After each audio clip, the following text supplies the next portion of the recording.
Hello, everybody. Welcome to another live stream. Oh, what happened? Oh, there's the sound. Oh, focus, camera, focus on me. Focus, please. Can you, like, focus on me? Like, that would be awesome. If you could focus on me. Maybe right there. I think that's roughly where I'm sitting, right there. So focus on me, Can you do it? Can you do it, camera? Kind of, not really. Still kind of out of focus. The camera's having a hard time focusing today, just like I am. Hello, everybody. I hope you're all doing really well. Let's try. Focus, cancel. Now, focus. Focus on me, please. Hello. Anyways, I apologize. I hope everybody is doing really well. Merle, nice to see you. Night Owl, hello. Yes, welcome, everybody. I hope you're all having a very good Friday. You'll appreciate this, Night Owl. The reason it's not focusing is because I am... it's completely useless because I'm streaming out at 1080p, but I was trying out the 4K setting on the camera because of the just chatting. I was like, I want to see if I can really make it look nice, but with the ZVE 10, the 4K disables the eye tracking, and for some reason it just cannot focus on me. I don't know why. I have no idea why. So it's really struggling to like track me. Look, it's completely out of focus if I don't do the spot focusing. But if I do the spot focusing, it seems to just be focusing right in front of me. And I don't know why. I don't know what's going on that it's not focusing on me. And I can't reach it to sit in my position and get it to focus. What if I get it to focus on my chair? Okay. Is that gonna work? That's better. It's not perfect, but now like the whole background is, I don't know. Maybe I'll just turn off the 4K. Maybe I'll just give up on the 4K. Give me a sec here. You're gonna see the signal cut out for a sec and then I'll fix it, I promise. Can I change the focus area this way maybe? Just do it manually.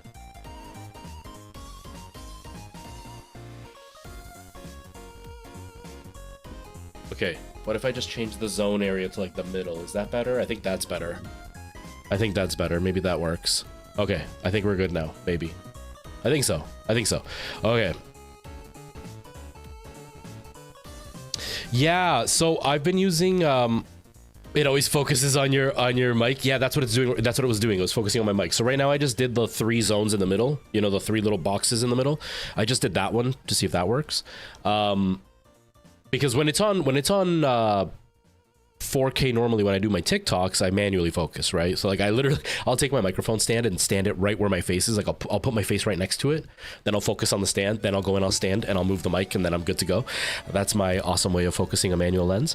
But I've never used this lens in 4K, and I didn't realize that it doesn't do eye tracking. The eye tracking is phenomenal on this camera, but that's only 1080p, I guess. So that's okay. Hello, Michael Jackson. Nice to see you. We win. Hello to you as well. Turtza, hello. I think I said hi to you, but I'm not sure. But just in case. But yeah, so but the zone seems to be okay. But yeah, so we are live. I am feeling under the weather. I woke up feeling... Well, I didn't wake up feeling sick. I went to work, not last night, but the night before, and I was starting to feel kind of weird. I didn't feel so good. And then yesterday, I started feeling really sick. And then today it's continued. I feel worse today than I did yesterday, but I think a big part of it is the medication. I took that Tylenol cold and flu medication, but I took the, I should probably take some Tylenol. I'm gonna run over and grab some Tylenol in a sec. But I took some, never mind. I took some night medication, and that usually makes me feel kind of weird. I took that the night before last, and then I took that last night, and so today I woke up feeling kind of weird, and then I took the daytime one today, and I'm feeling really, really weird. I don't know if the daytime one has also made me feel worse, but I am feeling worse, mainly because I didn't really sleep either, because my nose was super stuffed up, and because it was stuffed up, as a lot of you know, I wear a CPAP machine to sleep because I'm like the epitome of sex appeal. You know, a guy that wears a wig, has got acne, wears a CPAP machine, talks about nose hairs and talks about earwax. I am like, ladies, you need to like move in on me because I am catch. But I wear a CPAP machine to sleep, and the problem is that when my nose is stuffed up, it gets even worse because, that scared me. Soy Agente P, hello, welcome, how are you?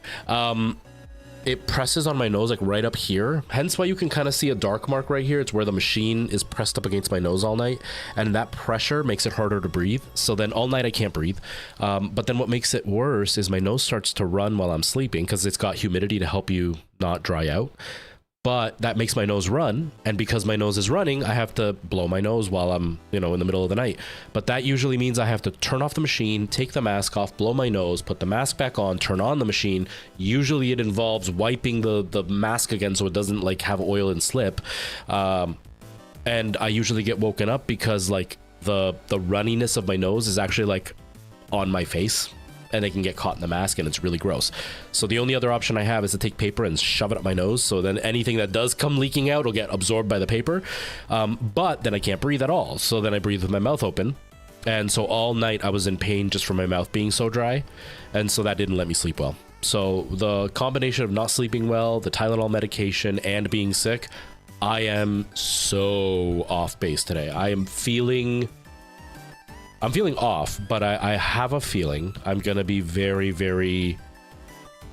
I'm gonna blather on, and not like I normally do. At least normally I'm like focused on the topic. I think I'm just gonna be like talking because I feel so out of it. But I remembered Merle, and I got myself some tea. I had coffee this morning, but that's because I forgot I had tea. But I made myself some tea, and I'm going to be drinking some tea while I stream to hopefully help me feel a little bit better. But I'm glad you're feeling better, Merle. Cameron Gaming, how's it going, man? How are you? How are things? It has been a while. I think PAX was the only time we ever really hung out, right? That was it. But how are you, man? Thank you. I appreciate the compliment. It is also a godly price. It is a very expensive price to get a camera setup that looks like this. There are budget ways to get something similar with using a C920 and like NVIDIA Broadcast. It won't be quite like this, but lighting and webcam can do quite a lot and make it look really good. Then you throw in like a hint of NVIDIA Broadcast and you can make your camera look pretty great. But I did photography for like a stupid long time as like mostly like a hobby. Mostly like a hobby, but partially I tried to start a business doing that. I'm not a good business guy, so that doesn't help. But I obsessed with like photography, and so I enjoy the whole aspect of using cameras and lenses and lighting and challenging myself. So that's the only reason I have this kind of setup, not because it's necessary, but because I like it. Like it's a hobby I enjoy, right? Like I can watch hours of reviews on cameras and everything. Like right now I have to replace my camera, and I'm really upset that there's no new camera because I would like to have another different camera. But like this one is basically the only other. This is like the latest camera that Sony has that can do what I need without paying like $2 or $3 grand for a camera. So I'm gonna just replace it with one of these. But still, I wish there was a newer one. But yeah, I'm a big fan of having my camera setup look stupidly overpowered, you know. You had a baby a month ago. That's amazing. Yeah, dude. Oh, dude. And it gets like, okay, so it's really bad. So it's the way they take up your time changes over the years, because like when they're brand new, they need you a lot because you got to feed them and change their diapers because they're just a blob of meat. But they're a blob of meat that can basically like, you can be holding them and playing a video game, and as long as they're changed and fed, they're usually pretty good. So you can kind of do whatever you want and not worry about them. Then they get a little bit older and they start moving around, and then you have to be on top of them because they're constantly getting into things. Then they get a little bit older still, and then they start to understand the things you're watching. So now you have to watch what you're doing in front of them because they're always watching what you're doing. And so the next thing you know, they're dropping F-bombs left, right, and center because they've heard you dropping F-bombs left, right, and center. And then eventually they get to an age where they start to kind of get distracted. Like my stepdaughter is 9. She'll be turning 10 in December. And she's just reaching that point where she doesn't need constant supervision. And so like she would sit and play her Minecraft, and I'd be streaming or I'd be playing my own Minecraft or whatever. So you got a few years ahead of you. But I don't know, man. Kids aren't for everybody. Don't get me wrong. They're definitely not for everybody. I never wanted to be a dad. But I happened to fall for a girl who had a kid, and then I fell in love with her kid. You know, and it's been a blessing and a curse because like we split up. And so the curse is now I'm heartbroken because of a little girl that I absolutely adore, who I have zero rights to. But it was a blessing because I never realized what it could feel like to love somebody the way that I love that little girl. And that is something that, although I didn't want to be a dad, I am so happy I got to be, because she taught me so much, and I've never felt like crying because of joy and crying because of sadness when I see her sad, and wishing that I could protect her from absolutely everything, but also being proud when I see her try something for the first time. It's a cool feeling. It's a cool feeling. It's worth it. It's worth losing some gameplay time, but it'll come back. Don't worry. She'll get a little bit older, and then eventually she'll want to do her own thing, or he'll want to do their own thing. I don't know if you have a boy or girl. And you'll get your freedom back. But man, such a cool experience. Congratulations. Congratulations. Miku, hello. Nice to see you. How are you? Your daughter turns 12 on Sunday. That's so exciting. That's so exciting. Samus, hello. Nice to see you. I have played Dave the Diver, Samus. I have. We were playing it on channel, but I stopped playing it because I tried to focus a little bit more, and Dave the Diver didn't really fit into what I was playing the rest of the time. So I kind of put it away for now, but I really like Dave the Diver. It's awesome.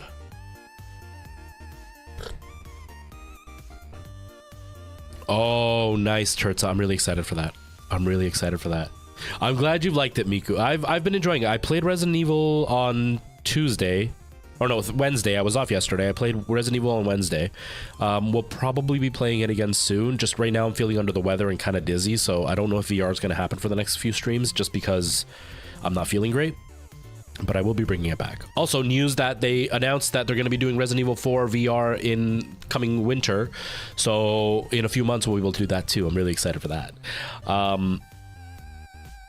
Yeah, but I can't even think. Like, it's shocking. I think about my biological daughter, who is now, she's gonna be 18 in December, and it's wild to think I have an adult child, or almost an adult child.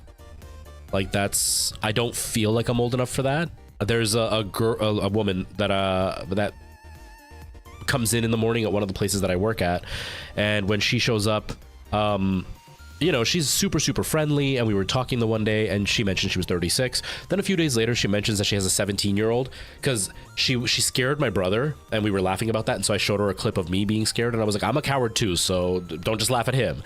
And she's like, oh my god. And it was a VR stream, and she's like, oh my god, my 17-year-old tried to show me that, and like, it was like a slap on the face, because I was like, you have a 17-year-old? And I was like, god damn it, so do I.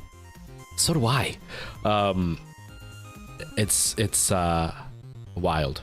And then they grow up. Like, I met Nora when she was 2, and now she's gonna be 10 in a few months, and like, mind-blowing, because she went from a little blob who could barely say anything to a little girl who will call me to like tell me the most random stuff, right? And it's just like, she just recently started using AKA for everything, which is hilarious, because she uses it right, but it just sounds funny coming from her, you know. Jade Coolcat is your mom. I think I remember Jade Coolcat. I think I do.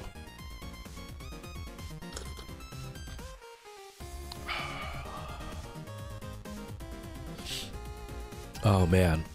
But yeah, Cameron, congratulations. Congratulations on your baby girl. It's gonna be fun. It's gonna be fun. And then they get older, and then it's not gonna be fun, because my biological daughter is at that age, you know, well, she's been at that age for a little while where she can date, and I am not comfortable with my biological daughter being at that age. She is also sadly very similar looking to me, but she happens to be very pretty, and I don't like that she's very pretty. I wish she would have taken after me and gotten the ugly genes too. But she didn't. She took after me, but then got the pretty genes, which kind of sucks, because I don't want to know that she's dating. I'm trying to find her picture, because I have a picture. I mean, I have multiple pictures, but they're on like my cloud thing. But hold on, I don't remember when I took the picture from her mom, and I've got a bajillion trillion zillion pictures on my phone from all the stuff that I do for streams and all that. Give me a sec here. Okay. This is my biological daughter. If I don't know if you'll be able to see because the brightness from the screen light, but that's my biological daughter, who is now, she's gonna be 18. That was at her graduation from high school. I don't feel like I'm old enough to have a kid that looks like that. I'm used to like Nora, who's like a little girl. It's well, you are her offspring. Well, I appreciate you being here, Miku. I hope you enjoy the stream, you know.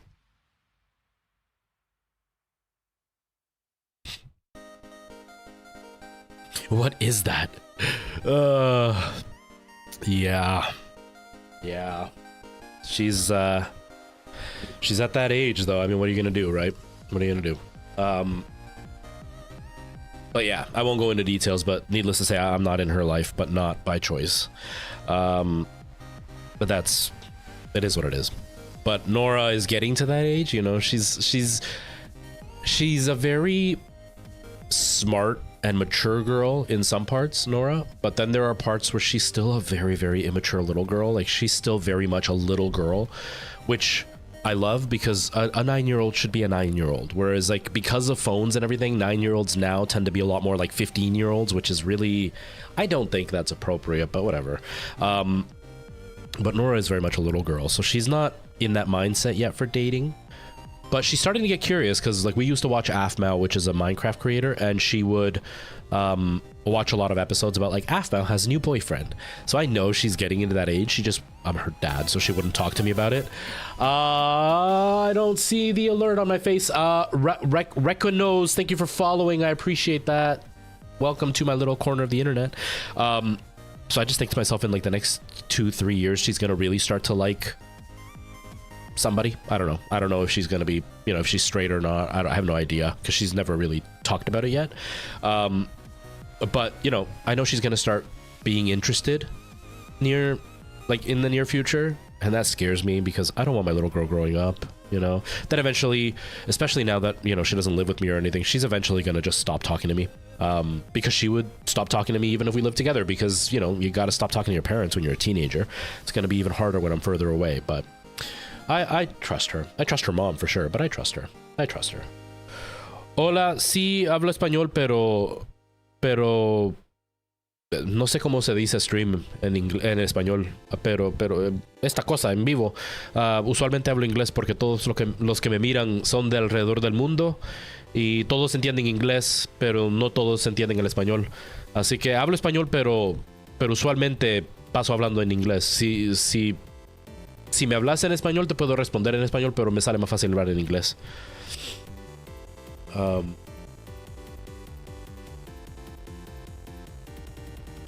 And it's wild. God, that's a sexy language.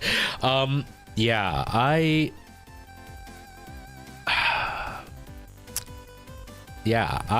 my dating life was interesting. It was interesting.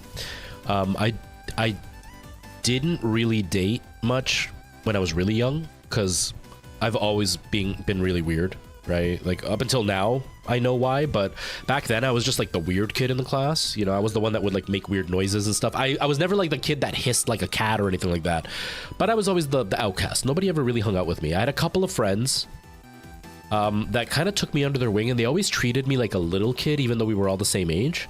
But it's because like they played hockey, they smoked, I didn't do any of that, so they always treated me kind of like a little kid. But I think it's because they felt they were great guys. They're still really nice guys, but I think they knew something was quote unquote wrong with me, so they kind of treated me like I was, this is such an outdated term, but they kind of treated me like I was special. Do you know what I mean? They never talked to me like I was stupid, but they always treated me like I was really naive. And I used to think it was just because they cared about me. Now that I'm older, I'm like, no, I get why now. So I didn't really date much until I was about 15. And at 15, it was like the girlfriend that like you'd hold hands and maybe for like a week you would be her boyfriend, and then she'd break up with me. But then I had like a proper girlfriend at 16 turning 17. We were together for about 2 years, a year and like 8 or 9 months. And it was not a good relationship, but it was like my first love. So it was pretty toxic. It was pretty rough. And then out of pain and anger and just like the resentment over that breakup, I got with somebody that wasn't supposed to be a relationship, if you know what I'm trying to say. And then she got pregnant, and that's where my biological daughter came from. But I tried to do the right thing. You know, when she got pregnant, I finished school, but then I was working and she moved in with me and I was taking care of them. I'm not going to go into details, but we did not stay together by her choice and my cousin's choice. I'm sure you can kind of figure it out from there. And yeah, and then after that, I didn't really date much. Then I met one girl that I was not prepared to settle down with, and she was amazing, but I just wasn't ready yet. And then from that point on, I just kind of went wild, but that didn't happen till I was like in my 20s. So I didn't get wild till I was an adult. So yeah, I made a really dumb decision when I was a teenager, which made me a teen dad, but I didn't get wild until I was an adult. Yeah.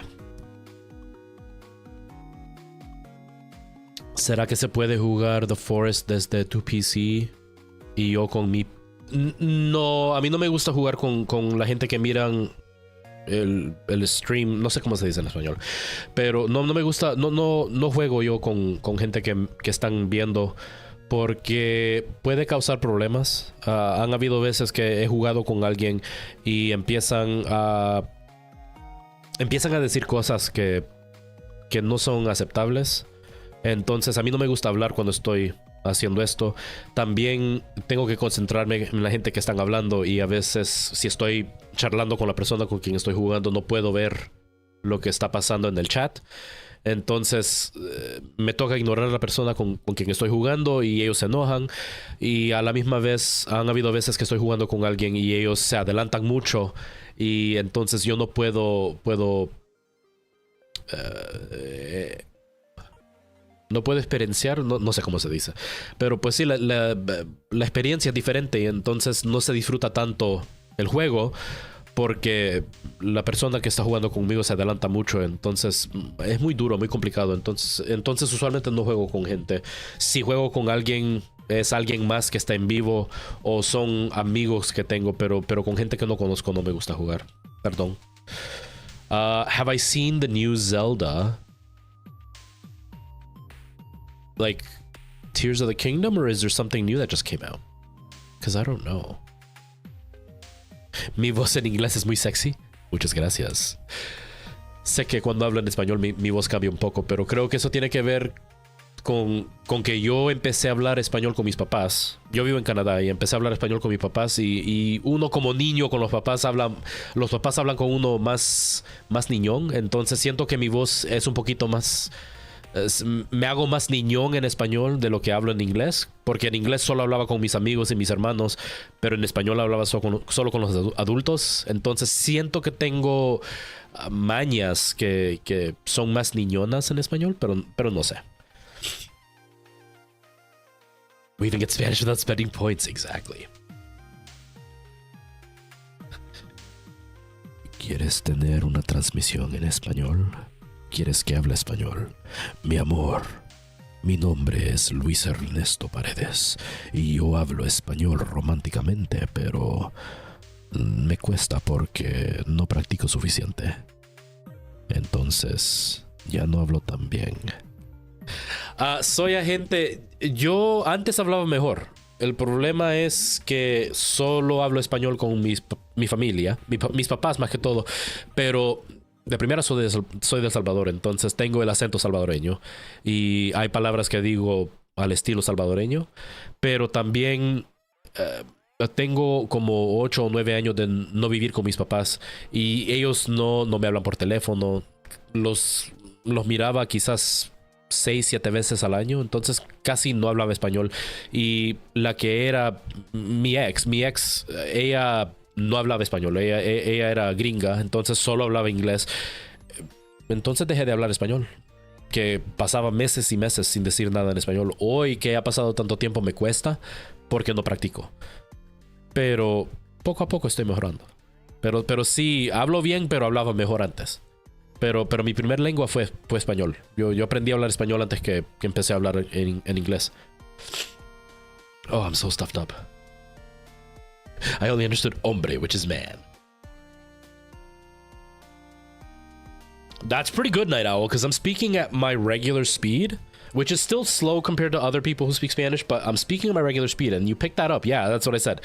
Because Soya Gente said that I speak very good Spanish, and I was saying that I used to speak better because at home I only ever spoke Spanish. Even like with my friends who were also Latino and their parents would speak to me in English, I would respond in Spanish because I was always brought up that the adults, you speak to them in Spanish, you don't speak in English because it's disrespectful. And so I always practiced, but then I was explaining that once I moved out and I was living with Alana didn't speak Spanish, so I only ever spoke English.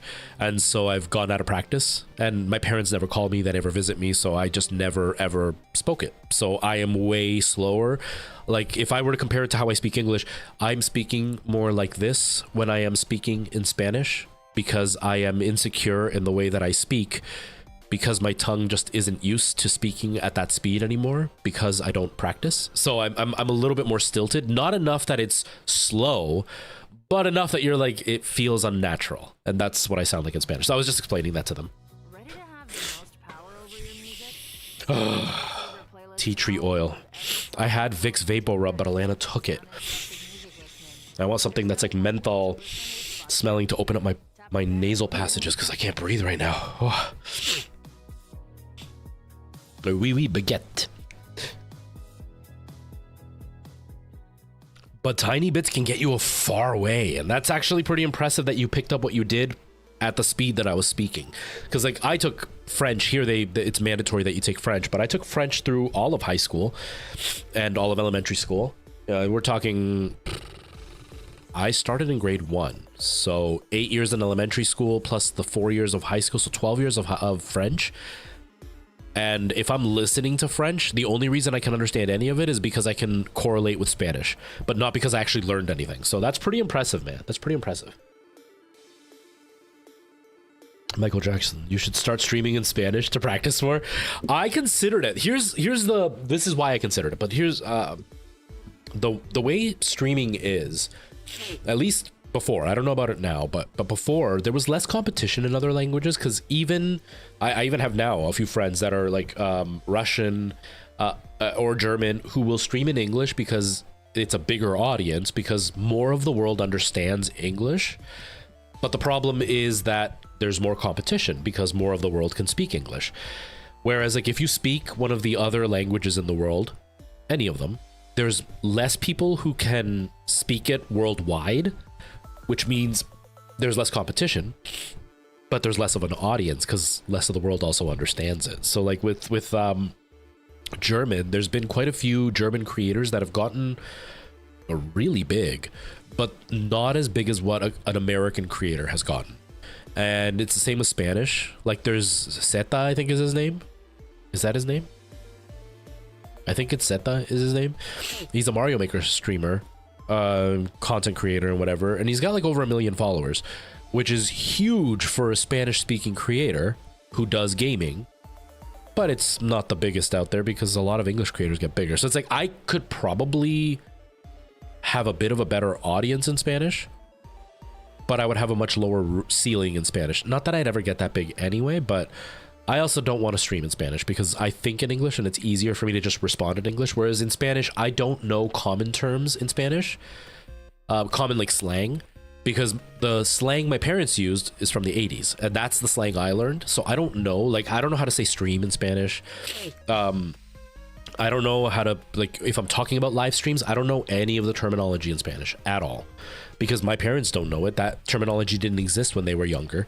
And I don't live in a place that speaks Spanish, so the words aren't something that I hear, and I don't watch Spanish television, so I don't know any of those words in Spanish.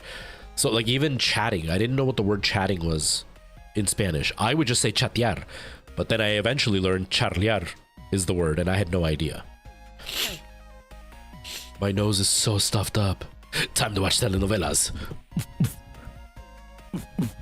Maria. Oh, Pablo. Oh man, but yeah. So I put my camera on 4K. I wanted to see what it looks like, because obviously when we're just chatting, the camera is way more zoomed in, and it does look a lot cleaner. I'm looking at it on TikTok, but TikTok's only running a 720p. I want to see what YouTube looks like at 1080p. Shut up, me. I don't want to hear myself. My nose is so stuffed up and the fan's not helping, but it's hot in here. Yelena telenovelas from Jane the Virgin show. My mom only watches telenovelas. She loves them. I watched them too as a kid. I used to love them too. And then I got into theater, and then I trained in acting.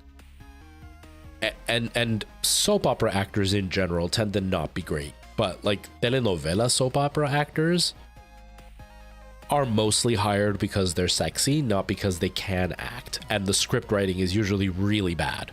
So there's a lot, and the acting style for Latino actors is very shtick. It's very big.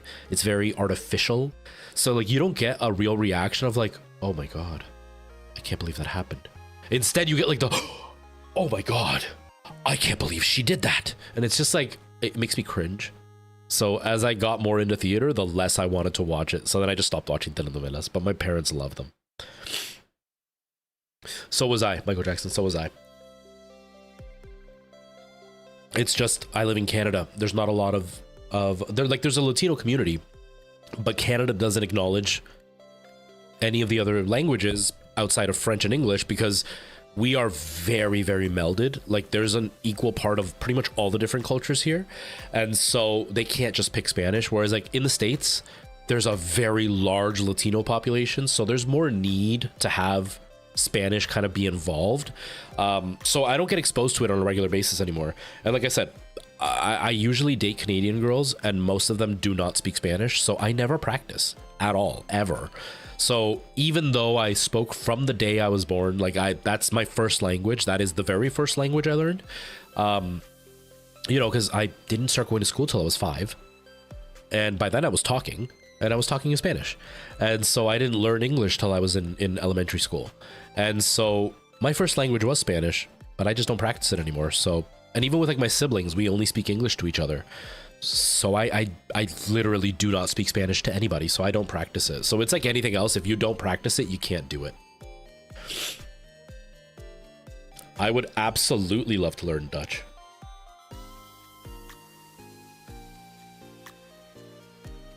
Yeah, this one is only 30 frames. That's why I always did 1080, because I like the 60 frames, but I was like, you know what? I'll try it at 30 frames and see if I can deal with it, because like right now we're just chatting, so it's big.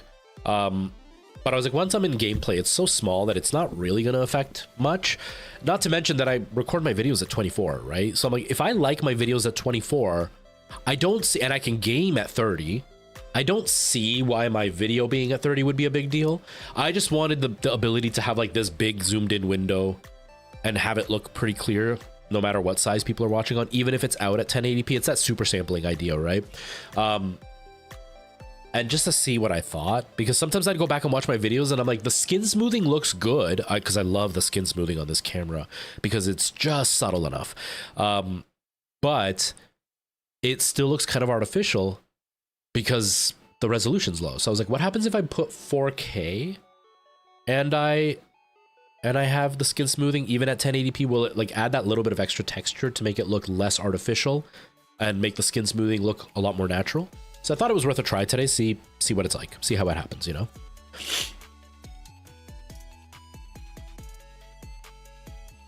Yeah, Night Owl. Yeah, Quebec is... I have a few viewers from Quebec, so I don't want to say anything too negative. But Quebec is living in a reality that the rest of the world is not living in. That's pretty much it.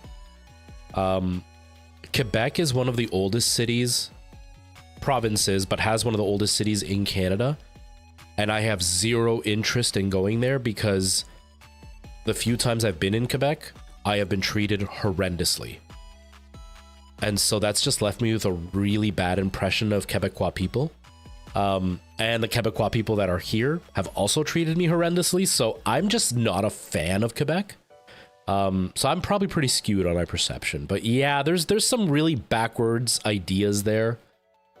And it's run by one of the parties that has a lot of dislike for people of my skin tone or darker. So I'm not a big fan, to say the least. It's really weird. Preston, how's it going, man? How are you? Don Tavis, yo, sorry I haven't been... No worries, man, no worries. You worry about school. Honestly, school is way more important. I've been here for 7 years. I will continue to be here. Well, TikTok only 3, but I've been a streamer for 7 years. I will continue to be here. Concentrate on your schooling, man. Don't worry about me. It's gonna be okay. Pammy, hello, nice to see you. Welcome. How are you? The dizziness. I don't know if you guys remember, but for like the last like 4 or 5 days I've been mentioning I've been feeling dizzy. I think it was because I was getting sick. But yeah. Whew, it's pretty bad today, but that's okay. So we're gonna play the forest. I want to continue with that. I want to see if we can complete it today, hopefully. We'll see. And I am very excited about that. Oh, I've been trying to do this. See, this is what I mean. I've been really, really distracted because of the meds. They've really got me just... They got me so messed up. I can't concentrate. I'm mid-sentence and I have to stop and be like, what am I trying to say right now? Because I don't remember. Like, I could zone out right now and just not say a word and just like stare at the camera. No problem. It's taking a concerted effort to talk. Like a very, very concerted effort to talk.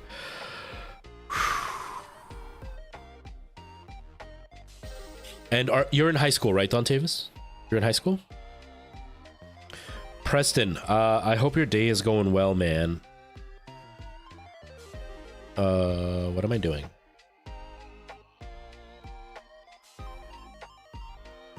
Wow, I can't even concentrate. I have a feeling I'm not going to be able to beat the forest today because the way my brain is working is just not... It's not on the same page today. Not on the same page.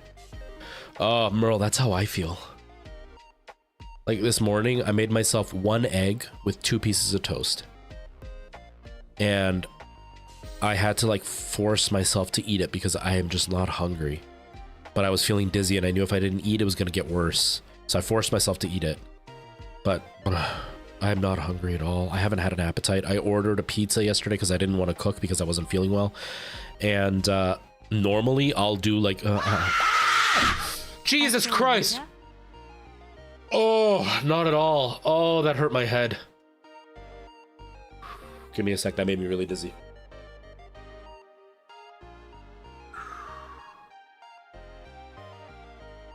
Thank you, Weewin. Because, no, it's okay. Because I tensed so hard and I was like finishing what I was saying. It wasn't you. It was... I was at the end of my breath. I haven't been breathing deep enough. That's the reason I'm getting so dizzy, I think, is I'm not breathing deep enough. And so I hadn't taken a deep breath and I was like at the end of my sentence, which was at the end of my lungs. And then I screamed, which made me tense and then let out the last bit of air. So I think it was like, I don't want to say it because it's something really dangerous that teenagers did when I was younger. And I heard it's been getting a trend again. But like... If you push all the air out of your lungs, you can black out. I think it was one of those moments of like, I didn't have enough air in my lungs and then I tensed, so it made me dizzy. It wasn't you. Don't worry. I know you made me breathless. You took my breath away. You took my breath away, Weewin. Don't feel bad at all. Don Tavis, try not to overstress yourself. It is the end and it does get heavier the more you're in high school. By the end, it gets worse. I'm going to tell you a secret that your high school teachers will not tell you. At least they didn't when I was in high school. Now, don't take it as like the literal piece of advice, but take it as like keep this in the back of your mind. The way college works is not as serious as high school makes it seem. High school is also a hell of a lot stricter than college is, if you plan to go to college. And colleges, outside of meeting the prerequisites to get into whatever program you'd want to go into, they don't care about high school. And even if you don't meet the prerequisites, you can still get them after high school. So kind of keep that in the back of your mind to not overburden yourself, because when I first went to college, I was blown away at how casual everything was in comparison to high school. Now, what you're learning is a hell of a lot harder, and there's a lot more to do because you get way more tests that are worth way more. But there's so much more freedom in the way things are done that you all of a sudden feel like you have a stress relief from what you thought it was going to be when you're in high school. But, you know, don't take that as advice to say just be lazy and give up. I'm just saying, you know, don't beat yourself up so much, because high school and then like the later years of high school and then college are some of the best years of your life. Do not waste them being super stressed out over some really dumb things, you know, but pay attention anyway. Don't worry. It's going to be okay. It's going to be okay. It was a compliment, Weeman. It was. Yeah, so we're at the end of the forest. We're going to be beating that today, hopefully. I don't know if I'll be able to because I can't concentrate for more than 30 seconds, but we're going to try. And then if we do beat it really quickly and I'm still live, because I'm not feeling well, I don't want to try to be too long, but if we're still live and I'm done, we'll chat for a bit and then I'll probably end the stream. After we're done this game, I am looking at either Sons of the Forest or Subnautica. I want to see if I can get Sons of the Forest for really cheap. If I can't get it for really cheap, I might just do Subnautica because I already own that, but we'll see. We'll see what happens. Oh, I haven't had tea in so long. It tastes so good. I love tea. I love tea. There's one. What's it called? I want to say it's called something Fog, but no, that's what the drink was called at Tim Hortons. But there's one in particular that I really like, and I can't remember what it's called. I only ever remember it when I see it there, when they have like a variety of flavors. London Fog. Love London Fog. It's got like a really weird flavor, and I love the weird flavor of it. Is it Earl Grey with foam milk? Okay, so Earl Grey I think is the one that I really like. I love Earl Grey. Right now it's just orange pekoe. It's nothing crazy. But I do like tea. I prefer tea to coffee. But I've been drinking coffee just because Alana loved coffee and I wasn't really drinking tea often enough. So like we didn't buy tea. I always just bought coffee. So I got in the habit of drinking coffee all the time, but I love tea. I think tea is amazing. Okay, let's stop this music. I'm sorry if I'm sniffling. I'm going to end up probably blowing my nose a few times. So I apologize for that as well. It's probably going to be gross. I'll be muting it so you won't have to listen to it, because I'm one of those people, I don't blow my nose all dainty like my blowing of the nose sounds like I'm blowing a trumpet, a trombone, you know. It's like it's super loud. It's super loud, so I'll be muting it. I'm telling you, like, ladies, you're like missing out, because I am the epitome of sex appeal. Like, seriously, they don't even know. These young girls on TikTok have no idea what sexy is when they're looking at these guys that have like hair that looks like a broom and that have like their hip bones showing because they're so skinny because they still haven't grown up. But you know, they have the perfect jawline and they've got thick, full, luscious hair and they have like the perfect skin tone and everything. That's nothing. You want to get yourself a guy who wears a mask to sleep, who's bald, who's got acne, blows his nose like there's no end to the trumpet noise, and, you know, has nose hairs. That's true sex appeal. That is true sex appeal. Okay, I think we're good. So let me...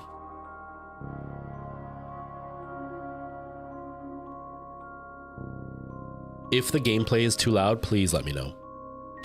I can only check off the baldness. Oh man, you know, it sucked going bald. It sucked. I hated it so much. I was never insecure about it. Like, the only time I was actually insecure, hold on, my camera's off center here. The only thing I was insecure about when it came to going bald was the whole situation of being on stage. That was the part that I was insecure about, because the lights would hit me the right way and you would see the bald spot, right? And like I don't like that. Or like you would see, you do see those guys that work really hard to style their hair and then they have a big bald spot in the back, and you can just see it because there's just nothing there. And so like I was really insecure that you would see that. That's why I started shaving my head, because that started to happen. And I was like, I don't want to be those guys that have thick, luscious hair in the front and then a big bald spot in the back. It feels like you're in denial. There was a guy when the man bun thing started happening. We had a guy that I sold a car to, and this is me being a horrendous human being, so I'm not proud of this. But we were laughing so hard at the guy because he had a man bun, but he was bald. But he had like thick hair in the front and thick hair at the back. And then he took that and made the man bun, but it wasn't enough hair to cover the bald spot. So you had this bald spot with like scraggly hairs coming up into this tiny little man bun on the top. And it made him look like he was in denial about being bald, which is what we were laughing at. And as a bald man, I felt like I had a right to do that, but it's not nice to laugh at anybody because he didn't control that, just like I didn't. But I was a pretty toxic person. I'm still pretty toxic, but I'm trying my best to change that. But yeah, I didn't want to be one of those guys that looks like he's trying to deny that he's bald. So I started shaving, and I was happy with it. But damn, I did not realize how happy I was going to feel after getting hair, because that was like the catalyst to make me want to take care of myself, which is huge because I never took care of myself, but not in a way of like, I don't care, I'm not going to shower, I'm not going to wash my face. It was just one of those like, I'm just going to shower, wash my face, and that's it. Whereas like now it's like, no, I shower, I cleanse my face, I use different soap than I do for my body, I make sure that I put on like oils and creams and everything on my face, and I go like the extra mile to take care of my teeth, and I style my hair. Like I'm putting in an effort to look my best, which before it was just like, no, I'm just gonna make sure that I'm clean and I look fine. But the hair was the start to that, and I'm so thankful. So yeah. What's my favorite Garfield comic strips? I don't know. I don't really read Garfield, so I have no idea around the world. I sincerely hope my boyfriend is not going to shave his head. I already struggle with attraction lately, and that would do it in. That happened. So I was mentioning my exes, and I said the one that was like a wonderful person that I just wasn't ready yet. That happened with her. I broke up with her. I broke her heart. I was horrible. I'm not even going to go into details because it's just humiliatingly bad what I did. But nonetheless, I broke her heart. And then after a few years, we got in contact again. And she was so disgusted by the way that I looked because I shaved my head. Because I had hair like this. This was my hair. Like, this is how my hair always looked. So when her and I dated, this is what my hair looked like. And then by the time we made contact again, I was already starting to go bald. So I shaved my head, and she hated it. And because we had dated for a few years, and she's always been a very blunt, upfront person, she said it right to my face. She's like, oh, I hate it. You look horrible this way. I was like, yeah, but I'm losing my hair. I have no choice. She's like, yeah, but it's ugly. Like, just, she wasn't trying to hurt me. She was just being blunt. She's always been like that. And even if she was trying to hurt me, she absolutely had the right to. But like, yeah, that was the same thing. It was the same thing. The people who knew me bald liked me bald, but the people who knew me beforehand, they were okay with me being bald because like it's fine. But yeah, they preferred me with hair. It's kind of funny. But if you lose your attraction, I mean, I've gone bald, but you won't have to see me that way. Don't worry. Just saying. I'm back. Just wondering, will I play Lies of P? I don't know. I haven't actually heard of that game, Dontavis. I haven't heard of it.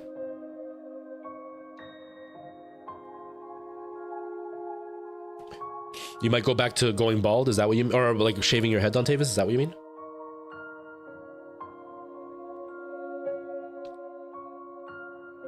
But there isn't a lot left, though. You know, we win. It's one of those things that's really weird because, like, if he shaves his head, he's gonna look different, right? But the really weird part is by shaving his head, he's gonna look younger and more well put together.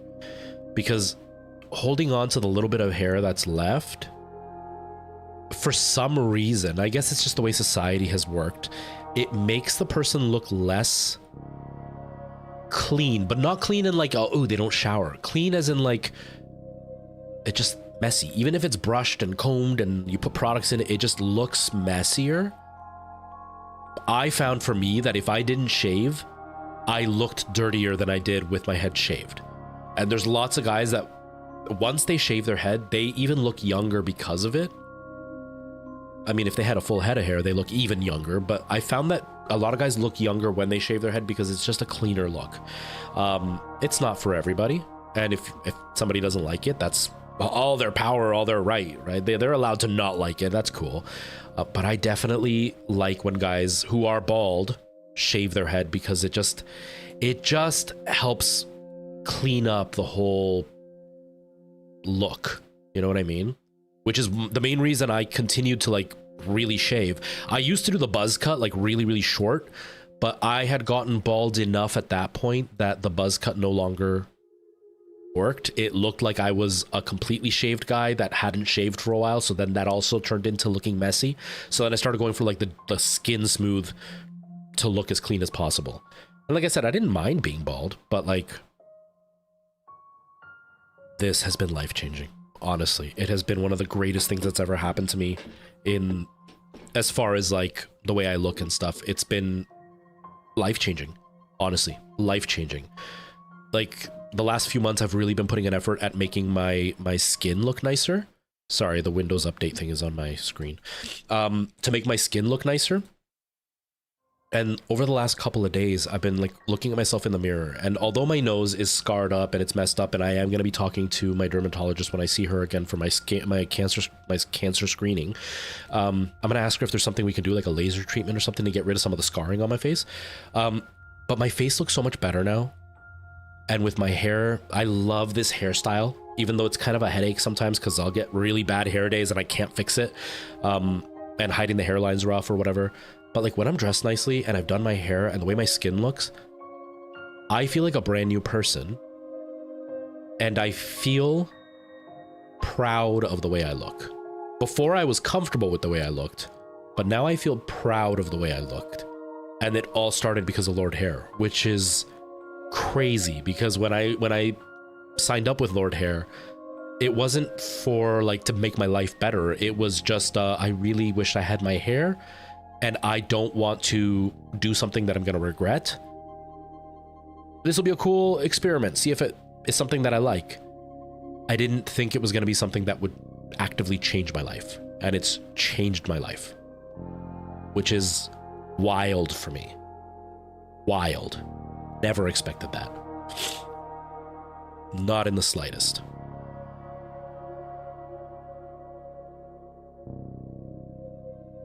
Your English isn't Englishing.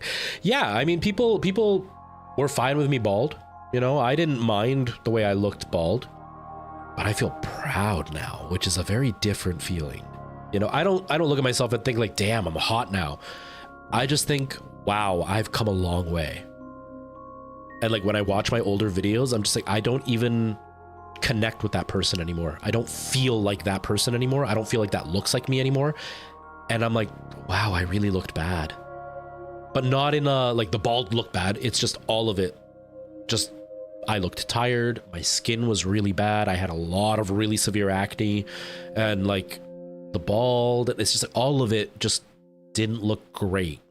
And now I look at myself and I'm like, you know what? I'm not the best looking guy, but I feel good about the way I look. Like even, sorry, I was going to start in just a second. I will start in a second. But even like I'm still struggling with acne. My skin is not great. But like I had right here a really bad pimple that lasted about 3 days and it's almost completely gone already. And I'm getting another one right here right now and I can feel it and it's kind of red. You can't really see it on camera that it's red, but it's red. And it'll probably go away before it turns into the whiteheads. But that was not the case before. If I started feeling the bump that I'm feeling now, I knew by the end of the day it would be a whitehead and then it would be inflamed and painful for a good week and a half to 2 weeks. And now it's like I get a pimple and it lasts 2 or 3 days and it's gone.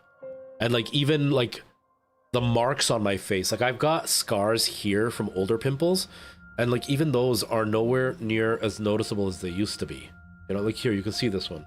But like, they're not as noticeable as they used to be. I used to break out all along my cheek line constantly. You could still kind of see it. But but my skin looks so much better than it used to. And so like that helps. All of it is contributed, and I feel like I look more attractive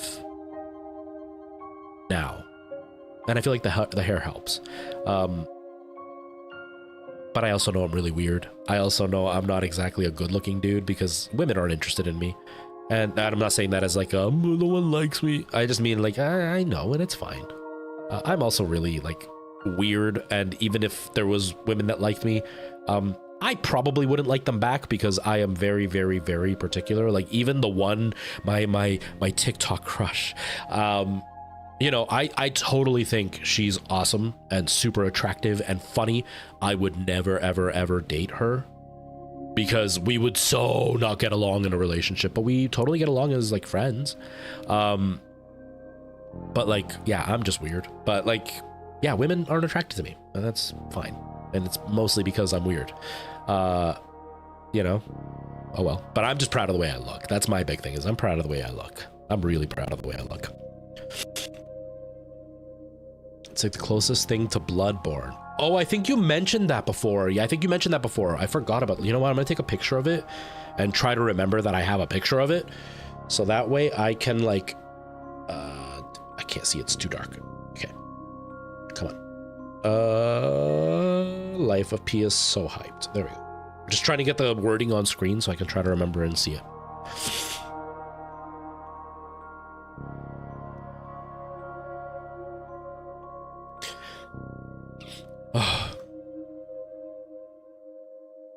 You have the inflamed pain without getting the whiteheads. See, mine always turn into gross whiteheads. It's so bad. And they get really, really red. So they either one or the other. They either get really big and red and never turn into a whitehead, or they instantly turn into a whitehead, and then no matter what I do, it just continues staying as a whitehead. It's really gross. Thank you so much. I don't know who it was. I don't see the thing. I heard the wow. I think it's the follow. Somebody followed, I think. I don't even know. I can't see it on chat. Oliver, thank you for the follow. I really appreciate that. Turtsopedia is the present. Okay, perfect. So we can get started. And yes, it is very important to love yourself. And this is a journey I am going through. This is something that I haven't really talked about openly because it's nobody's business, right? Like it's not something that I'm trying to like get clout for or to like get views on. So I've never mentioned it in videos. I've mentioned it in passing on chat, but like I've never been a good person. I've always been nice because I was bullied a lot growing up, like really badly growing up. But I've never been a good person. I've always been willing, because I can't connect with people around me, I've always been more than willing to, I don't want to say use people. Sorry, the capture card is doing the capture card thing again. I've always, this is going to sound wrong. Let me finish my thought before you completely hate me. I've always been okay with using people for my own gain, but not in the sense of like, I'm going to take advantage of this person, but more in the sense of like when I was young, like really young, like I'm talking before 25, I would like date women because of the social status, not because I actually liked them. Like they had to be of a certain hotness level. And it wasn't because I wouldn't want to date an uglier girl. It was because if she wasn't hot enough, then she wouldn't help me look cool. And that's just horrible.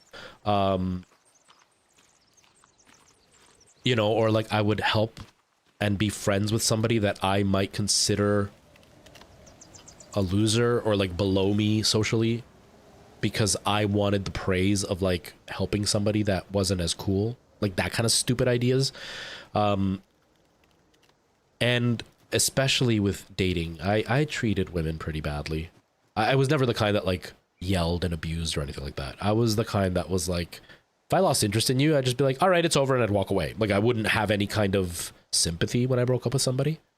Or like if I met a girl that I was more attracted to, I would like break up with this one and start dating that one. Like I was that kind of person when I was in my like late teens or early 20s.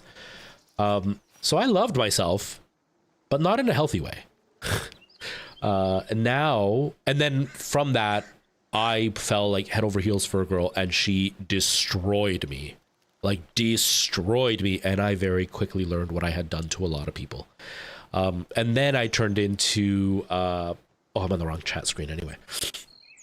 And then I turned into more of the kind that didn't like myself because I knew how gross I had been. You know what I mean? And so I didn't love myself, but I didn't hate myself. It was just one of those, like, I can't believe I did those things. Like, I'm such a terrible person.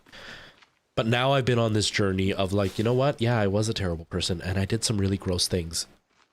And I am going to do my best to not do that again and to acknowledge that I did those things and why I did those things and not pretend like it was some, like, I'm not to blame. No, I was gross, you know? So I'm trying to like acknowledge who I was and grow from it. Like that ex that I just mentioned, the one that was awesome to me and I just wasn't ready. Like I apologized to her and I hadn't done that ever, you know, and we broke up like over 10 years ago. And I apologized to her, and not to get her to forgive me, but just so she knew that I acknowledged that I am disgusting for what I did. Do you know what I mean? And so like part of that was so I could say to myself, you know what? I screwed up and I was horrible, but I acknowledge that. And that is a really important step towards not doing that again. Because if I just acted like, no, it's fine, then obviously I didn't actually acknowledge what I did, right? But now I'm at a point where I am starting to love myself with my quirks and flaws and not seeing them as flaws, because a big part of loving myself has been learning who I am as a person, right? Because up until a few years ago, I had no idea I was neurodivergent. I just thought I was a weird, hard to get along with guy. And a lot of it stems with my parents and my mom in particular, constantly telling me that I was very self-centered, which part of me was, but part of me wasn't that I was self-centered. It was just that my brain works differently. And so like I've been learning to accept all that and care about that in myself, which has made me love myself more. And so now I'm at a point where I can look at my own flaws and I don't see them as a reason to hate myself. It's more of, yeah, these are things that I do that are gross and I don't know why I think that way, and I'm doing my best not to think that way. But I'm also going to be okay with me falling back into those things because it's not going to happen overnight. You know what I mean? Brian, how's it going? Welcome. All right, Merle, ride your bike carefully. Ride your bike carefully. Exactly, Michael Jackson. And you're still really young. It gets even more complicated as you get older. You learn even more about life and yourself. Because I didn't really start to learn about life and myself until I was in my 30s. So you've got a good mindset already at a young age. So you'll be more willing to kind of absorb whatever you are going to learn over the next few years. Okay, so what am I trying to do? I'm trying to get armor because I'm going to be going down underneath and I'm really worried. We got 6 lizard armor.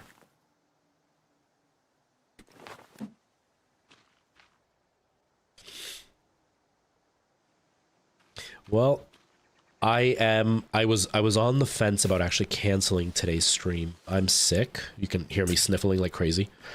I'm sick. And I took some of the Tylenol cold and flu meds and they make me feel so much worse. But I needed the energy because I feel sick. I'm just a zombie right now. I can't concentrate. All I want to do is just lay in bed under the blankets. But I have to work tonight and it's my long work day. So I was like, you know what? I'll take the meds again to give myself that boost of energy and I'll stream because I'm just sitting here chilling. So I'm okay with streaming, but I'm not feeling so great.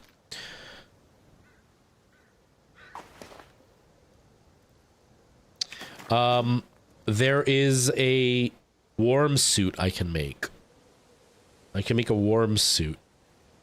But if I'm going to be in the caves, I don't really need it, right? Right? I think. I'm so stuffed up. It's so horrible. Oh, I didn't finish what I was doing. Dang it. Yeah, the warm suit would be useless. I actually thought I needed it because of the, like, I thought because it's in the menu that I would need it to progress the game. I didn't realize that I didn't need it. Thank God I didn't need it. Give me, just a second. And I said soft soup. Oh, I could go for some soup. Maybe I'll make soup tonight. Maybe I'll make soup. That's a good idea. I can make some chicken soup. That might make me feel better. That might actually make me feel better. But yeah, going back to my hair, I am so all over the place. I really apologize. Going back to my hair, it's funny to me that I look at myself on video and on camera now, and this is what I pictured I would look like for all of my like late 20s to early 30s. Not the way I did look, because it's been a huge change. But like when I was like 20 years old, when I was in theater school, I thought I would look like this in my 30s, in my late 20s, early 30s. I actually look younger than I think I look younger than I am, which is great. But I thought this is what I would look like. And when I went bald, I was like, I didn't picture this. I didn't think I would look like this. And now when I look back at bald videos of me, I'm just like, wow, what a difference. Because now I look at myself and I'm like, yeah, no, this is what I thought I would look like. Like, had I not lost my hair, I love it. I freaking love it. I'm not giving myself enough credit for my looks. Well, I appreciate that, Preston. It's, I think a part of it is definitely because I see my own imperfections with like my nose and stuff, right? I think another part of it is just the relationships I've been in. You know, it's kind of rough when you date somebody for a couple of years and they spend their whole relationship telling you that you're fat. And I was like 170 pounds when I was with that person, and now I'm 186, so I'm not much bigger than I was then. But like when I was at 224 pounds, and if I was fat at 170, I was like, holy crap, that really messes with your head. And then like, you know, I was in this last relationship where the person wasn't attracted to me at all after a couple of years, and that's kind of hard. And not having anybody hit on you for so many years kind of sucks for your self-esteem, because like the person at home doesn't want you and nobody in public wants you. It's kind of like, wow, it makes you feel kind of messed up. You know what I mean? I think that's a big part of it. But I'm also trying to stay humble, because I don't want to turn into somebody who thinks that they're like God's gift to the planet. And so almost by not allowing myself to think I'm attractive, I'm hoping that I won't become that way. Do you know what I mean? Like, I don't think I'm ugly, but I definitely don't think I'm very attractive. Do you know what I mean? Like a 6. Not ugly, but like, eh. My nose is so stuffy. I hate it. Sorry, I'm just doing one thing. I'll start in just a second. I am so distracted and I really apologize. I don't mean to be. Solid analysis.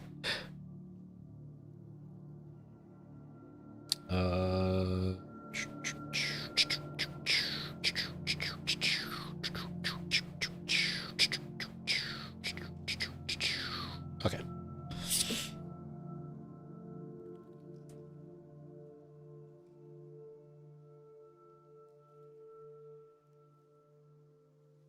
I think we're good.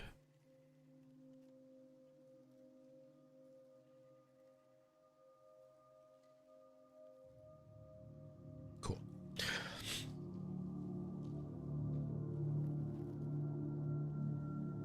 I'll be a 7. Exactly. I'd be happy with a 7. You know, a 7's above average. I'm not a video game. 7 doesn't mean that I'm kind of below average. 7 in looks would be like, damn, that's pretty good. Yeah, I gotta get healthier. That's the biggest thing. You know, I've done well so far. because I've lost a lot of weight. I don't even know if I've continued losing weight because I don't have a scale anymore. Alana took that, so I can't weigh myself. But like, I know that I've lost weight because I was wearing large size clothing and it was fitting me tightly. Like, I was on the border of going into extra large, and I was weighing 224 pounds. That's the most I've ever weighed, which isn't like gigantic, but for me it was pretty big because I was always somebody that weighed like 150 to 170. Like, that's where I always bounced around. I mean, for most of my teenage years, I was 130 pounds. Like, I was very, very, very skinny. So it was a lot for me to jump up almost 100 pounds from then. And then I'm down now. Well, the last I checked, I was 186. And I was still eating a lot of fast food at that point. But now I'm eating way less fast food. I'm drinking way less pop, soda, whatever. And I am trying to implement more like salads in my meals to fill myself up. And my appetite's gone down quite a bit just from like the stress and everything of life.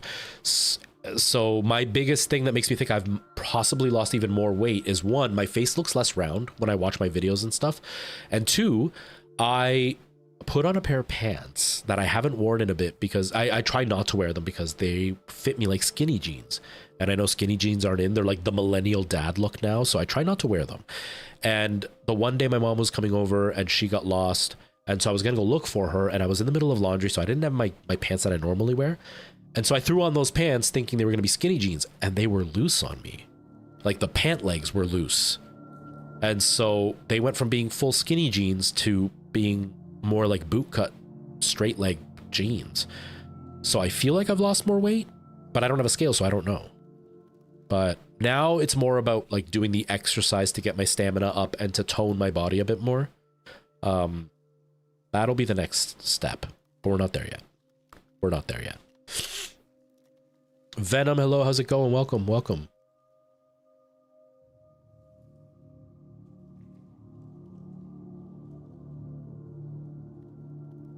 And they're very uncommon in Finland. I should go to Finland. I should go to Finland! I remember when I was a kid as in like in high school, it was too early to sleep. I used to get asked all the time by my friends because my hair has always been very, very black, but it had this weird tinge to it. I'm guessing because of my skin color, it must have affected it.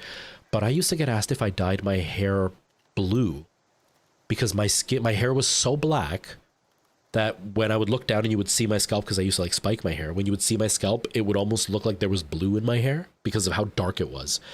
The funny thing is that because wigs are dyed, the black doesn't look natural. It actually looks worse on me. So I've gone with like a dark brown off black color, which looks more natural in my hair, but my hair is like very black and my eyes are a very dark brown. Like growing up, my friends used to tell me, growing up like a little kid, like when I was in elementary school, like, 12 years old, 11 years old, my friends used to say that I had black eyes because my eyes were so dark. They're brown, but they're very dark. I should move to Finland. I could romanticize everybody that way. Not without stopping at the Netherlands. No, I would absolutely stop at the Netherlands, 100%. Okay. I think I have... Wait, how do I end up with a bunch of raw? Oh, is it because I haven't actually done anything with it? Stop picking up the rocks. Get over here.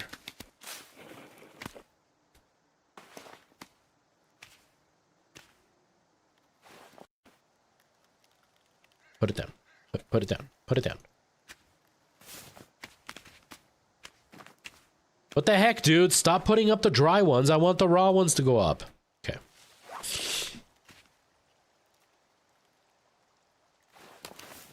Can I... how about I do this? Equip that. Now can I put it up there? Yes. Okay, equip that. There. I only have one dry lizard? That's lame. How about that one? Dry, dry. There we go. And raw. Okay, we'll take 2 with us. I would be Candy. Heck yes. I mean, the funny thing is in high school, I was Candy because in Canada, there are schools that do French immersion, they call it. What am I going up for? They do French immersion. Basically, the elementary schools only teach French and they do everything in French. And so my high school was one of the ones that still continued that after elementary school. So a lot of the people that came to my high school were French immersion students. And French immersion tends to be white people here because that's just kind of the way it is. And so I kind of worked as eye candy when I met a bunch of French immersion kids in high school because I was like an ethnic Latino kid. I am light skinned, but come summertime, if I'm outside, I go really, really olive skinned.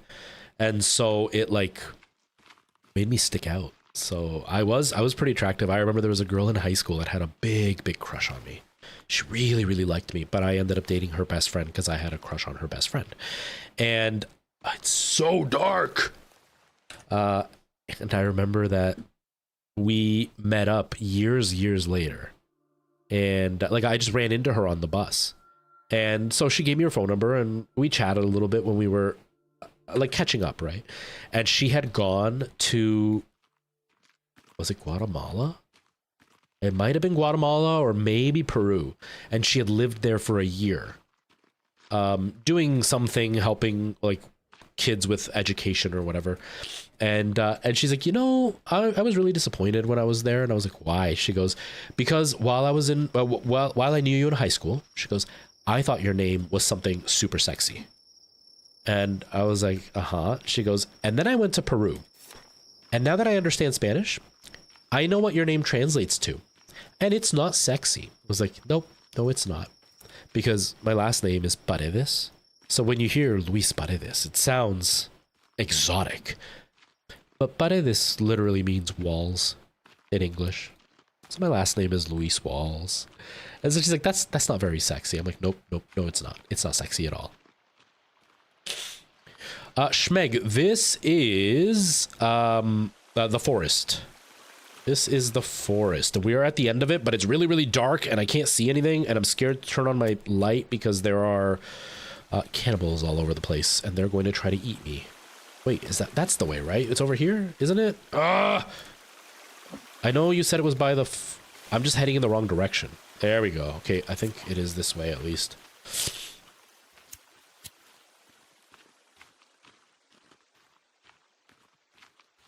Your last name isn't sexy either. Does it translate to something weird?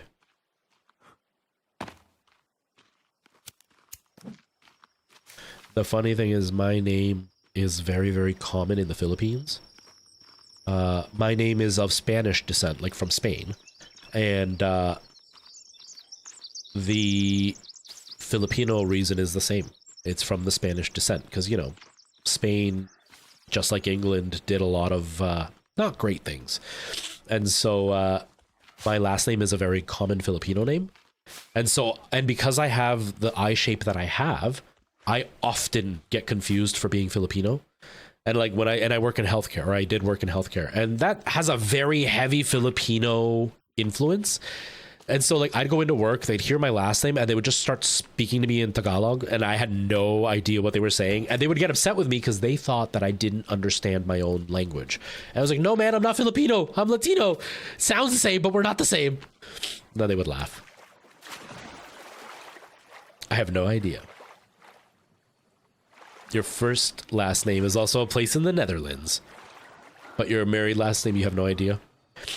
So my last name obviously is from my dad, but it wasn't supposed to be Paredes because my grandparents didn't get married. My dad's parents didn't get married until my grandfather was like a senile old man. And the only reason my grandmother married him at that point was because my grandfather, who I've already said, my grandparents, my dad's parents were horrible people.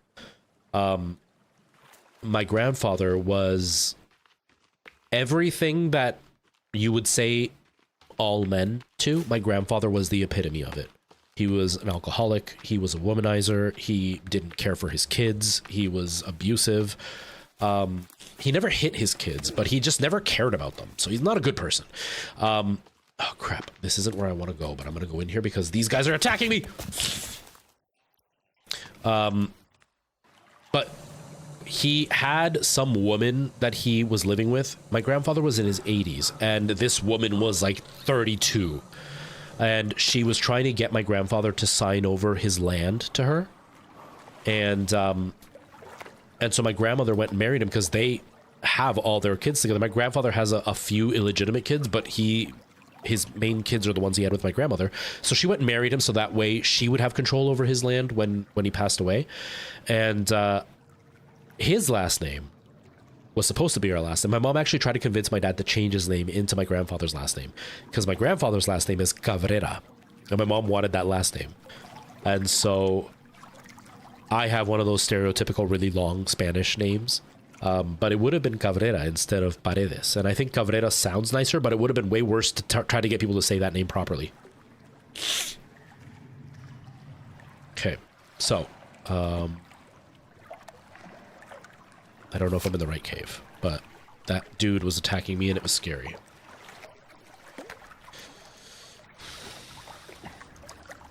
Oh, I'm so dizzy. Thank you for all the likes, by the way, everybody on TikTok. I appreciate it. I didn't realize there's like 1,000 likes, so thank you. I really hate how dark this image is, man.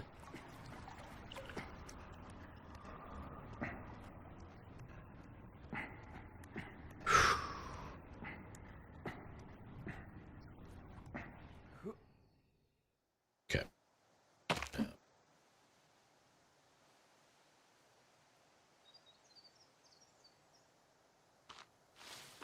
It's north of the butthole. Yeah, I know where it is. I can't point because there's no pointer on the screen, but I know where it is, where that little like divot happens in the map. But I was just running to get away from those weird cannibals. And I just wasn't sure if I saw that cave. I wasn't sure if that cave was the one that's the one on the map, or if I was just running in the wrong direction because I was panicking. Obviously, I was running in the wrong direction, but that's fine. Originally, it was derivation of the male first name Elso or Elza. Cool. I think last names are so interesting. My last name was originally given, or was derivative of somebody who was a servant of a richer family, and they would live on the property, and they would take a wall and lean it on the side of the owner's house on one of their walls, and that's where they lived as the servants. So that's why we are called Paredes, because our house would be leaning on their wall. I just learned that recently. You had to Google it, yeah. And then apparently Cabrera, which should have been my last name, that one comes from the sheep herders. Because a cabra is a goat, or a goat herder. So none from, like, nobility. But I think my grandmother who passed away last year, her last name comes from some kind of noble lineage. All from Spain. Even though I'm not from Spain. But obviously somewhere in my bloodline I am, because I'm light-skinned, so it's got to come from somewhere. Yeah, no, it's interesting. I think learning about, like, your own history, like, where you come from, is so interesting. It's harder for somebody like me because I am Latino, and the Latino history is partially indigenous and partially from, like, settlers, from I don't remember the word that I'm trying to say. From people who came to colonize. And so, like, our that part of the history I would probably eventually find. But I have indigenous blood, so, like, that part of my history I will never know because it's been erased. And so I have no idea, like, what even the type of group that I came from. or like how we ended up the way that we are, or even how far back it was that I actually have somebody that's indigenous. Like, I don't know if it was my great-great-grandmother or if it was like great times 10 grandparents. Because I have one great-great-grandmother, I have a picture of her, and I feel she looks pretty indigenous. I feel she looks pretty indigenous, but we have no idea about her.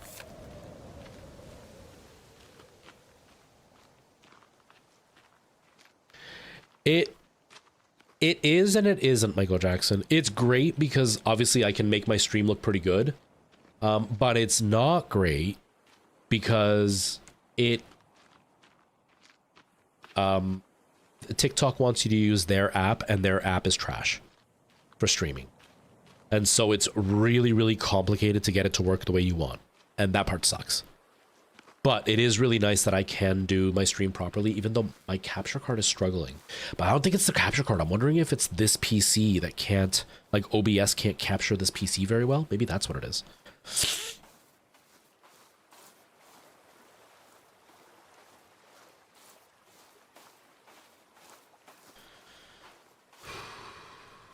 I gotta take more deep breaths. I'm getting dizzy again. Okay, we should be getting close. Should be right there.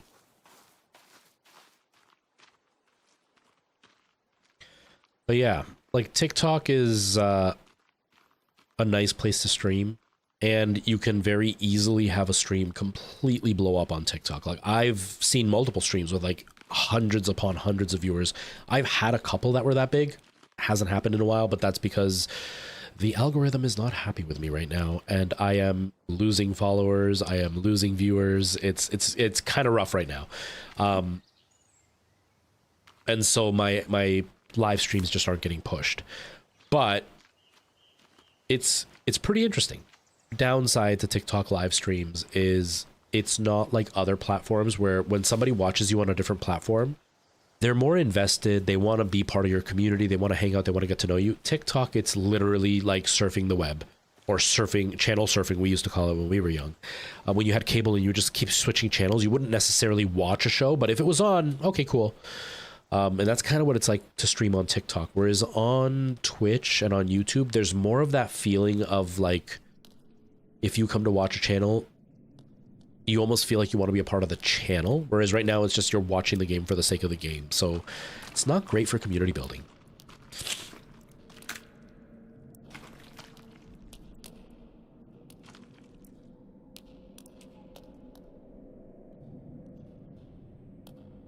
It's not so much the system. My PC is like, both my PCs are pretty powerful, Michael Jackson. They're pretty powerful. It's just the setup that I have is really complicated. Like, I can do 4K gaming with ray tracing at like 60 frames a second, no problem on both PCs. Max settings, not like 4K at like the lowest settings possible. Max settings, ray tracing on 4K. I can pretty much get, come on. Oh, get out of here.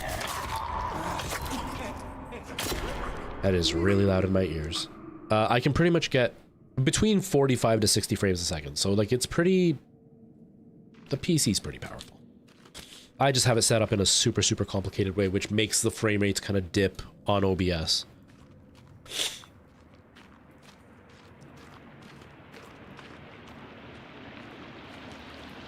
All right, here we go.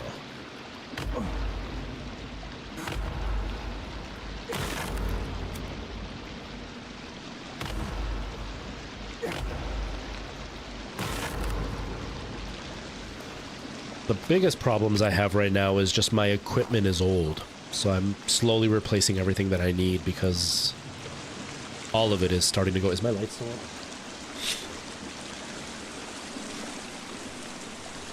All right, all right, all right.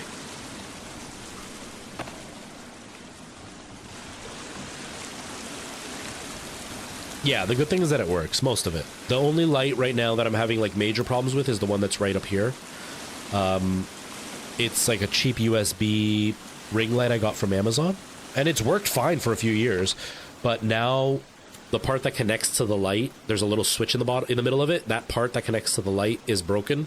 And so like if I move it, it turns the light off. But since I'm not touching it while I'm streaming, it's fine. But I definitely got to replace it. Thankfully, one of those is like 15 bucks. So I'm probably just going to get another one of those.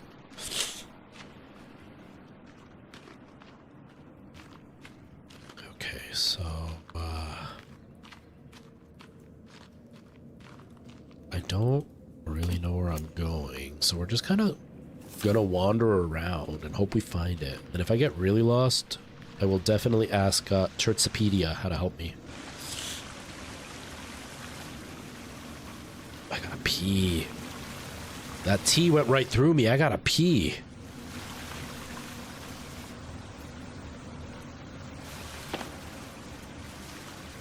It's Friday, Friday. I don't know the rest of the words, but Friday. That poor girl got tortured so bad for that really horrible song.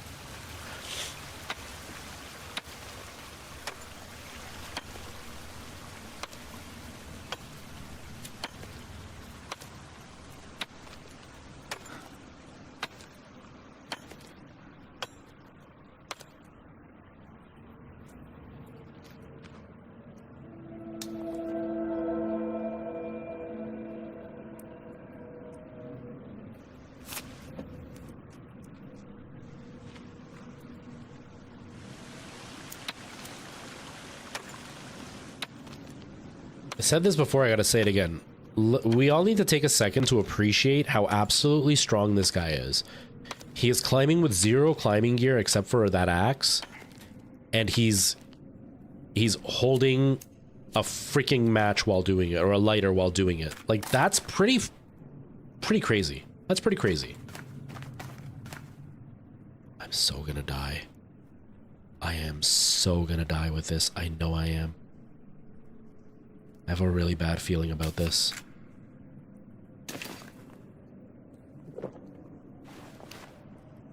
Oh, what happened to the camera? Why did it shut off? It shouldn't have shut off. That's really weird. Camera, what happened here? Oh, the whole desk shut off.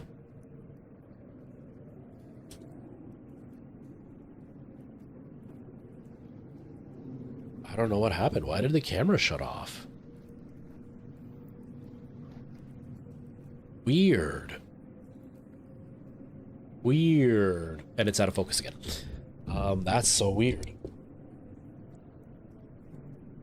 No, not ISO. Oh no, it's on. Okay. Yeah, the whole camera, like everything, the desk and everything, it just blinked right now for some reason. That's so weird. I don't know what happened.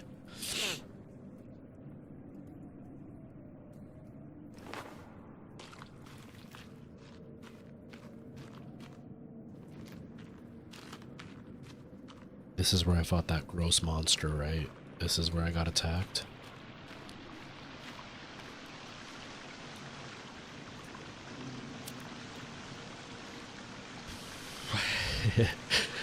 How you doing, Ty? How you feeling?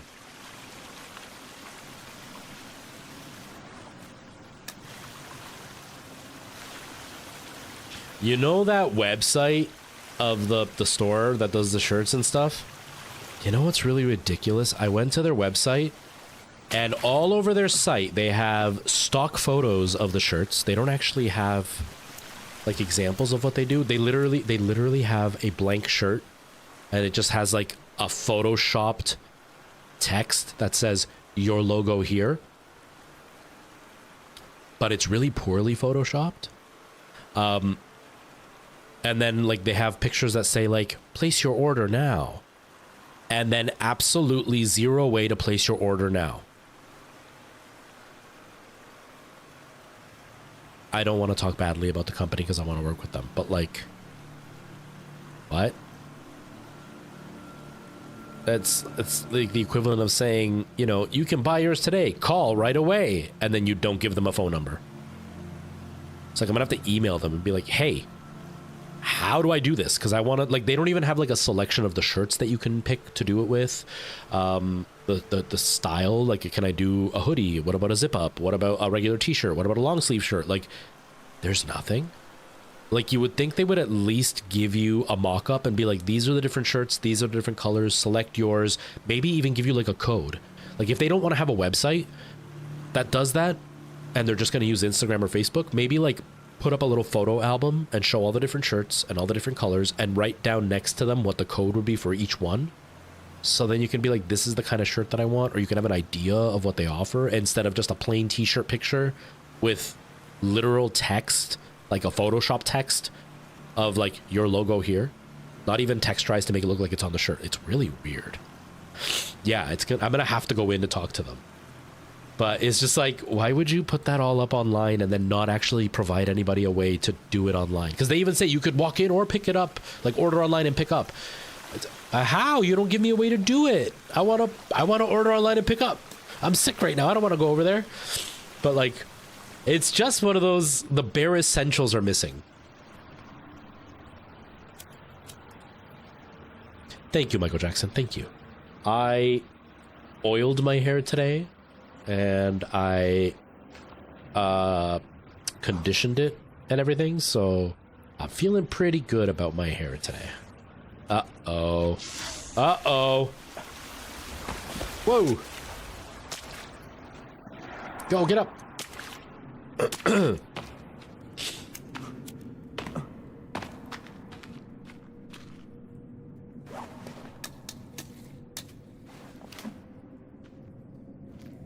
I don't think I'm ready for this. A little bit scared. But yeah, I'm still going to use them. Like, it's not like this proves that they're like a bad company or anything. It's just very much... It's just very clear this is a group of guys that don't understand how the online portion of small business works. Because even like all their Instagram pictures, they're just not... They don't instill confidence when you look at them. Do you know what I mean? Okay. So, first of all, I want to rearrange this to...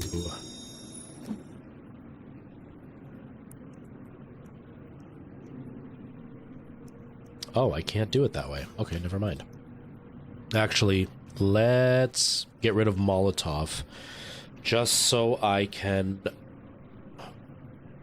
I can't see the numbers. Why don't you have... There we go, 8. Just so I have a way to like run away if they come after me. Okay, so are you feeling like you're finally able to breathe, Ty? I hope you are.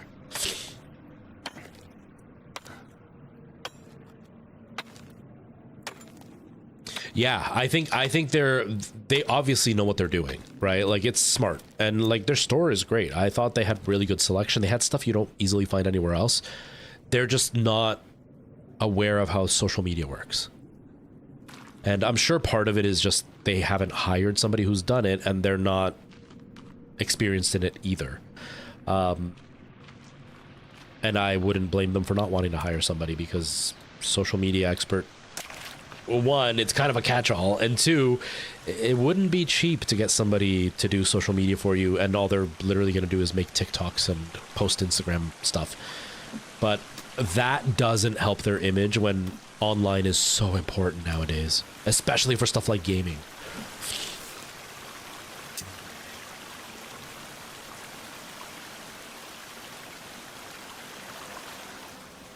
But yeah, I'm excited. Like I said, when I was there, I was like, yeah, no, I feel like they're going to do a better job than ordering from some place like Teespring.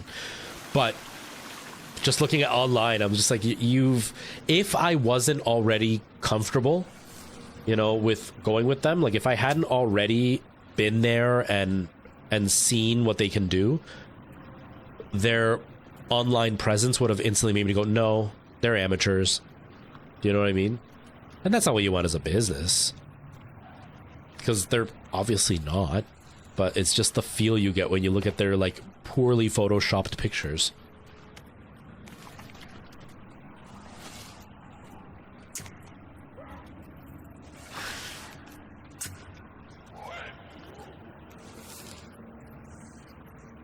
How do I... Which one is my explosives?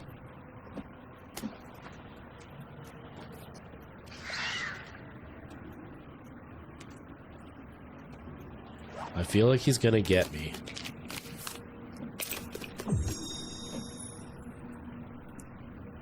Explosives are 7.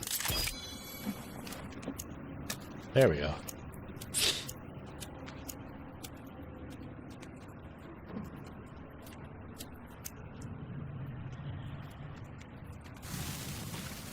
Where'd you go?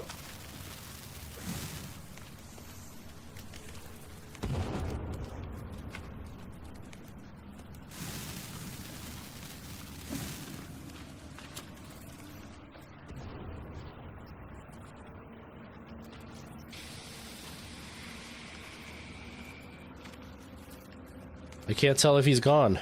Did he just... Oh, no, I heard him. Oh, God.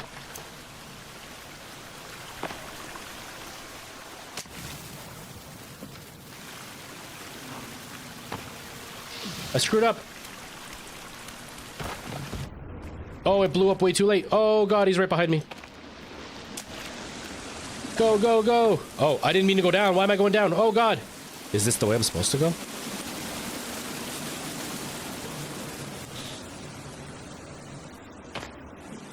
No, this is the way I came, right? Is it? I don't know. I'm confused. Is it down there? Maybe it... Is it down? I think it's down, isn't it? I don't even know. But yeah, Ty, I feel relieved for you. I feel a sense of relief now that you're done. Yeah, we should. I'm sick right now, so I don't want to plan anything just quite yet because I don't know if I'm going to be sick for like a day. I mean, I already texted you, you know I'm sick. I don't know if I'm going to be sick for like a day and be fine again, or if I'm going to be sick for like a week and this is just the calm before the storm, if you know what I mean. But yeah, we should definitely go for lunch.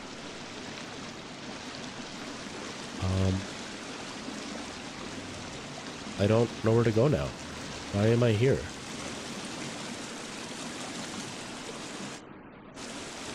Why is this a dead end?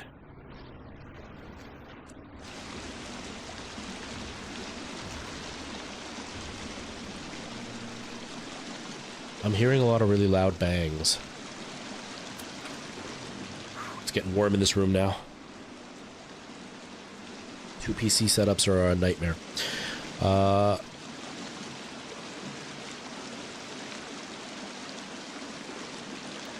Yeah, dude, and I got sick because of my brother. He doesn't like wearing masks when he gets sick. And so he got sick and didn't wear a mask at all while we were working. And then I got sick. So he didn't get too sick. He just had a bit of a cough and that was about it. So I'm feeling pretty much the same. I don't feel well, but I don't feel horrible. I don't even need this, but I'm hoping it'll help with my sinuses a bit.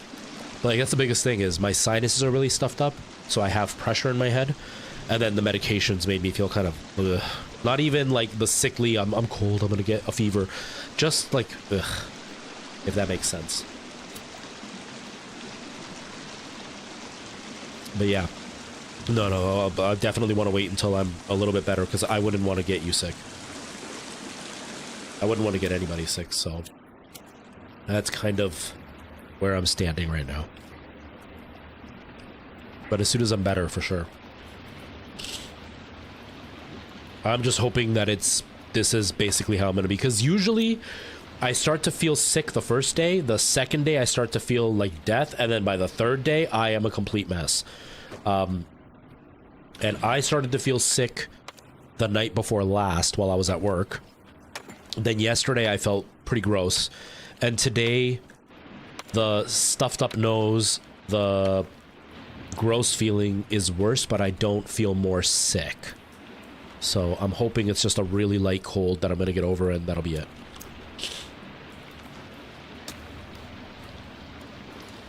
Okay, so.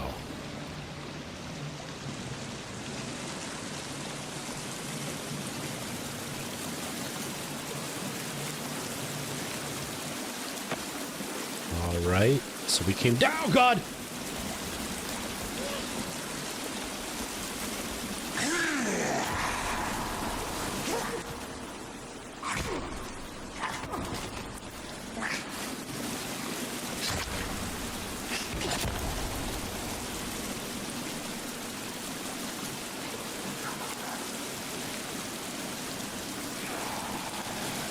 Dude, that was like that guy that got he got not the spoon, not the fork, the other utensil to the neck.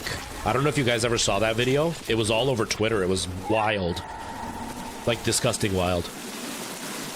But he got that third utensil to the neck, and that was literally his reaction. Just standing there watching and then just collapsed. That's what that looked like. That was freaky. I think that was supposed to be a glitch, but that was freaky.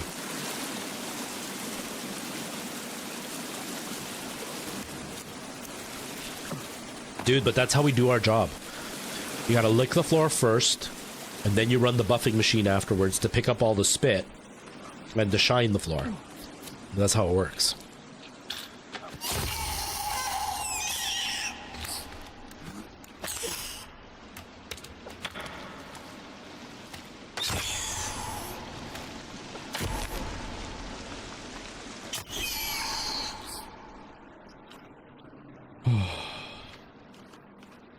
Okay.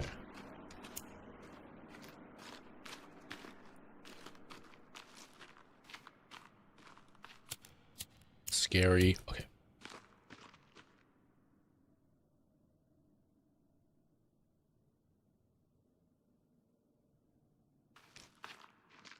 That's what I heard, Turtsa. I heard that Sons of the Forest, the AI is far more realistic and they will genuinely react depending on how you act.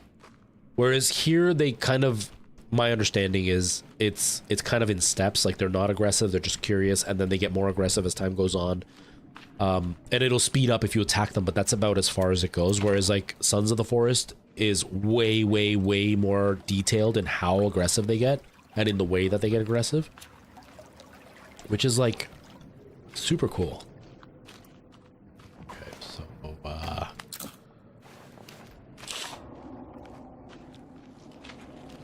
I hate that. I hate that I can hear them.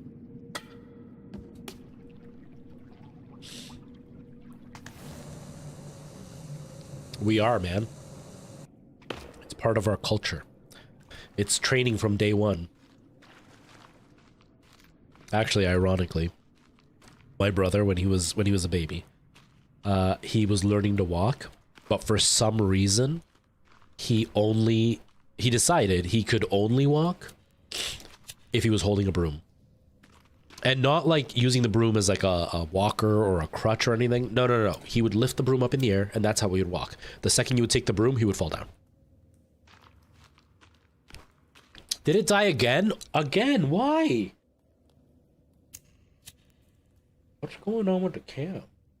Hold on. What is going on here? This wasn't happening before. Okay, I'll plug it into the monitor. Maybe that'll fix it. Unless this camera is now having issues with the battery pack. That would just be my luck.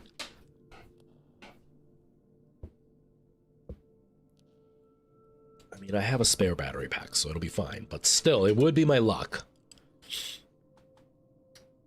Oh, that could be it. You know what? That could be it. My understanding was that this camera was really good at not overheating, but that could be it, is that it's overheating. You know what? You might be right. I hadn't even thought of that. Yeah.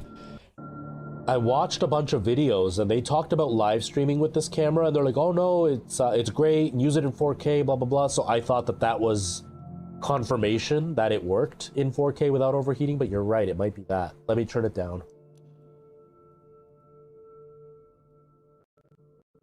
It was a cool experiment, but I don't think it actually added anything to the stream.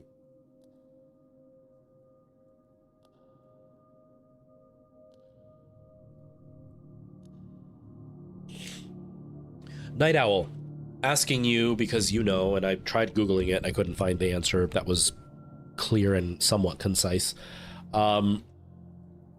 With zebras, not the animals, sorry everybody. With zebras, I have mine set to 70 because of like my olive skin tone. So I have it set to 70. Am I supposed to expose my skin so I see the zebras on the highlight? Or am I supposed to go like one stop before the zebras kick in?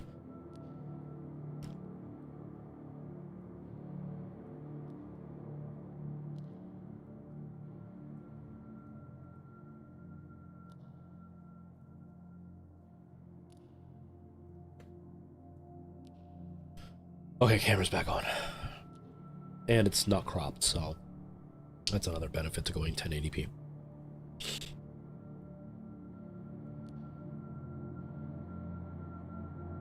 Okay. That's exactly where I am. Like, I'm getting a tad of zebra right here. Right now that my arm's up, I'm getting it all over my arms, but, like, I'm not that close. But right now, like, it comes on and off right there, right? Like, where the highlight, the main highlight is. So I think I'm okay. I think I'm exposed properly then.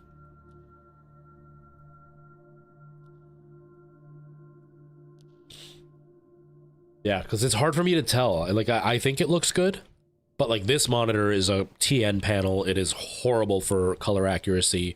On this monitor, for some reason, it's an IPS, but for some reason it looks really, really dark but contrasty, but very saturated. And then on my tablet, it looks fine. So I just wasn't sure. I want to trust the zebras, and I can just barely see them popping in and out as I move. So.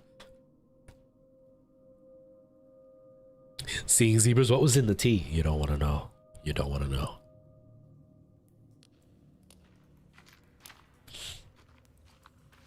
Throw water on it. Good idea, Ty. That's a good idea.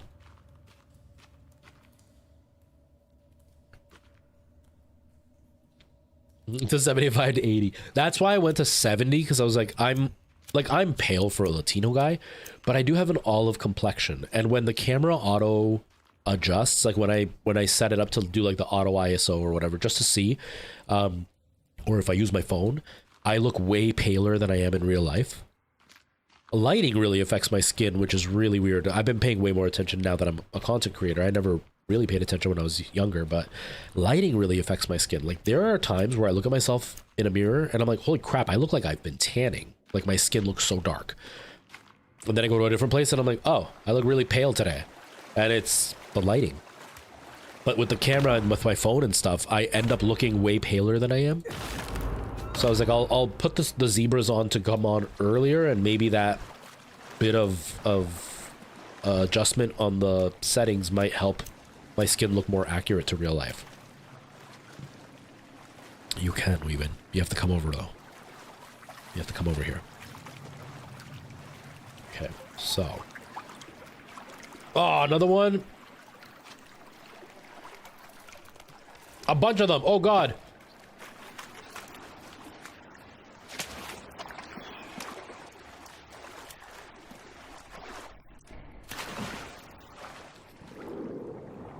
I don't know if this is where I'm supposed to go, but this is where I'm going.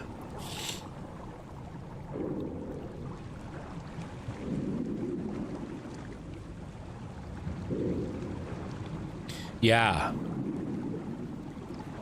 I looked on my settings. I don't know if it's maybe I have to turn something on, but on my settings, 70 is the lowest I could go.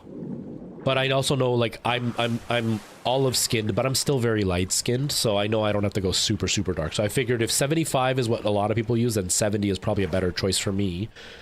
But yeah, that's definitely one of the problems with photography. I remember while I was learning how to do headshots and stuff, like, I watched a bunch of videos about doing people who had black skin and like Asians that had the darker skin colors, or Latinos that had darker skin colors, because of exposures not working the way that cameras normally are set up, because cameras tend to be set up for lighter skins. And so when you go for the darker skin, either everything is way underexposed or the color balance is thrown off. It's like, I watched a whole bunch of videos about that, but I'm in that really weird camp where, like, I'm light skinned, but I'm not exactly white, but I'm still really light skinned. So it's like, I have to find the weird balance. And I'm just trying to find a way that I can kind of guarantee that I'm exposed properly, because plenty of times, like the video I posted yesterday, a little bit underexposed, and it's kind of frustrating for me.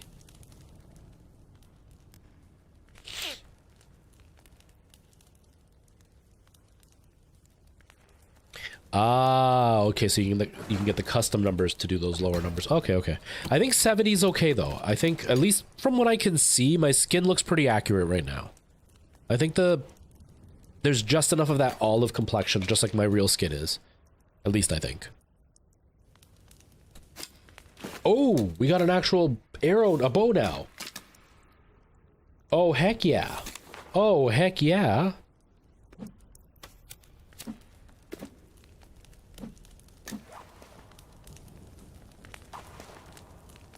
This would be too dark for my ghostly skin. I definitely want to get better background lights though. Right now it's not too bad. But I see some streamers that their background lights are so bright and I wish mine were. I don't know why. Like I don't know why mine aren't. Okay, let's put my backpack and my bow and arrow and we'll combine it and then the bow is 9.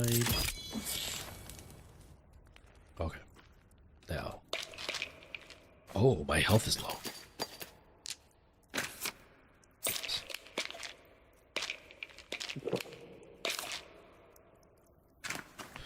Man, that's a really serious drinking sound effect. And eating sound effect you get from the pills. Okay.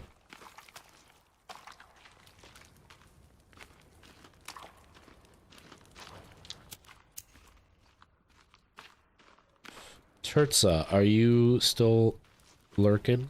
If you are, is that all that's in this little area, just that bow? And I'm actually supposed to head back and go somewhere else to get to the area I'm supposed to be in? Or am I in the right area and just can't get it?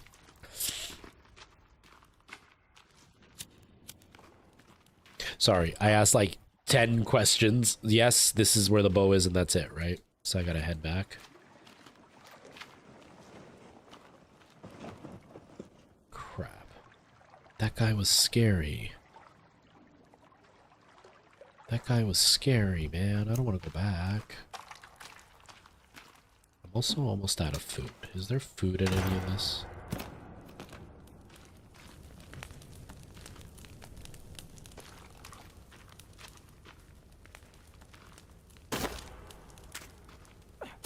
I don't want computer chips. Give me, like, apples or something. Give me something to eat, man.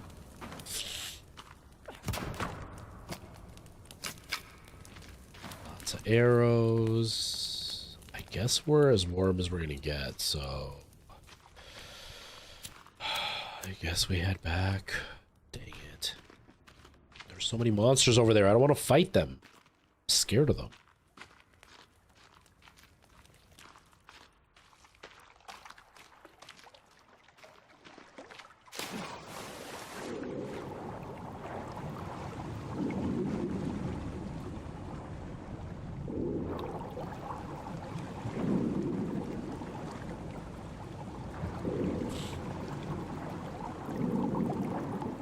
So get this, Night Owl.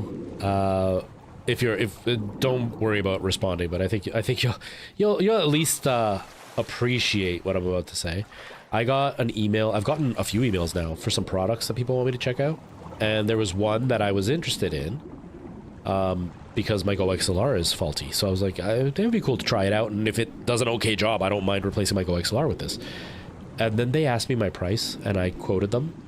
And I even said, I was like, you know, I usually charge this much, but it's the first time we're working together, so I'm definitely willing to work on the price with you because, you know, this could be something that could be great or you may not enjoy it. So I didn't say that, but I was like, you know, I'm more than willing to adjust the price because it's our first time together.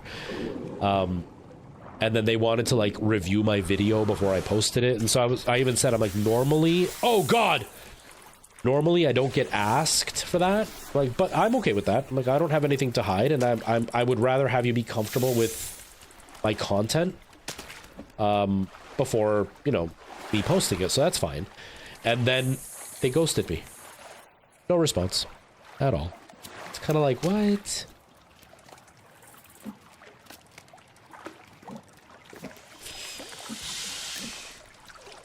So, like, I'm in the right area. I just need to find the right area in this place, I guess.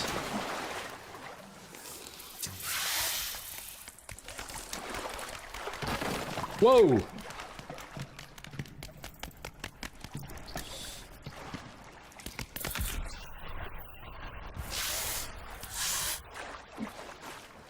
Where'd you go? I don't see you. Oh! Oh, it's the baby.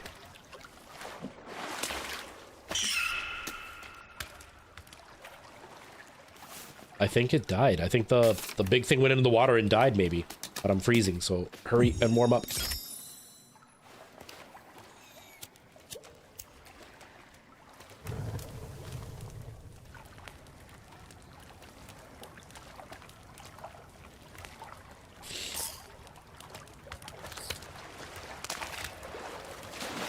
Yeah, like I'm not okay with them seeing it first, normally. But for me, it was more a case of like, I need one of these, so I'll deal with whatever they want just because I need one. Because my Go XLR is really, really finicky right now. And I was like, this will at least tide me over until then, so I'm okay with that.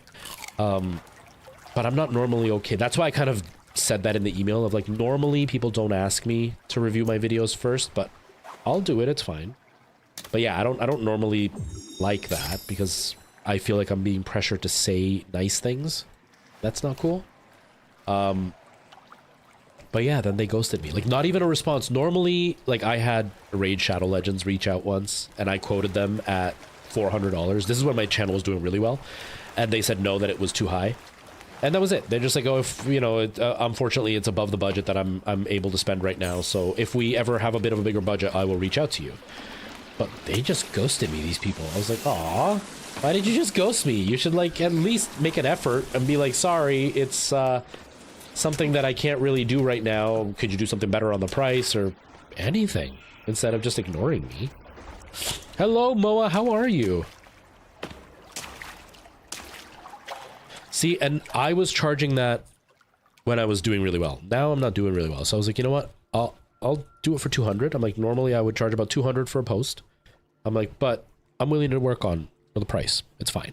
Because my numbers aren't good right now. So I don't really have a problem with like even reducing the price from there.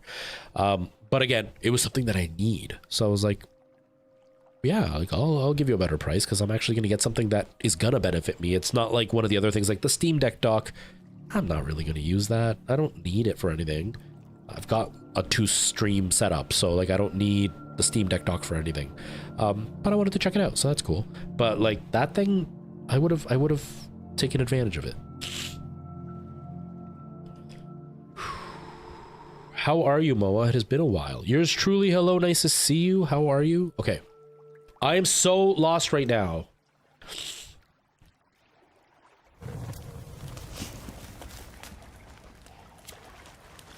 Oh, that's a really good idea. I didn't even consider that.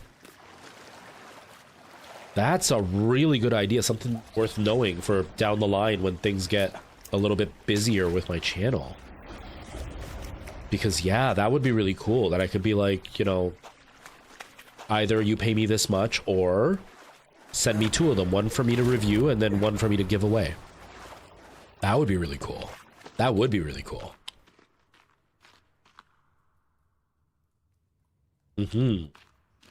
Yeah. I would yeah. Because I'm still kind of, I'm not comfortable charging yet too much because like I'm not doing well with my numbers, right? Like they're not really something that company's gonna be like, oh yeah, he's worth the money. Right now it's kind of hit and miss. But if I'm giving away the product, then I am giving myself more value, which would make them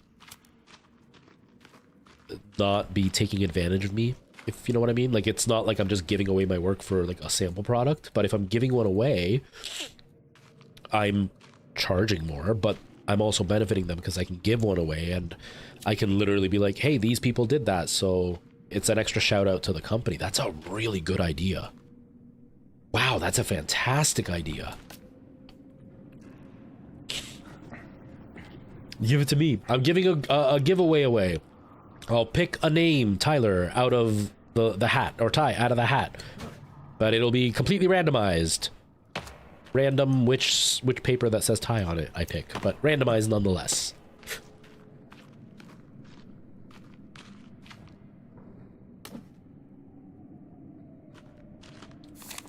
Did I just go in a big circle? I feel like I just went in a really big circle.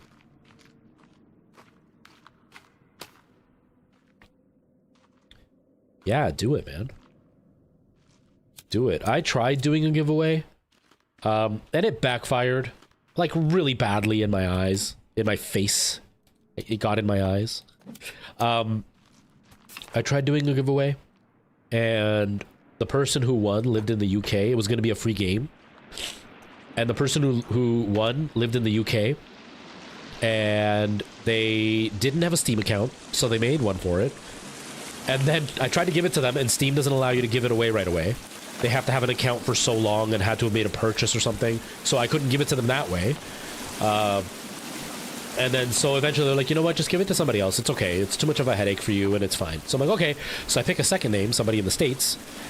And then I couldn't give them the game either, so I had to give them a gift card so they could buy the game themselves. It was such a nightmare. It was such a nightmare for me.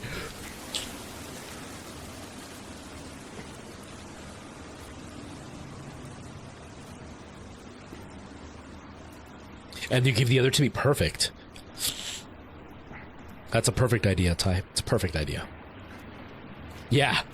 It was just I didn't plan it out properly. You know, I didn't consider what I would do if that happened. Or like set rules of like, hey, you have to be in North America, or hey, you know, if you're in Europe, this and this will be the options. You choose what you want. I went in a circle, didn't I? This is where I came from. I swear this is where I came from.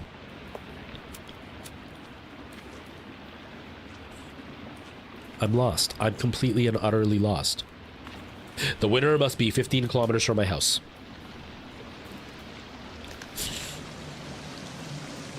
That's how you ended up with State of Decay 2?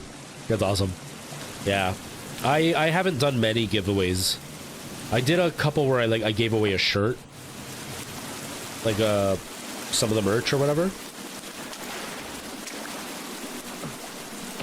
And I'm fine with doing giveaways. I just haven't because I'm not making any money as a streamer, and the viewership isn't really high, so it'll literally be down to like 4 or 5 people, and that doesn't feel like a proper giveaway.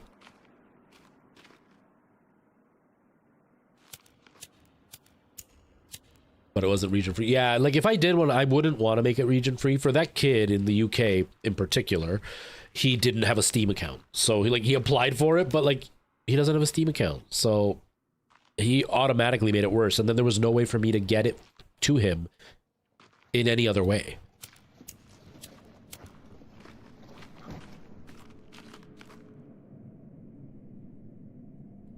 Exactly, Ty. That's exactly it. That's pretty much who it would be. One of you guys.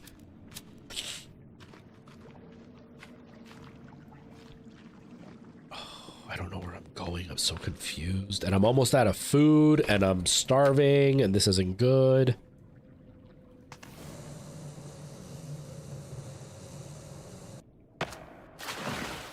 No, no, no, no, get up. No, get up, dude.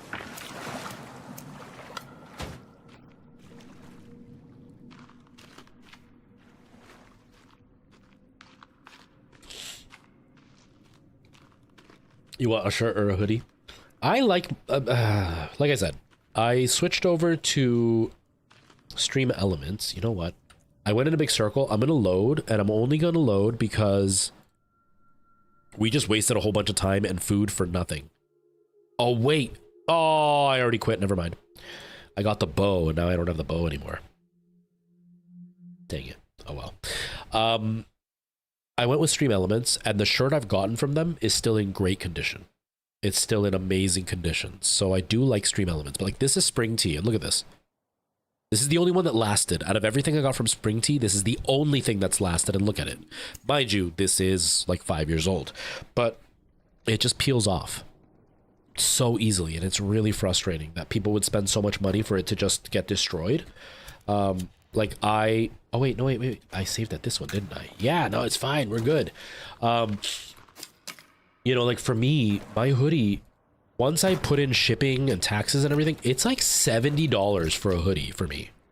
I don't feel comfortable somebody paying $70 for a hoodie for it not to work, but it's the only option I have. Now, Stream Elements, up until now, I haven't heard anything bad. I've enjoyed the shirt I've gotten from them. but I do like the hoodies. The hoodie is my favorite. So I'm hoping that this guy that Ty showed me, like the store that he took me to, that they will do hoodies, and I would like to get a couple of hoodies. I want to get one with like my logo in large print, but I also want to get one where it has like a tiny little logo, just so I can have hoodies to wear on stream, because even though it's hot while I'm streaming, it's just comfortable.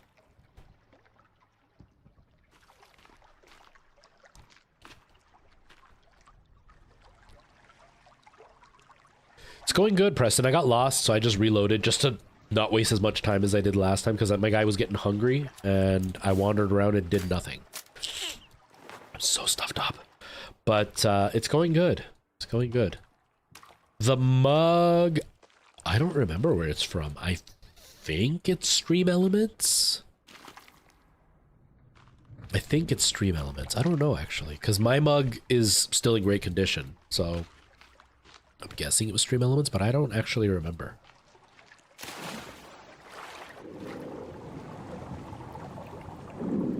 But yeah, I want to get a few shirts, but I'm going to pay for this guy that's local, because one, it's not going to be any worse than Teespring when it comes to quality. But two, it's going to allow me to buy it at a much cheaper price. You know, instead of like $50 for a shirt and $70 for a hoodie, I can spend $30 and have it, because it's not something that I'm trying to sell to people. It's just I like to wear my logo while I'm on stream. And it helps other people see my stuff, and they can be like, oh, I want to buy that.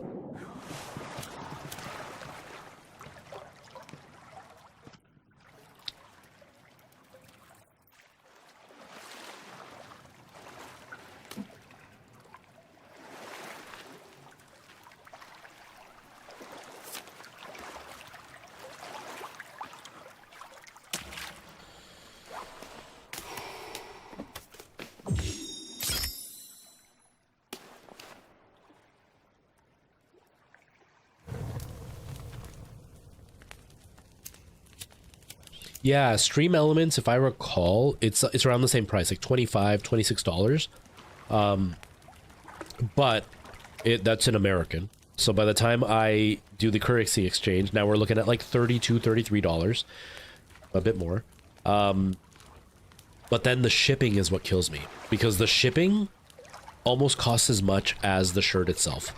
And that's where I get completely destroyed, because I had it. I had them picked out. Everything was ready, and I was like, okay, $100 for hoodies, cool, because I want to get in a few, like a few different styles. I was like, perfect. And then I go to check out, and it was like $250. I was like, whoa, that's more than double what I was expecting to pay. And it was all the shipping, and then the taxes on top of that.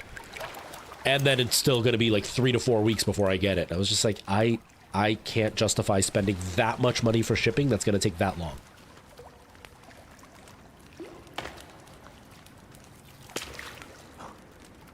No recuenzo recuerdos, no sé cómo se dice. No, ya creo que ya te expliqué que a mí no me gusta jugar con otra gente. Oh God.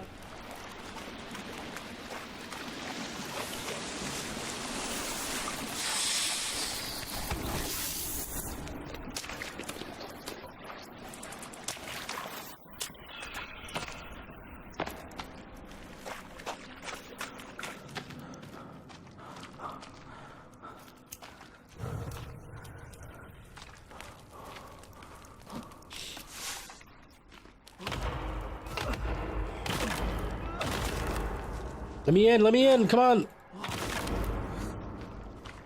I don't want to fight you, but I will.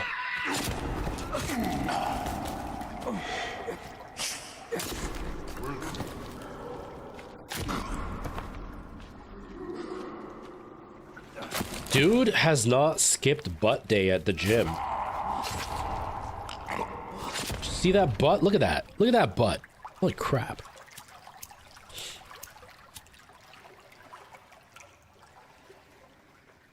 $8 to $12 in Canada. Okay, that's not bad. That's not bad at all. Yeah, because the big problem with like Teespring and stuff is the way that they run their business is obviously by just selecting random places that print t-shirts and then they ship them from there. But the only place that's available near me was in the States. And so the shipping of cross-border from wherever it was that they're shipping it from added that extra price to the price tag. So that wouldn't be bad. What did you say that place was called? Fourth Wall. I'll take a picture of that too. I'm gonna try to see that. Because if their prices aren't too bad, I might... Like, I'm still gonna buy the ones at this local place just to try it out, see, because one of the benefits with local is I can get something custom that's just for me without having to put it up for sale for anybody else to see. That'd be unique. Like my mouse pad. My mouse pad has my logo on it, and I don't have it for sale. But I do want to see if I can find something that's a little bit cheaper so I can, you know, put it up for sale for other people because it might be cheaper for them, and also be able to replace my stuff whenever I feel like it. Oh, nice. Yeah, that's something. That's something. You want the retro Bulma on your shirt? I love that thing. That's amazing. Girl Thulu, how are you? What the heck is that noise? Okay, he's shivering because he's cold, but it looks like I'm shivering because I'm scared. Yeah, doing a giveaway for some merch eventually will be nice.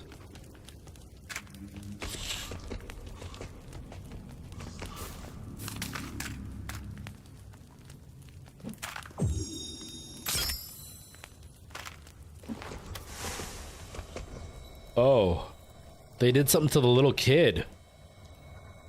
Why would you even do that, you jerk? Horrible.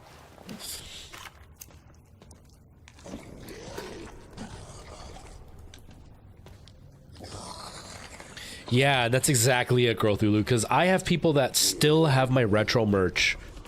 Whoa! Whoa!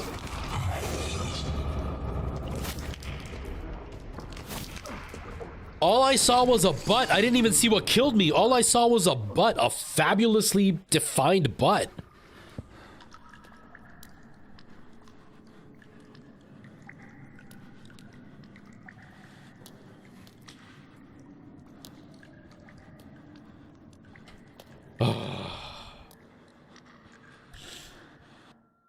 Oops, I didn't mean to. Oh, no, I did. I want to load because I don't want to travel through up and back underwater and all that crap.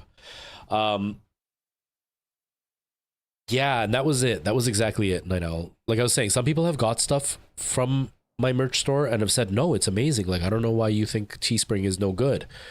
And I'm like, I had a shirt that on the very first wash, this is what it looked like after the first time. This is after 5 years, so that's acceptable. But like on the very first wash, it looked like this. And then Teespring refused to do anything. They just kept sending me replacement shirts, which also looked just like this after the first wash. And now they're just my work shirts because they're just plain black. Everything came off now. But obviously they're using the warehouse that's making very, very low quality product. But it's like, that's not cool. I don't want the risk for somebody else, right? Eventually they refunded me for one shirt. Out of all the ones that went bad, for one shirt they gave me a refund. That's where I was like, I don't want to work with Teespring anymore. They should have been like, we'll send you an extra, and then after that been like, you know what, we're gonna refund you because obviously no good. But it was like time after time after time. I ordered 3 separate shirts and 2 hoodies from them. No, 4 hoodies and 3 shirts from them. And out of all of them, this is the only one that still has the print on it. Including them also refunding, sending me new shirts to replace the old ones. And at that point, I should have been like, just refund my whole order at that point.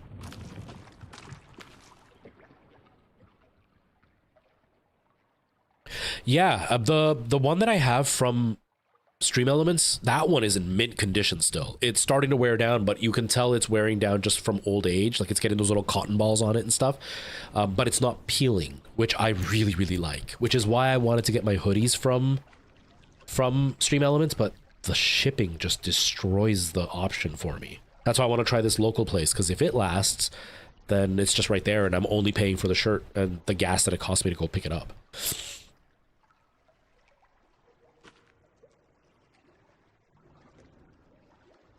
What makes their mugs fantastic? What is it about their mugs that make them fantastic? All right, Weeman, have a good night. Thank you for hanging out. I appreciate you being here. Sweet dreams. Sleep well, my friend.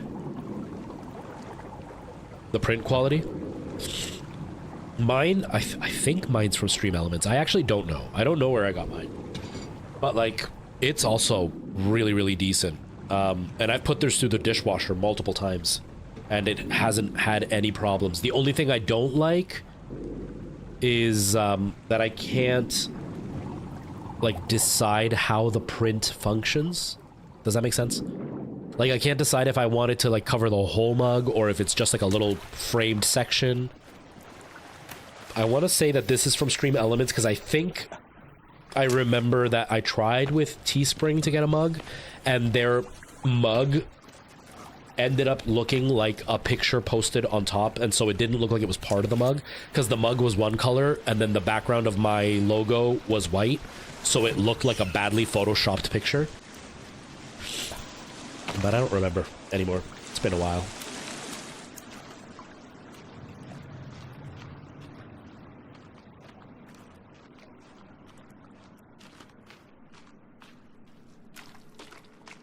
Oh, that's so cool. Yeah, see, that I would like to do. Like, I would love to have it be heat reactive and have, like, something really dumb be the heat reaction. Like, I don't know, like my Hey Retro guy. Whoa! You know, like you put your tea in, or when it's like sitting in your cupboard, it's just a mug with my logo, but then as soon as you put the hot tea in it, all of a sudden you see like the Hey Retro character pop up. It's really tacky, but I think it would be hilarious. Itchy eyeball. Itchy eyeball. Luis, how are you? I'm doing well. I'm sick, so kind of jabbering a lot because my medications have made me kind of feel weird. Like the cold and flu meds, but I'm doing well outside of that. How are you doing? Man, heat active would be amazing. That would be so cool. That would be so cool. Yeah, because like if I could do the whole wraparound style, then I would do something like a little scene or whatever. Like make it look like a video game platform level.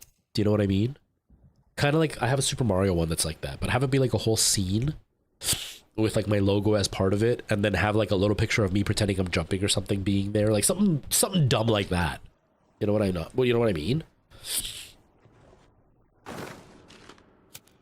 But heat activated would be so cool. My Mario one is heat activated. I don't use it though because it started to peel.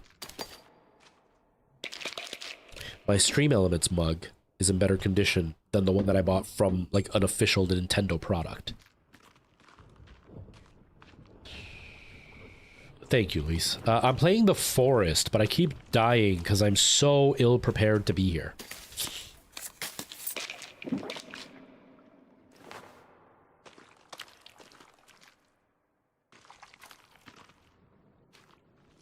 Oh, I should probably pick up all this.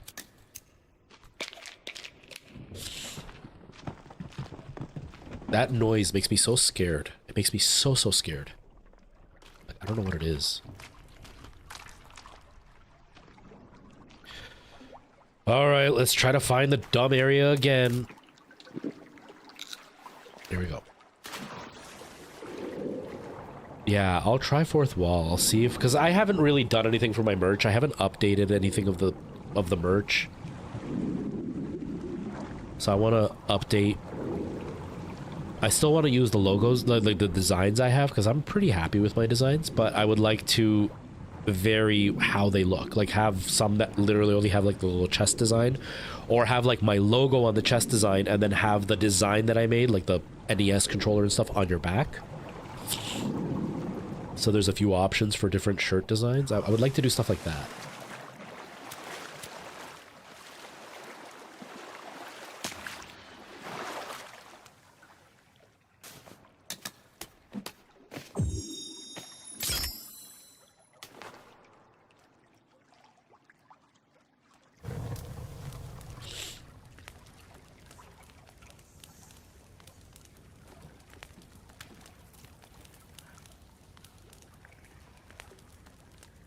Oh, yeah, that would make it even better, because everything that I've seen from Stream Elements and from Teespring was shipped from the States. and there were multiple locations in the States, but it was still shipped from the States. And like the nearest one was a decent distance away. Like it wasn't like it was Buffalo, where it was a couple of hours away.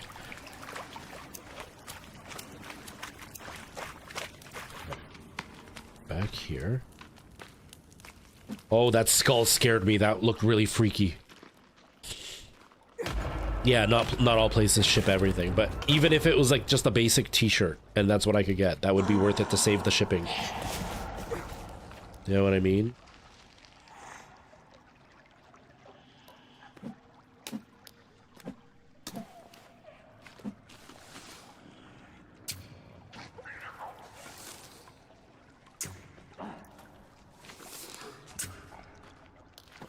Okay, done. But yeah, Growthulu, I'll definitely check yours out. You'd like to do a Pride collection? Yeah, that would be nice. That would be really nice. Yeah, I definitely want to... I got to do everything, right? Like, I got to redo my whole Twitch page because it's out of date. You know, it's got pictures of me from when I was bald. But it also has things that I don't really do anymore, and my schedule's wrong on it, and all that. And I need to redesign my shirts and stuff just for the sake of getting more variance in what you can do. Like, I know Stream Elements was, when I was active with all that, they were like starting to offer new styles of shirts. Like they had long sleeve shirts where you could get your design on the sleeve instead of on the shirt itself, which I thought was really cool.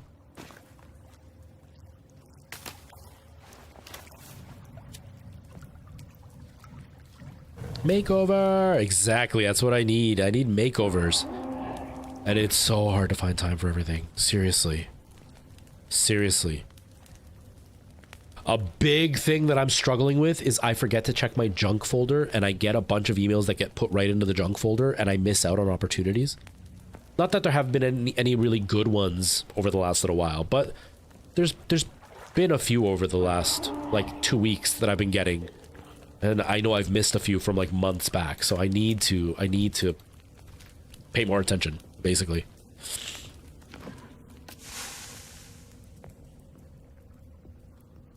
Same here. I mean, I haven't started to film more, but he's the reason that I am putting more effort into, like, trying to get content out, because, yeah. The video quality that Night Owl is doing and the style he's been using has really been like, oh, that looks good. I need to start working on my stuff. All right. I'm gonna die. I'm so gonna die by this. This big guy's gonna kill me. The guy with the nice butt is gonna kill me.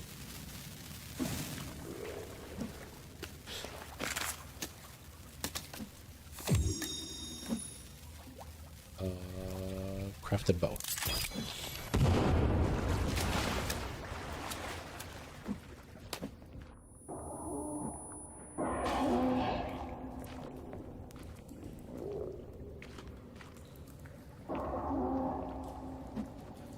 Oh no, I can't do anything with that.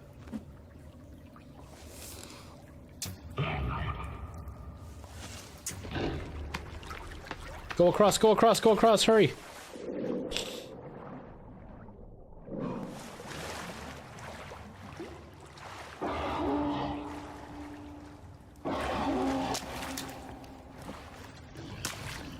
Oh, it's happened to me, man. That's happened to me. It's the worst.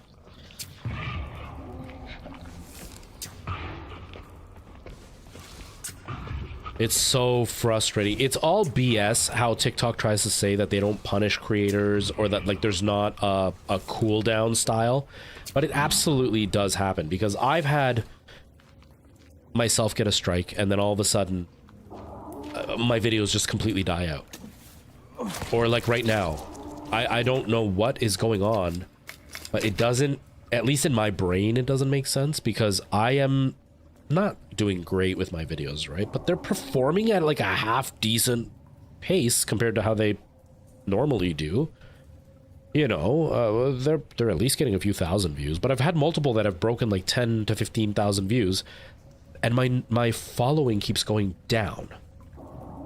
Yet I keep getting notifications of people following me, and the number just keeps going down.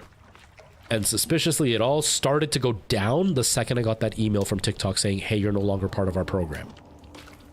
Which is like really disheartening to think that like it really is that easy for just things to fall apart even when they're going well.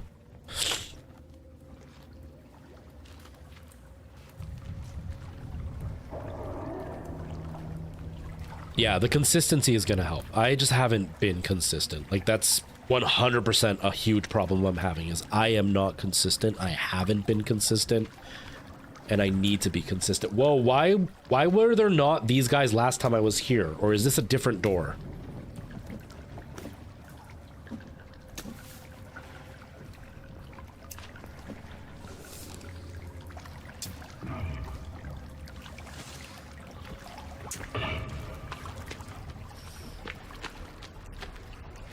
I went the wrong way, I think. I went the wrong way. Oh, God.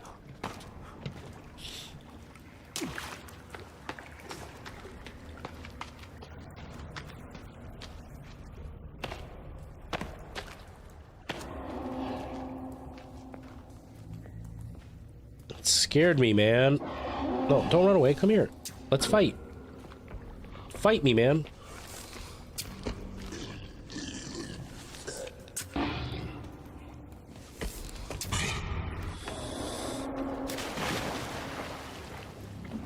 I can run away, but you can't, okay?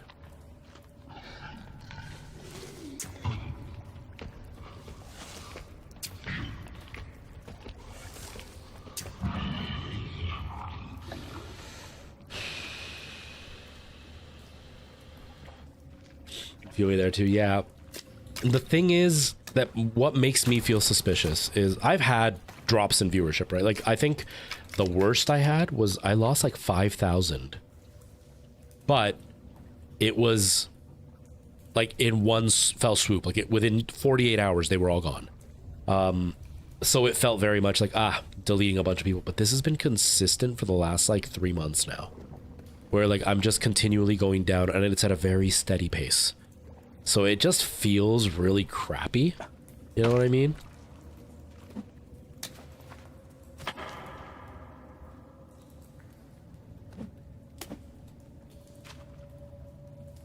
That's exactly it, Night Owl. That's exactly it. Like, if it's not resulting in anything, then what's the point of the extra effort? That's how I feel.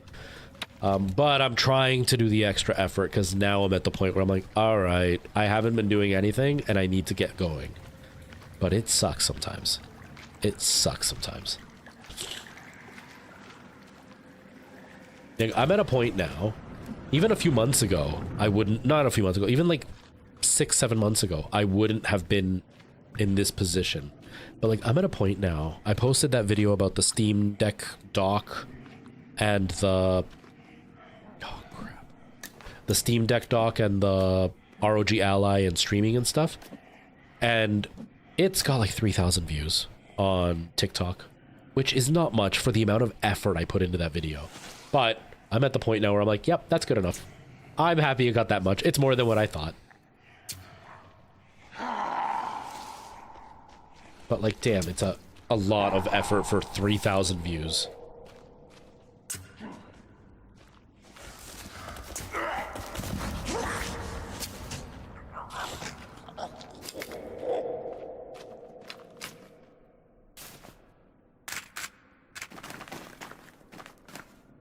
What's it at? I actually haven't checked it since yesterday.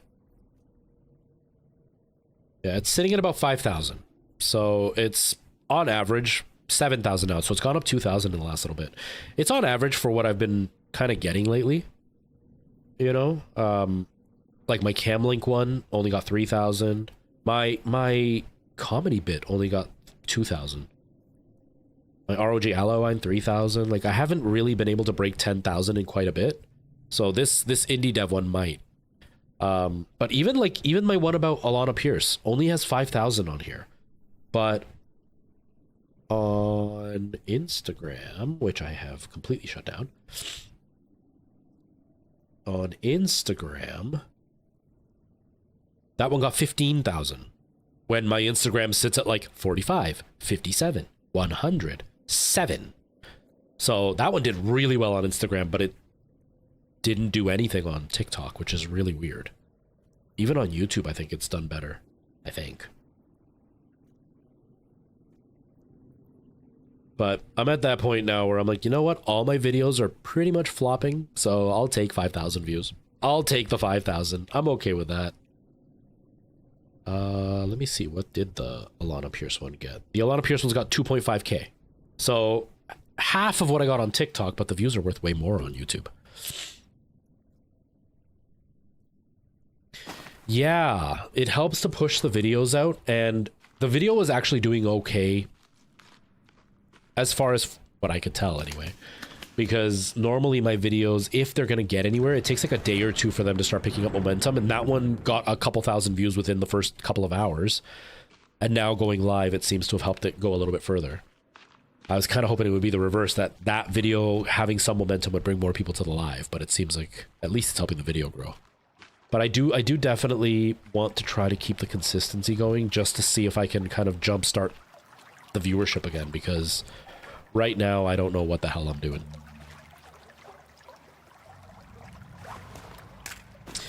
Yeah, 5K is normally where I'm like, okay, it's gotta at least reach 5K. But right now my videos are doing so badly that I'm like, please just reach a couple, like 2 or 3K.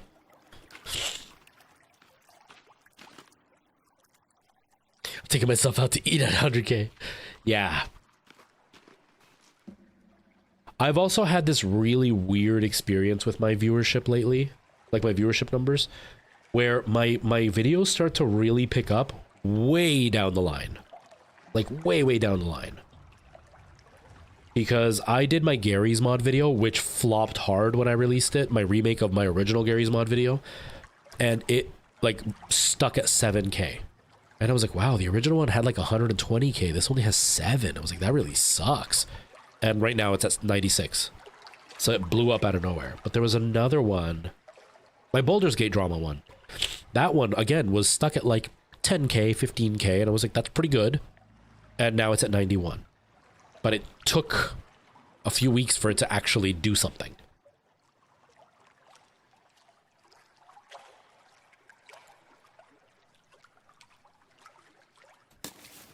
Yeah, it's a much slower burn. And I'm finding that now I don't realize when I have a video that goes somewhat viral because it happens way after I've already forgotten about the video.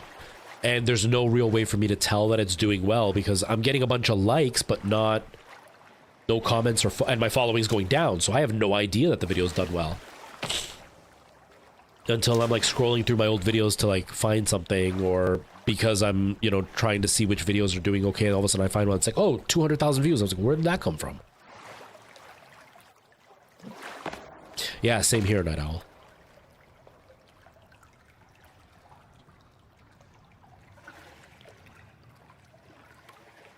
It's scary, the female race at the moment.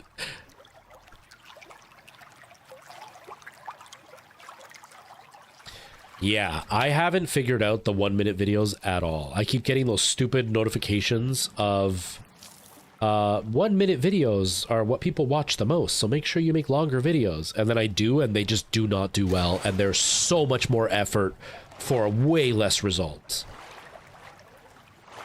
And so it 100% does not intrigue me to make a video on there. It's above 200K. Yeah, it's so weird. I do like the slower burn. I'm just not able to take advantage of it because everything else around the slow burn makes it hard to realize the slow burn is even happening.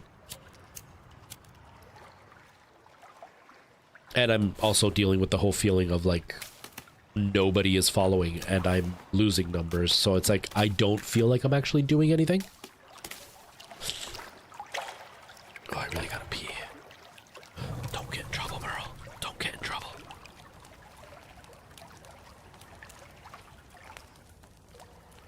I gotta go underwater? Is that why?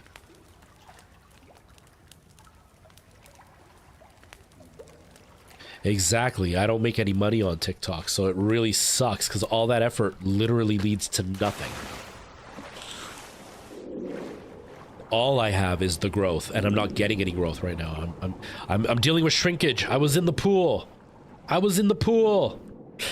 But, you know, so that's why I'm even more fixated on the numbers, because I'm like, I don't get paid for this, so it would be nice if I had growth for the work I'm putting in, and I don't even get that. So it's really disheartening, you know?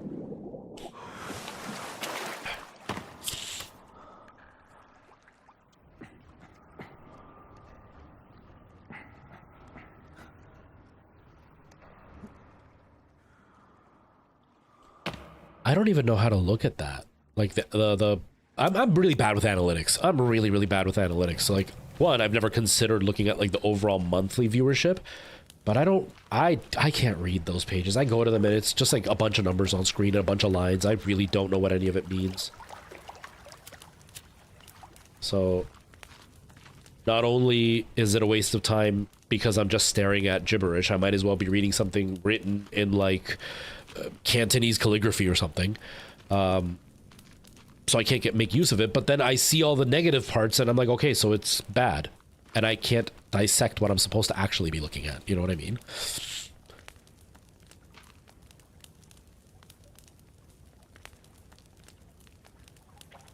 You forgot about... I never watched Beyblade. I was a little bit too old for Beyblade. When Beyblade came out, I was already like 15 or 16 years old, so Beyblade just wasn't something on my radar. To me, Beyblade was like a little kid's thing. So I don't have the nostalgia to it. It's kind of like Pokemon. I have a little bit of nostalgia for Pokemon, but not very much because it wasn't something that was really like it. Pokemon started to pick up when I was in about grade 8, and that was the game. The show really started to pop off by the time I was in high school. So I wasn't really a part of the whole Pokemon thing. And the kids that did Pokemon in high school, well, you know, they were the uncool kids that played Pokemon during lunch when we were all sitting there flirting with each other because it was cool. You know what I mean? Stupid, but yeah. Beyblade and Yu-Gi-Oh! Yeah, I wasn't into those. I never got into those. But yeah, Growthulu, I just don't even know how to read them. So even when I look at them, I just see the negative and I'm just like, I can't even get a benefit from it because all it's doing is making me feel like a failure.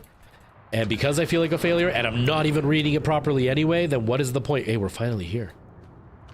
Then what is the point of reading it? You know what I mean? And it kind of sucks because I know it's one of the most powerful tools you can have as a content creator to learn how to read your analytics, and I just don't know how. You played the trading game until you were about 30? Yeah, a lot of the guys that did that in high school, they still do it. And now that I'm, you know, more confident in allowing myself to be a nerd, because a big part of it was my own social inability, right?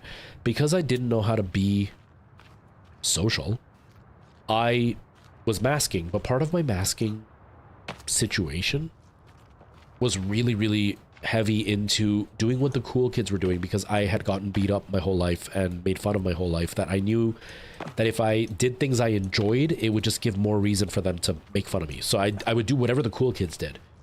And Beyblade and Yu-Gi-Oh! And Pokemon, all that stuff, D&D, Magic, all of that was a surefire way of being labeled a loser. And so I avoided all of it like the plague, even though I think I probably would have enjoyed it. And now as an older person, I'm jealous because I see how much fun these people have and the friendships they built doing that, and I totally missed out.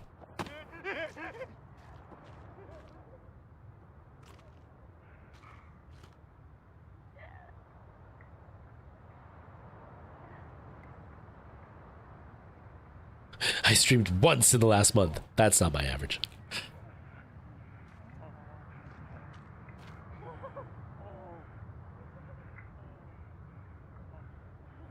Really? I didn't know that, Night Owl. I mean, my videos never break like 100 views on YouTube, so I've never even considered the algorithm.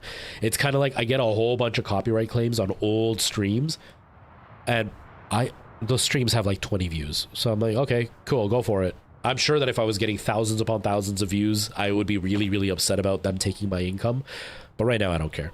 But it's kind of the same with the algorithm. I'm like, I don't even break 100 views, so really, what's the algorithm really going to get me Because it probably doesn't even have a good measurement when you've only got 100 views out of everything. Oh. I'm scared to go down there because when I came down here in VR, there was like 5 million big weird dudes. Those guys over there, see? Let's do it. Geronimo! Pew! Oh, it didn't work. My nose is all stuffed. 100% correct. The guys who played Magic School, yeah, where they were labeled as... I played Yu-Gi-Oh!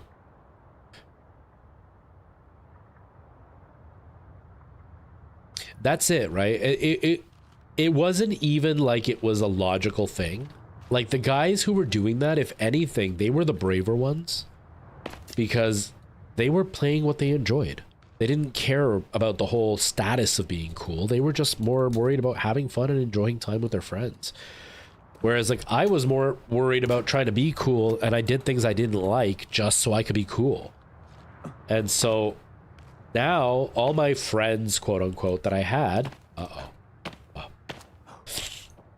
they didn't actually stay friends of mine, and a lot of them ended up in jail. So what was the point? I missed out on some really fun stuff just to be cool to a bunch of guys who are now losers in real life. Whereas, like, a lot of those nerdy guys that we made fun of, they're still friends. They still, like, hang out, have a really good time together, and appreciate life and each other, and have actual passions. It's like, I missed out. I mean, thankfully, I'm still a video game nerd, so I do have my passions and love and stuff, but still, I missed out.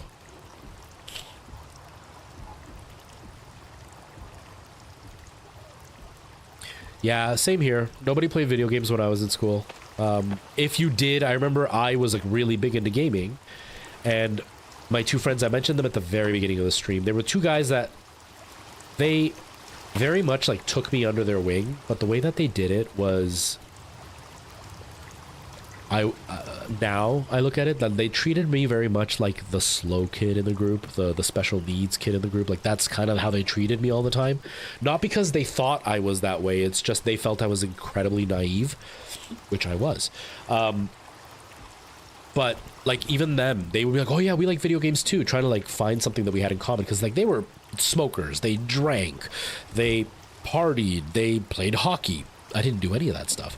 And so trying to find something to have in common with me, they were like, oh yeah, we like video games too. And then I showed them a bunch of games that I like Metal Gear and stuff, and they're just like, no, that game's boring, like, we don't like that. And what did they play? Hockey. And I was like, oh, okay. So, like, they liked video games, but they weren't gamers.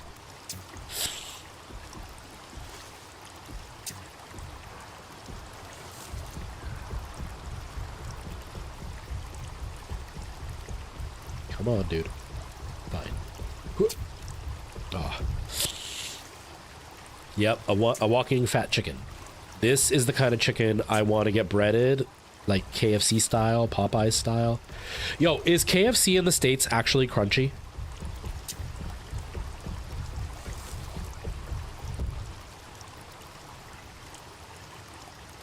Okay. There's a pond I can swim in. Am I heading in the right direction? Like, it's that way? Like a soggy crunch? Okay, yeah, because I was gonna say, you see the commercials, they're like, oh, KFC, crunchy chicken. But KFC here is soggy. It's breaded, but it's soggy. There is zero crunch to KFC. Where you get the crunch is on the pieces that are just breading and no chicken.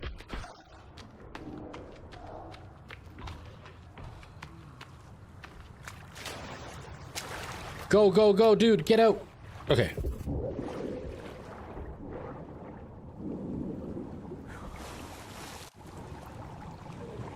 Even in the motherland of Kentucky. I know, you would think you would have the best KFC in the world. Always soggy and greasy there too? Yeah. Kentucky Fried Cat. Because I was gonna say, I'm like, everybody goes on and on about how, like, KFC, like, everything that I ever see is usually about KFC, but damn, Popeyes is crunchy here. Popeyes is, like, that's my favorite fried chicken. Yeah. KFC gravy, that is... Oh, KFC gravy. Oh, KFC gravy. We're finally at the end. Finally! We're about to die. We're out of food. We're starving. We're cold. And we're at the end of the game. This is not good. No, we don't have Zaxby's here. We have something called... Is it Church's Chicken? I think it's Church's Chicken, which is like KFC's flavor, but with Popeye's crunch.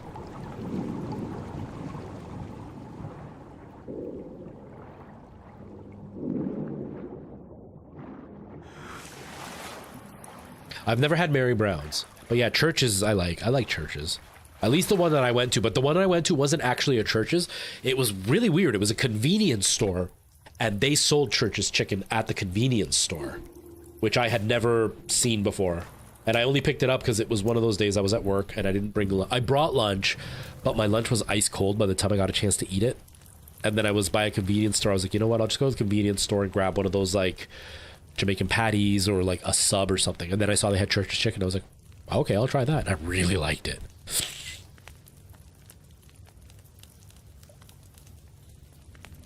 Oh, and Subway. Yeah, I like chicken. So I like fried chicken and stuff. But yeah, Church is really good. I've never tried Mary Brown's. It looks good, but I've never had it.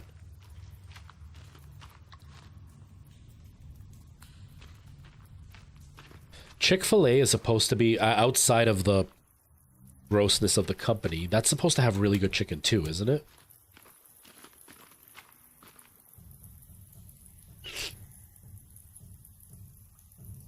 Yeah, that's what I've heard. Like, India has a totally different style of McDonald's. Obviously, they don't eat cow, but like, there's like a full-blown different menu depending on where you go.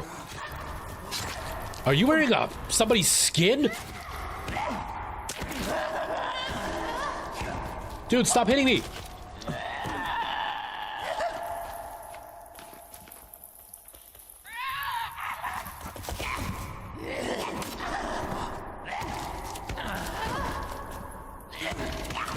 I can't hit him, I'm too slow. Holy crap, this weapon is terrible.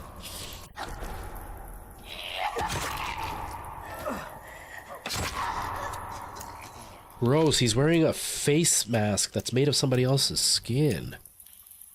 Gross. Yeah, Sushi, it's the end game. We're here. And we're starving. Give me your leg.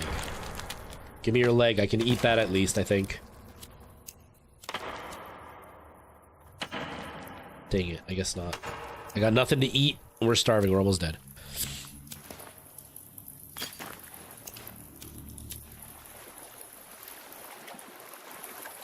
But yeah, different restaurants have different things. Like, I have a friend, and she is...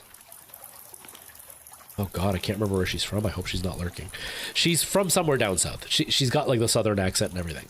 And we were having a conversation once, and she couldn't wrap her mind around that nowhere in Canada sells horchata. And, like, in the States, it's pretty much everywhere. And so for me, one of the big things that I like to get when I'm in the States is horchata. Because we just don't have it here. Like, you can't even get, like the packages that you can make it yourself. There is no horchata in Canada. Unless you go to, like, a Latino store, but they're going to charge you an arm and a leg because they shipped it in themselves. But in the States, you have, like, the actual fountain there. Like, you can just get it wherever you go. And they couldn't wrap their mind around it, but a big part of it is we don't have a Latino community here. So why would they sell a drink that nobody would ever want? Because nobody knows what it even is.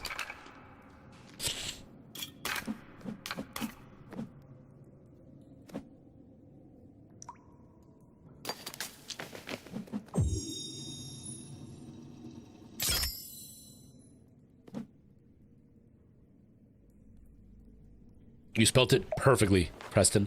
It is a drink that is made from a bunch of different types of like spices and stuff, and it's made with milk. I've never made it from scratch, but it's like every recipe is slightly different. My understanding is it's an indigenous drink, but it's one of the most famous things that like Latin America loves. And the closest I've been able to find to a similar flavor would be something like if you go to McDonald's and you get the vanilla chai iced thing that they sell. Very, very similar in flavor to that. But it's basically made of milk with vanilla. I think it's got cinnamon. I've seen some recipes that use rice. And then they like, depending on how they make it, some people blend it and you drink it and it's very sandy as you drink it. Other places will actually like let it sit with the water or with the milk, and then they'll pour the milk and strain it so you only get the milk. But it's like a creamy vanilla inspired flavor. But I freaking love it, but it's not for everybody. Some people really don't like it, but I really like it because it's very much like that vanilla chai flavor. Yeah, it even looks like the proper chai, proper chai tea. I know chai means tea, but like very, very similar to that in like even the way it looks, but it's lighter. It's much, much lighter. And it's really, really good. And it's a cold drink. And I absolutely love it. But they don't sell it here. So like my brother when he goes back home, or my sister when she goes, because I never go, they'll bring me like the little pre-made packs. So all you have to do is just add some milk and you're good to go. They have brought me like the proper mix that's like made by somebody. And then you put your milk in it, you mix it, you add your sugar, and then you let it sit for a while. But that one's really coarse, like it's grainy. It's almost like it has sand in it.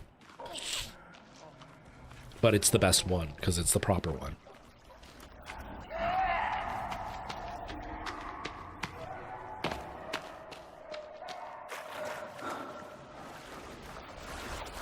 This really is not good.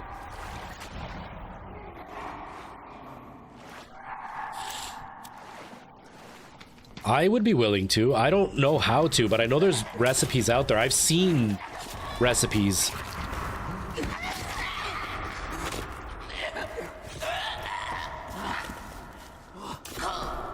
Like, I've seen people show how they make it.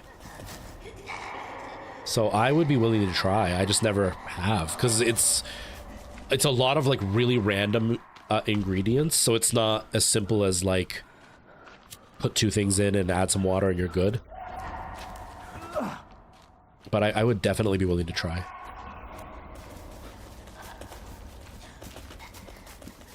Yeah, Girl Thulu. Yeah. Sometimes you see those images and you're like, what was I thinking?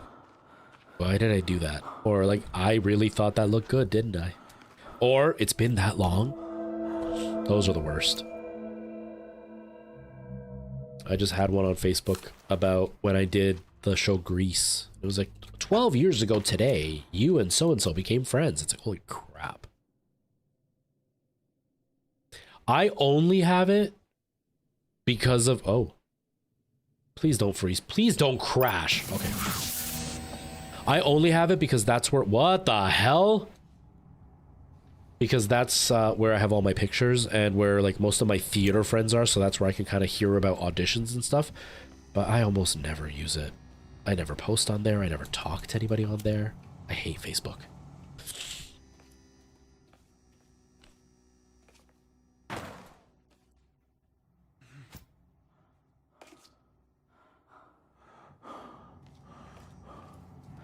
Me 13 years ago. Dear college boys, not interested. I'll pepper spray you. Spray.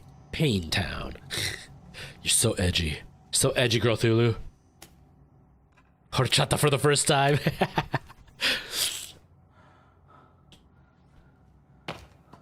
And your husband went to college with you, right?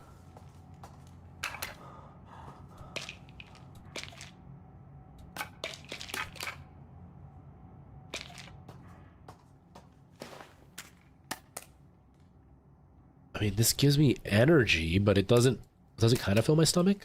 No, it doesn't. It does not at all. 1, 2, 3, 4, 5, 6. 1, 2, 3.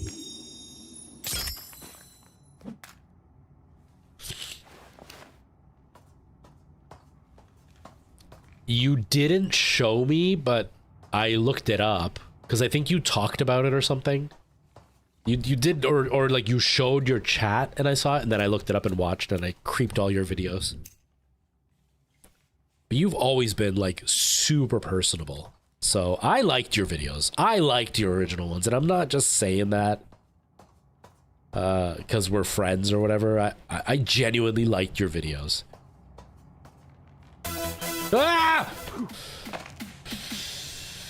Inca Raids, thank you so much for the follow. I appreciate that. It was in 2016. It was awful. I mean, I've shown mine where I describe what retro for the first time is going to be.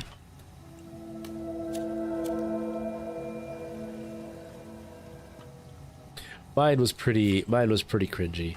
I was proud of it. I'm still proud of it only because of like not knowing anything. But when I go back and watch it, the editing style, oh, it's so bad. So bad. So many long pauses when I did a cutaway. My own phrasing just being very awkward and slow.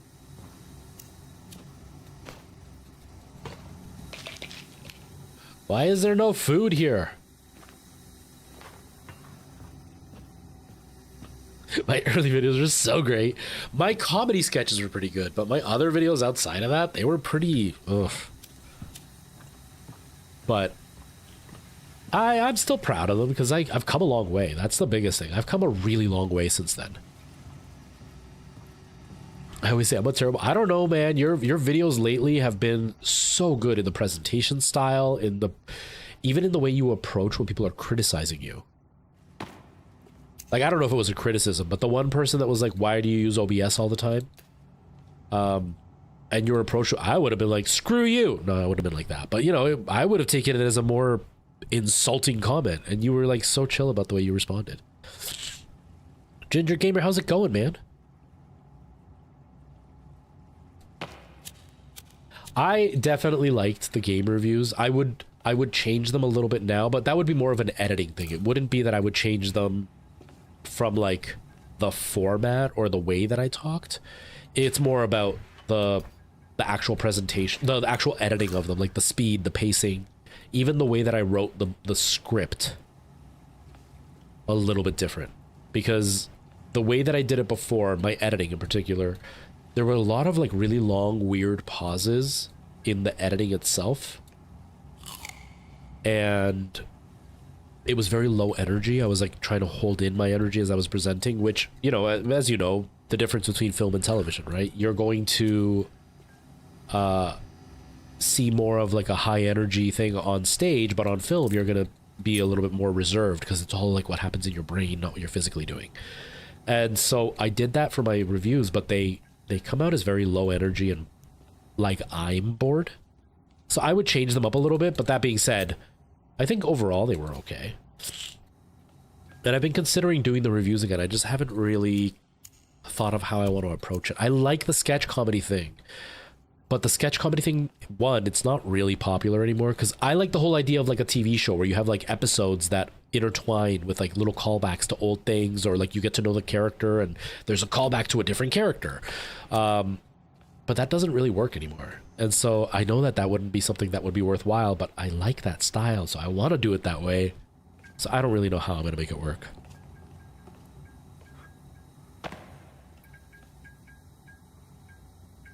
Just finished up your Friday. A car that got hit by lightning. Crazy. But yeah, that kind of sucks that you have to go do that on your day off. But yeah, then you're off for Sunday. Hope you enjoy. And then you have TikTok, where you aren't even allowed to breathe. Exactly. Like, I try when I make my longer form videos to do it with a bit of a slower pacing, but still not as slow as I was originally. I'll even show you. You know what? I'm going to show you, because it's hard to, like, really make clear what I mean. I'm so stuffed up right now. This fan is killing my sinuses. Oh, by the way, Preston, I ordered a neti pot, and it was supposed to come today. And then I got the email right before the stream. It's coming tomorrow. It's like, damn it, why did I order it for today if it's going to be coming tomorrow? I might even be better by tomorrow. Okay, I'll show you my video. Wow, my internet's getting bogged down. Come on, internet, load up, let's do it. Like reviews mixed with sketches. Yeah, my inspiration was AVGN, like a lot of guys my generation that were on YouTube. Was the AVGN, but I didn't want to do the angry reviewer because that's what everybody did. Like everybody went for the angry review style. I didn't want to do that. I wanted to make it funny, but I wanted to make it like my whole idea. I've said it before. My whole point of my channel was to try games for the first time that were retro. And so I wanted to do sketch comedy where it was like me dealing with a dumb character the whole time. Kind of the whole he's my, I don't remember what the word is, but he's my foil. Like every time I'm trying to do something, he's going to mess it up by trying to help. And that was where the comedy was going to come in. So we would have a whole sketch that had nothing to do with the game, but him trying to help with the review. And then the review mixed in between as I like distract him and then I get back to the review. So very similar to AVGN where he has his cutaways where he's fighting or getting angry and then he goes back to the review. But that's very retro YouTube and it wouldn't work anymore, which kind of sucks, but that's the content that I enjoy. But I'll show you my very first YouTube video that I did so you can see what I mean by the editing style being very slow and it's just janky and feels stilted. It doesn't feel good. Facebook, I agree. YouTube, I don't find it overwhelming. I find TikTok a hell of a lot more overwhelming. I find TikTok a hell of a lot worse to deal with. I actually think YouTube it's harder to figure out what to do because the numbers are so much smaller. But I don't find YouTube as overwhelming as I find TikTok. TikTok is just easier to have something pop off versus YouTube. But YouTube's algorithm is more figured out because more people are doing it as a business, whereas TikTok is a bunch of teenagers who are doing it for shits and giggles, and the ones that blow up just think they know everything, but they don't treat it like a business. So it's harder to kind of figure out what works and what doesn't, whereas like YouTube has been pretty much dissected completely. So I find YouTube a little bit easier to handle, and I don't get intimidated by it. I just find it harder to feel motivated because the bar is so much higher.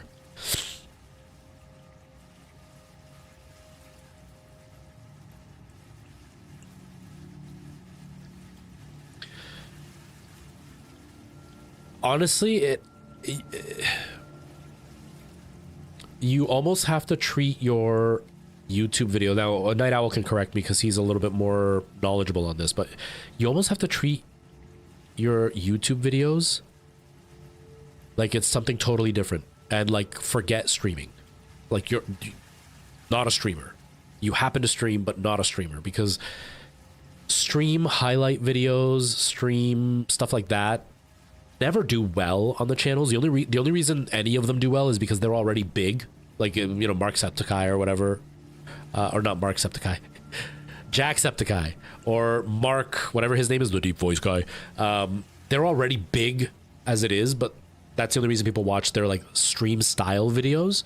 But you have to come up with like a new way to cover videos and have them be like, ignore the fact that you're a streamer. Like it's a totally different thing. Because YouTube, Night Owl said it once. Night Owl said it once where it's like, YouTube, you have to almost think of what the viewer would want to watch and not so much what you want to do. Something like that. I can't remember how he phrased it. But you have to almost treat it like it's a TV show. So you have to approach it in a totally different mindset. But it's not that complicated. It's just about actually meeting the criteria that YouTube requires for it to be worthwhile. And sometimes that's hard. Like a big part is the thumbnails. The thumbnails are huge to get people to just click, right? That's why the thumbnails are so generic on YouTube, because there are things that work better for the algorithm and for people to want to click on it. And then length is really important. And even just the way that it's put together is important. Like the editing style, because I've already mentioned them to you before, but like if you watch somebody like Wadsy, he throws in a bunch of random sound effects and there's a lot of like fast-paced things happening. And so it's almost incoherent in the way that it's put together. But because you have 10 minutes, you have more time to actually form the way that it's going to meld together. Whereas TikTok, you get 30 seconds. If it's incoherent, nobody's going to pay attention. And as a streamer, you get all stream to kind of do whatever you want at your own pace. You almost have to find a blend of them.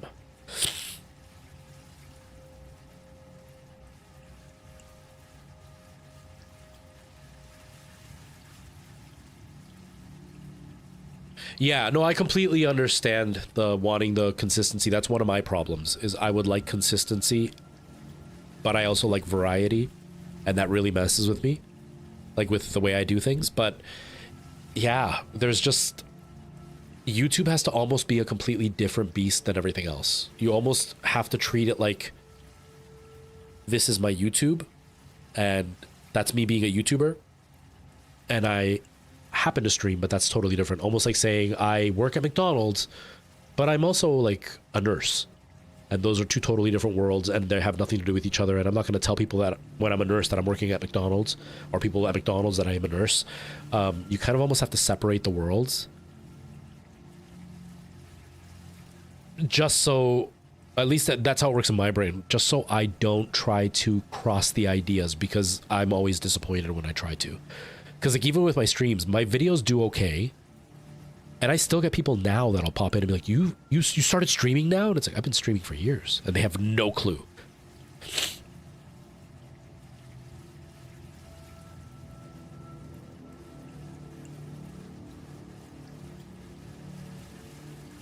Exactly, Night Owl, and that's where I am too, right? Like, I do a lot of the gaming news and like fun facts and stuff, and I could do like long videos of breakdowns of how like history of video games, the development, stuff like that. But the same thing, it takes me multiple hours, like 20 plus hours to do a 10-minute YouTube video, or I spend 2 hours and make like 8 TikToks. I'd rather just do the TikToks. But I know YouTube is where the money is at. TikTok, I'm never going to make money. At least YouTube, I could do something, but it's just so demotivational. But yeah, you know.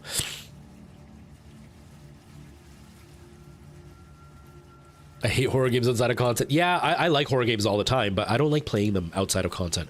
But a big part of it is, like, it also changes, like the what works changes based on stream versus TikTok versus YouTube. Because on stream, scariness works because of your live reaction at the time. On TikTok, it can work because you can take those stream moments and have like a stream clip that's funny. But then on YouTube, that doesn't work because there's no connection to it unless that's part of a bigger picture. Like, you're doing a let's play and you're going to include like challenges and stuff, then that works. But it doesn't work on YouTube at all if you're not doing that. Because why newt? Oh. It doesn't work at all because of the...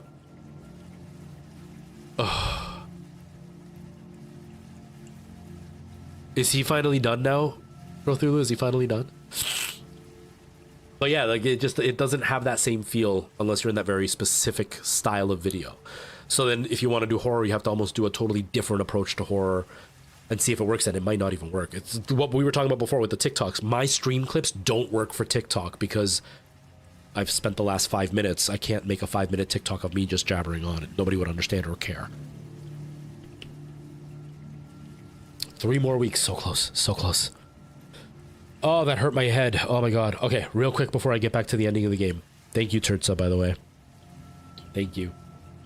You know what? If I go here, I can just do it this way because I don't have to open it on YouTube multiple times. Or on OBS multiple times. Let me go to my... capture? No, camera. Camera. Add a source. Window capture.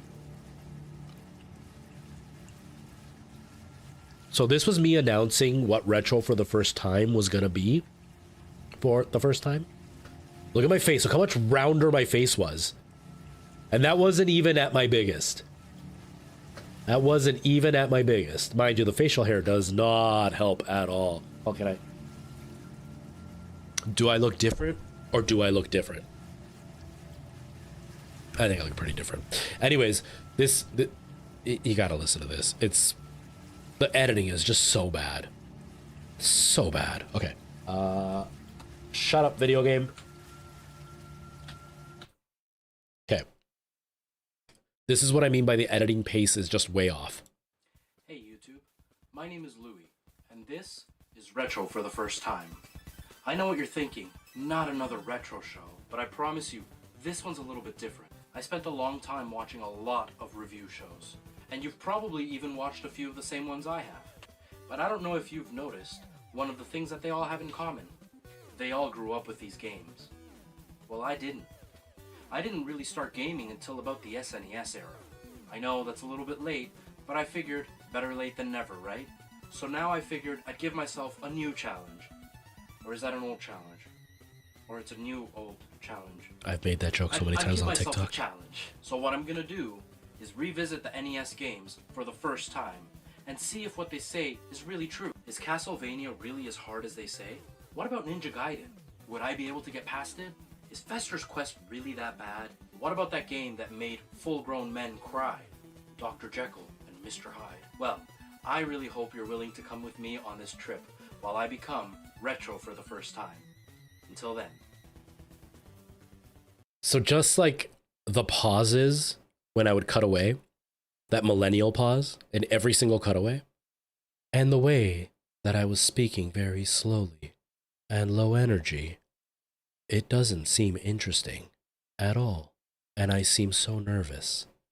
Whereas like nowadays, after being on TikTok for so long and making videos and streams and stuff, I'd be like, hey everybody, welcome to my channel where I'm going to be playing a bunch of retro games that I've never played before. And that's why my name is Retro for the first time, because I'm going to play retro games for the first time.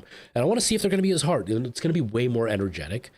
Huge difference in energy. So that's where I'm like, oh, my old videos could have done better in the editing style, in the presentation. But I'm still pretty proud of how I did things without knowing anything.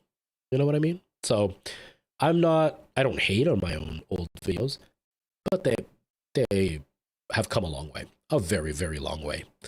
Jer, how's it going? Welcome. Me neither. I was talking to Preston about this, that my ROG Ally video that I just did, he commented that I sounded, that I was more personable in the video. And I was trying really, really hard to seem more natural, because one of the bad habits that I have, like I write my scripts. I don't just say things off the top of my head, because as you can tell, I kind of jabber on, and I'm trying to limit it to 30 seconds. I'm also really, I'm also really, really bad at remembering what I'm trying to say midway through the sentence. So if I write it down, I don't actually read the script word for word, but the script gives me the structure, and I just remake the sentence while I'm recording. Because I don't want those. I don't want the in the middle of videos. And if I cut those out, it would be cut away every like quarter of a second. But I write a script. But the problem is that when I'm talking on video, I come off as very presentery and very, I am reading a script, but not in like the way of like, hello, my name is Luis, and I would like to tell you about the hello. My name is, like, I don't sound like that, but I definitely sound like one of those people that's presenting at like the Game Awards who've never played a video game. And they're just reading because today we're going to celebrate the best of the best. I have no idea what these people are talking about. Like, that's how I come off. So I was trying really hard to be more personable, and like I tried to laugh and like just make it way more casual. I actually didn't write a script for that.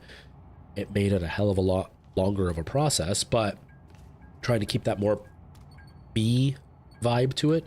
But I struggle with the same thing. I watch my videos and I'm like, you know what? I look confident and I sound well spoken, and I like how well spoken I sound. But it doesn't sound like me. It sounds like I'm presenting. It doesn't sound like I'm just having a conversation because it's on my mind.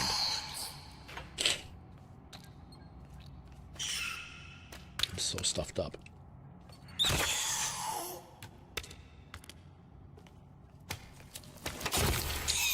Okay, we're in like a children's area, and it's really sad, and it's kind of, I don't know how I feel about it.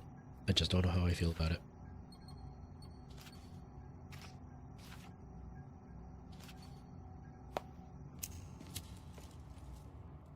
But if it helps, Night Owl, at all, you don't come off as fake in your videos at all. You seem completely natural and completely, like, comfortable. You look completely comfortable in your videos, even if inside you don't feel it. At least it feels that way. At least it looks that way to me. Oh.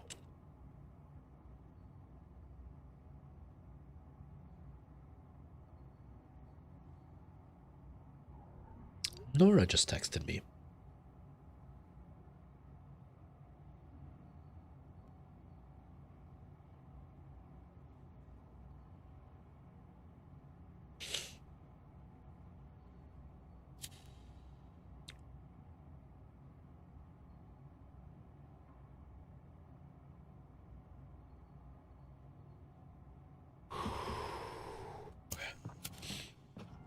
But yeah, I definitely watch my videos back and I'm like, I feel like I sound presentery.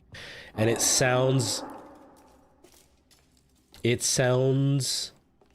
planned, which it is. But I want it to sound more like, I don't know if you ever watch gaming news at all, but Spawnwave is kind of where I'm trying to like go when I do my news articles. But Spawnwave is a very, very smart guy with a lot of experience in the gaming realm outside of just gaming. He used to like work at places that, you know, refurbished consoles and stuff. And so like he's really, really smart. And so when he talks, he sounds like he's just talking off the cuff, and I don't sound that way. And I don't know how to make myself sound that way because I'm just not that well versed in video games. He saw me.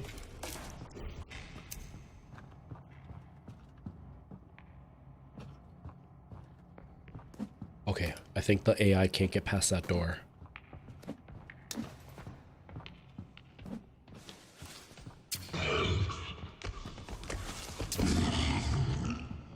Oh, what? How did he die so easily?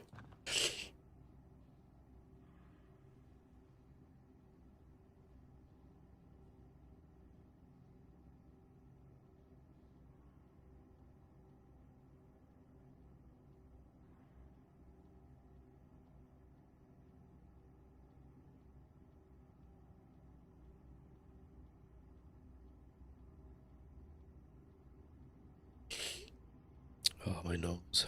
My nose. Sorry, everybody. Laura just got her first phone ever, so she was texting me, so I'm just trying to respond to her so she doesn't feel ignored because she's really excited.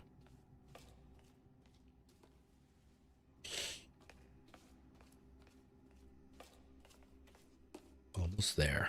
It's almost over. What did they do to these poor kids? You mean to tell me these mutant monsters are kids? Oh! Oh my god.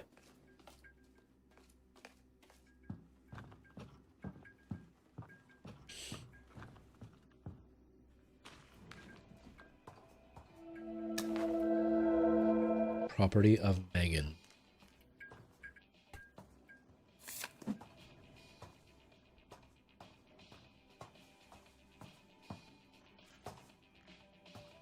Yeah, it's really, really hard. And I find that, like, at least for me, anything that involves my personality, nobody cares about, and it just flops hard. The only videos that do well are the ones where I'm, like, presentery or doing a full sketch and acting. It's almost like an incentive not to be myself, which kind of sucks. But yeah, I mean, a big thing is the YouTube. I don't know, maybe it's just because the videos are longer, so you get more time with the people on YouTube. But I feel that YouTube is very good at building community without ever having to do anything like streaming or having a Discord or anything. It helps. It definitely helps. But you don't have to necessarily do that to feel like you're a part of it. Like, I always talk about Ryukar, who was like my biggest inspiration to stream. And he's a Mario Maker player. And I've gone to a few of his streams. I'm not a fan of his streams. Just, they're way too busy, way too hectic, and there's a lot of downtime as he's like loading levels and repeating sections as he learns them. But in his videos, it's a lot faster paced. But in his videos, you have no way of really communicating with him, right? But I still feel like I'm part of his community, despite not being on his Discord, not going to his streams, none of that stuff. I still feel like I'm part of his community, which is really cool about YouTube. TikTok, that doesn't exist. Like, that's just so disheartening about TikTok. Because, like, with going live, you would think with, like, 100,000 plus followers, I would have somewhat of a community wanting to watch. But I don't have anybody wanting to watch because they don't care about the community aspect.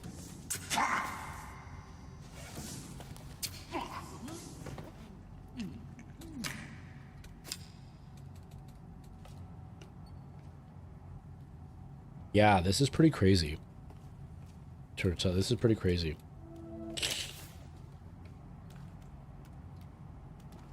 But I've almost given up on community building. I'm almost trying to give myself the mentality of I am posting videos dedicated to people who don't follow the channel, like brand new followers, instead of trying to make videos for community members who would like be able to tie things together. Hold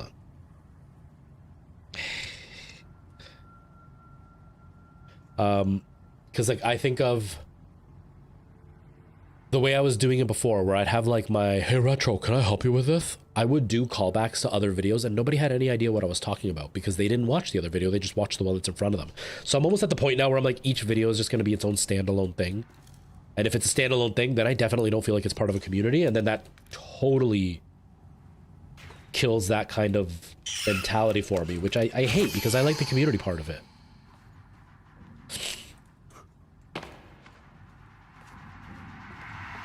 Yeah, it doesn't feel like you've become part of something. Not like, it sounds, oh God. This is gonna sound like I'm saying like you're like a god and people look up to you. But like, you don't feel like you're the head of something. You know, you don't feel like you're the star of a show or anything. You just feel like you're there and just throwing stuff at the wall and people just happen to pass by and see it.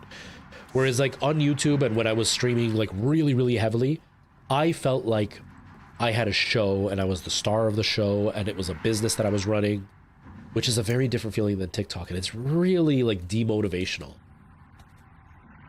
What's that? What do I need for that thing? Man, I don't like that about TikTok. It really sucks. Exactly. And it feels almost like you're gonna pay for it more because of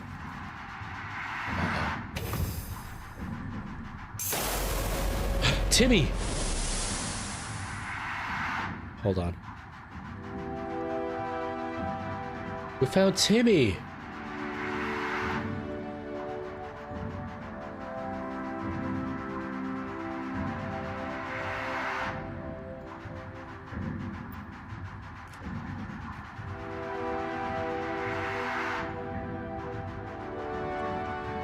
It looks like he just tried to snap his neck. Obviously, he's, you know.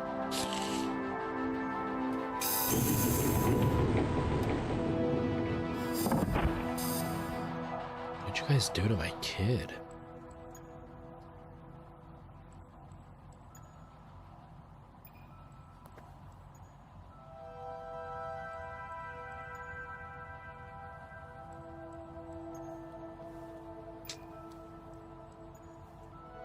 Come on, after everything?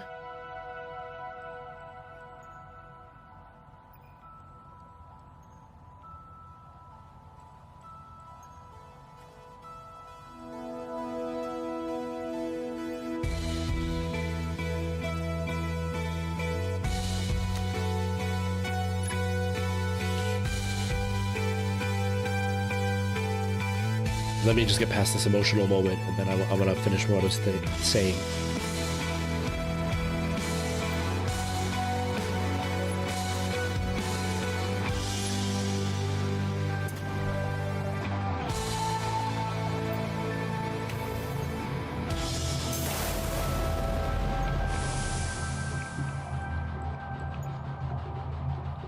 Oh no, I know what's gonna happen.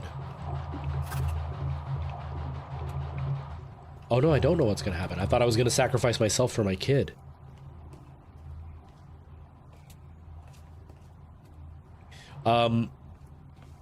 Yeah, with the brand content, not only are you selling it to new people that have never heard of you a lot of the time, but it also feels like bring down a plane. So they did it on purpose, these jerks. But it also feels like a commercial, like an ad, and people swipe away from ads, so the videos are almost destined to do poorly. And sometimes it's like, I'm not doing it as an ad. Like, they sent it to me, sure, but I genuinely want to do a review or a funny video about it or whatever. Or I genuinely think this is really cool. I'm not trying to sell you something. I'm just trying to show you something that you might like. And that feels really, oh, at least I feel, really almost slimy when I post these videos. Not because I did anything wrong, but because I feel like people look at me slimy because I did it.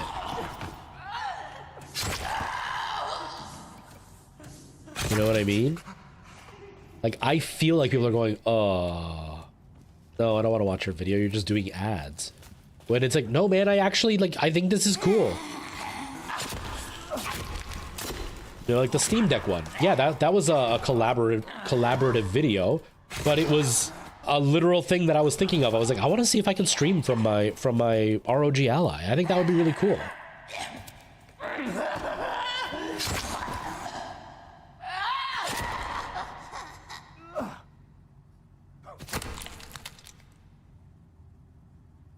Exactly. You just see some random person pop up and you're like, what? No, I'm not going to want that. And then it doesn't do well. And then I'm scared the company's going to be like, oh, they're not worth it then. It's the same idea as like those videos of the really crappy video games that are out there that are like, people say this game doesn't look anything like the graphics, but I proved them wrong. And then it's like, who are you? Are you even part of the gaming community? And then you go to their channel and it's all lifestyle stuff or like pranks. And it's like, why are you talking about video games? You don't know anything about video games.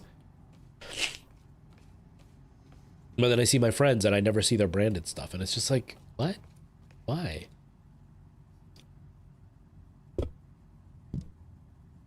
Yeah. And it gets so hard to balance because I've tried the whole storytelling way, but those videos, like my Here Are the Specs, have done better than the storytelling style.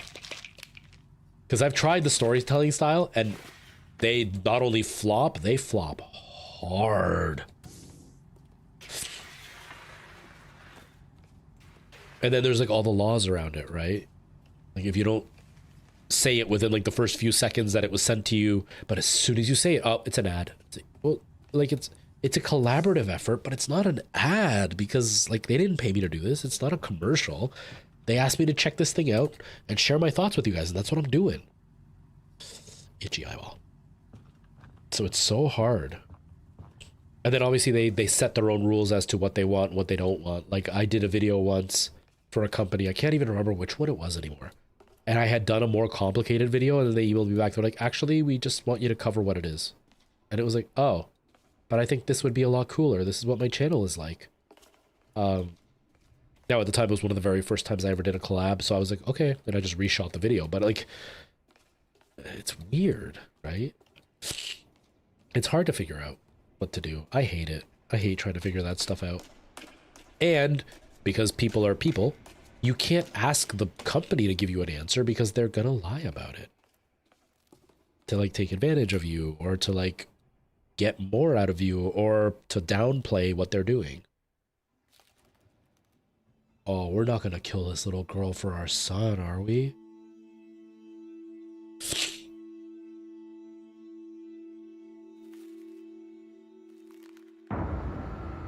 Oh, she's bloody.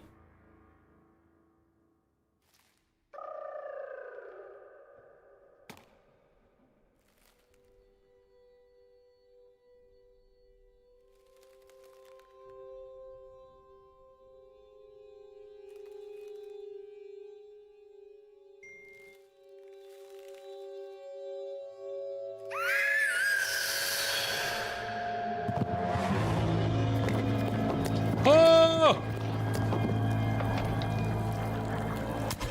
Oh! What is that? Hey, DM, how's it going? Oh my god!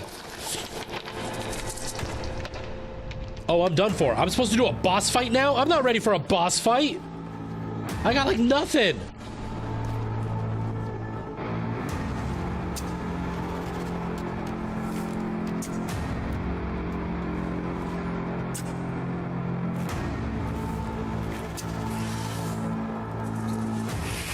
Whoa!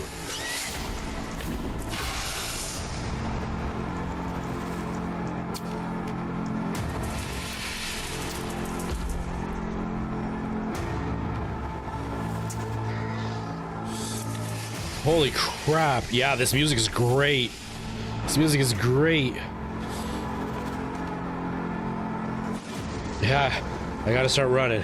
How you been, DM? It could be worse. I know that feeling. I'm sick right now. Ow!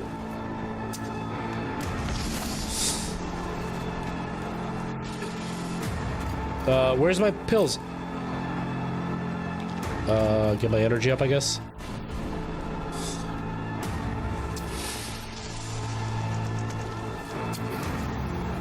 Oh, this is so bad. You too? Yeah. Thankfully, I'm not like super sick, but it still sucks. Ow! Holy crap. Run, run, run. Refill your health, come on.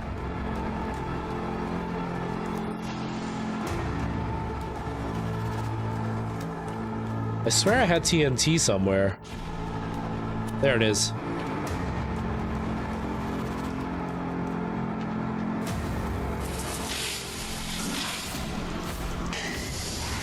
Ha!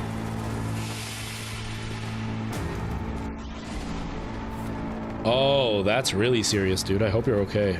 I hope you're okay, man. Dontavis, I don't know. I don't know. We were in a plane crash and we're looking for our kid, but the problem is that our kid was taken by these cannibals. Now we've discovered that it's some kind of weird experimental lab that caused it, and we were sent down here on purpose.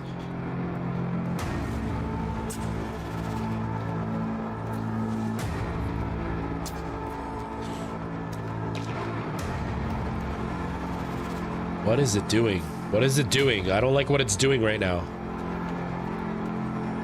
Okay, well, at least you got antibiotics for it.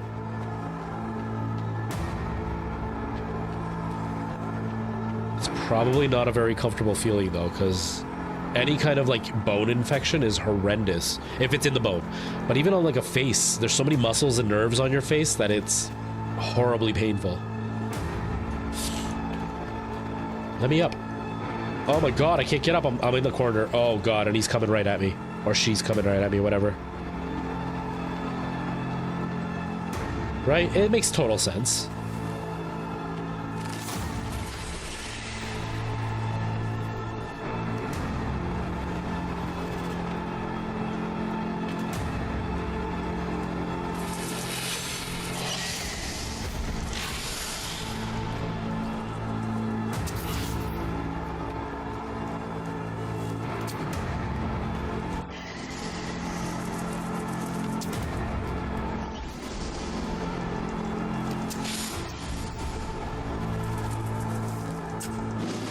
Whoa! Whoa, that was crazy. Kind of reminds me of Dhalsim from Street Fighter. Uh-oh. Uh-oh. Am I out of arrows? I'm out of arrows.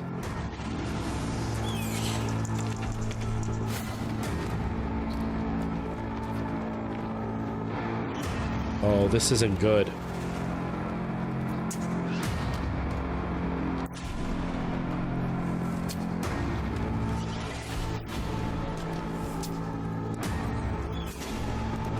Oh, this isn't good. Ow! Oh, oh, oh, oh, oh! It killed me. It killed me. Whew. This is intense. But yeah, moral of the story, it sucks being a content creator who has to do business. Because it is not easy.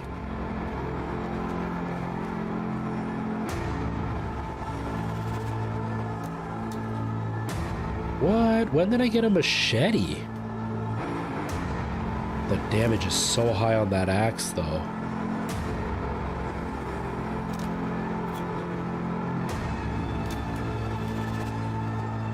I lost all my arrows, though, after everything. It did. It did, Preston.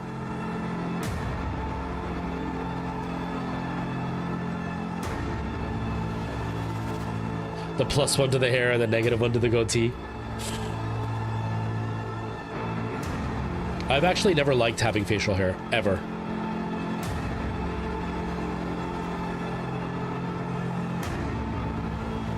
Like, I would have it on and off, but most of the time I didn't like it.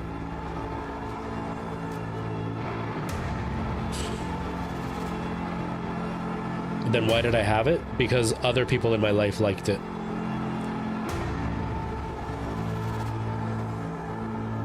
And it was an easy way to change the way that I looked without having to, like, do anything too drastic.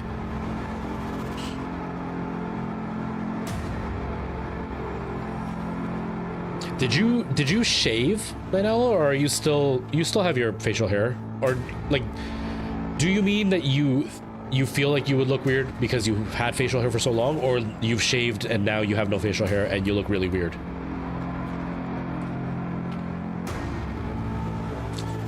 I don't want to fight this person. I feel like I'm almost out of pills too. Oh, my health is like nothing. Where's the room with all the pills? Yes, that one. I still have my beard. Okay, I was gonna say, why would you shave your facial hair? Yeah, you probably would look really weird without your facial hair when that's what you're used to. But yeah, DM, people on social media know me with facial hair, but all of my life I've always shaved. I did have like the little like chin strap thing for a while before ever doing social media, but I've always shaved my face. I've always been clean shaven.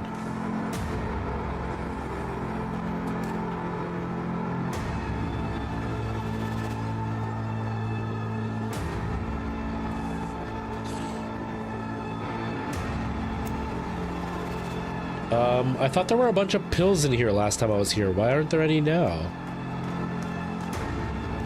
Okay, I guess I'll make a bunch of arrows. Maybe I'll try to make some bombs too. I gotta pee so bad.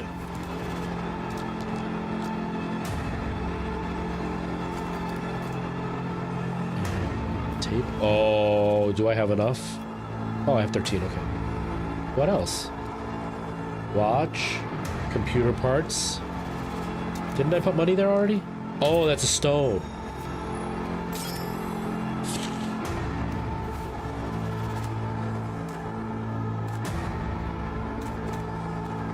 So that.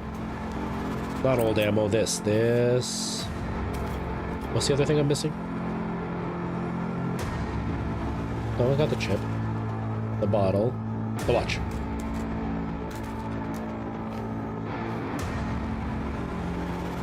I thought I had more watches. Did I lose them all? Or no, they're behind this thing, aren't they? Yeah, right there. Watch, money, bottle, chip, tape. Oh, get out of here.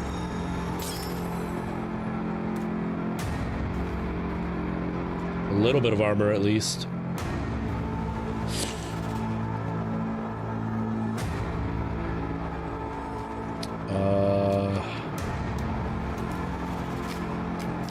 How do I make arrows? Feathers, right?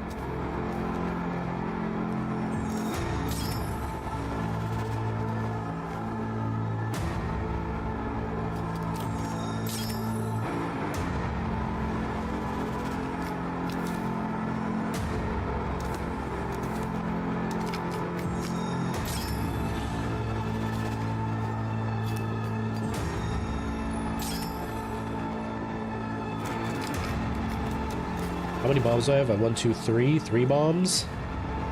Maybe one more.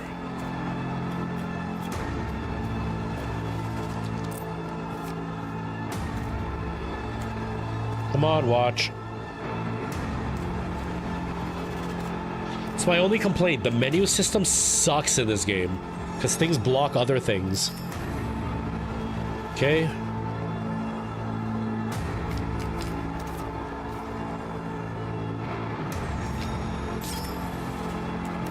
There. And now if I put my backpack and I add the bombs and I put them on 7,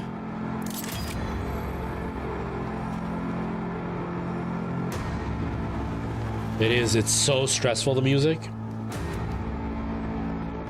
It's so stressful.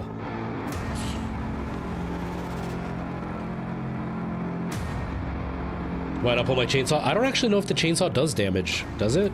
I just don't want to get close to that person because they're kind of scary.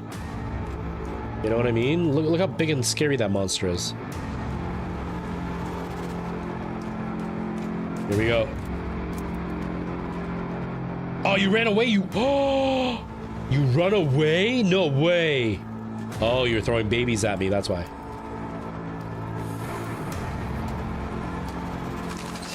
Whoa. No, no, no, no! It's not... I can't hit the stupid monster. It keeps running away before it blows up. Blows up! What a waste of all those bombs. What a waste.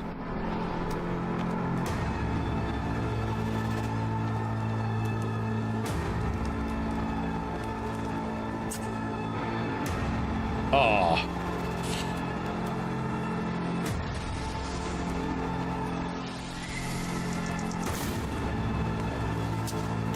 I keep missing. It's so hard to hit.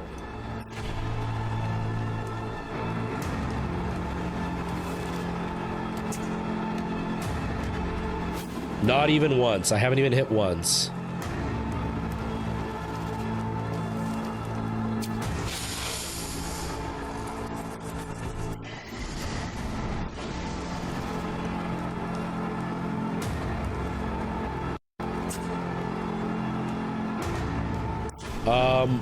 Did you guys just see that arrow go upwards instead of downwards?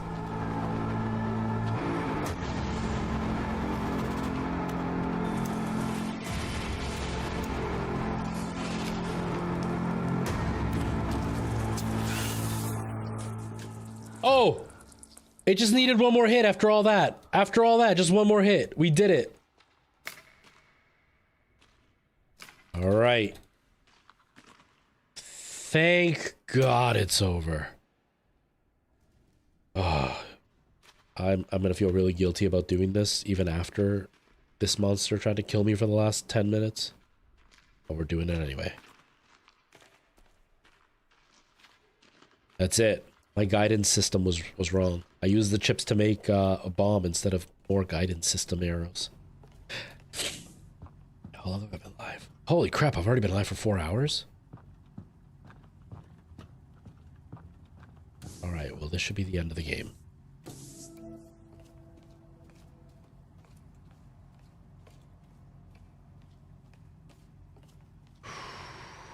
That was rough. I threw all those bombs and then nothing happened because I kept missing because I'm horrible at all things first-person shooter.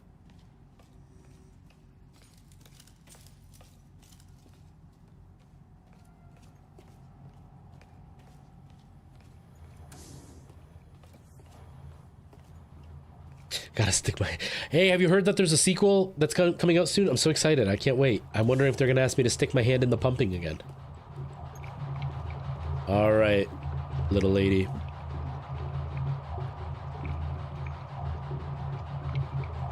It's pretty heartless, man. I mean, it's for your son, so it makes sense, but still. Live sample. Oh, yeah. Oh, okay. Where did I see that thing? I gotta get going. I gotta pee, but I gotta get going too. I'm hungry. I wonder if they emailed me.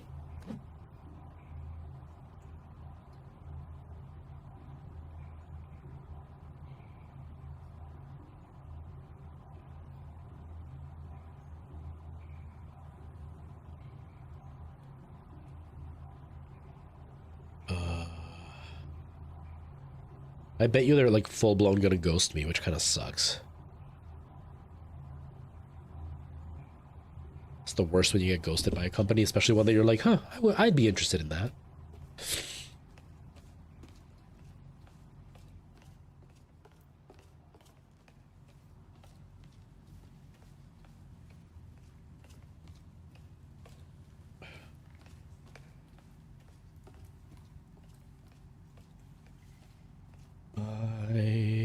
feeling so sick.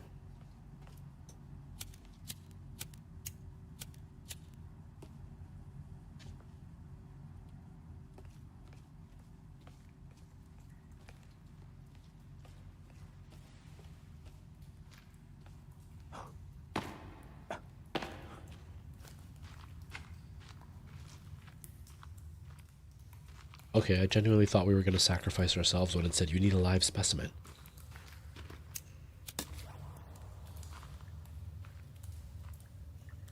Yeah, it was a pretty awesome game. I actually thought it was really good. Like the language barrier was the only thing, but that's expected when you have a company that doesn't necessarily, like, they speak English but it's not their first language. There's going to be mistakes in the way they say things, which is fine. It was just really funny. But I thought it was pretty good. And it was, because that was the one that was supposed to be Resident Evil 2, and then they reworked it and did their own thing.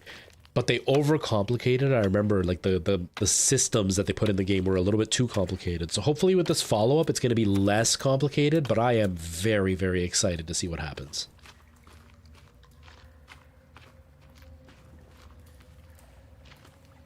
Really? No worries. No worries, no worries. I figured that's what it was. At first I looked at it and I was like, are you trying to say something? He'll correct it in a sec. And when you didn't say anything, I was like, yeah, probably dropped his phone or like bumped into it and didn't realize it. No worries.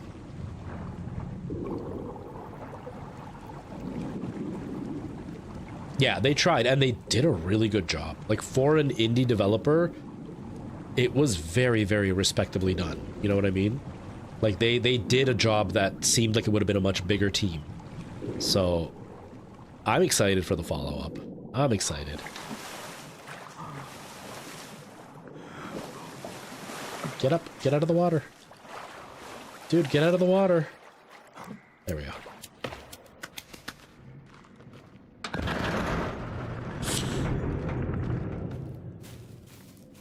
It's so dark. Oh. Whoa.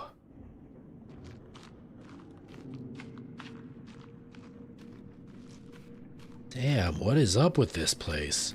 What did they see?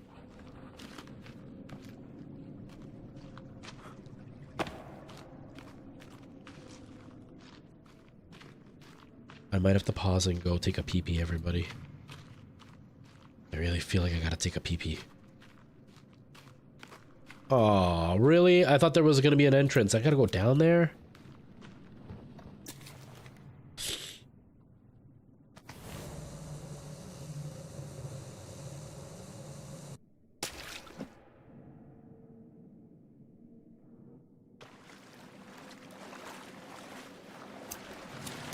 Every time I have to pee and I'm holding it, all I think about is when I was auditioning for theater school, when I was at a high school and I was auditioning. And there was one of these like really pretentious artistes, you know, those people. They don't call themselves an actor, they call themselves a thespian. One of those people. And I remember I'm sitting there getting ready to audition, and this guy, he's wearing a scarf. He's wearing like leggings and like a tight turtleneck with a beret on his head. Like, it was wild. The dude was like so pretentious. And he was telling us all, trying to like show off that he has lots of friends who are professional actors, and they all have their own technique to get them into character. And one of my friends, who's actually worked for like Stratford and everything, one of his secrets is he doesn't pee before he goes on stage, because he says the urine gives him energy. The need to urinate drives him. I've never forgotten that ever since then. And ever since then, I don't pee before I go on stage either. And my dumbass was like, oh, wow, this guy knows so much. Then I did the audition, and then they came into the room after all of us. There was like 50 of us auditioning that day. They came into the room afterwards, and they called out the names of who they wanted to call back. And Mr. Pretentious did not get called to stay. I was like, oh, never mind. He doesn't know what he's doing. Okay, let me pee real quick. I gotta pee real quick. Ugh, I'll be right back.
I'll pee right back. Oh, that's awesome. I should have had one of those. I should have had that as my, one of those commands. I'll pee right back. That's amazing. It's really weird going to the bathroom and hearing the game still. It almost like tricks me into a sense of you're all able to hear me pee. Because if I can hear myself, then you probably could hear me too. That was what was going through my mind. Not that I think you can actually hear me. Okay, where the heck do I go? That's where we came down from.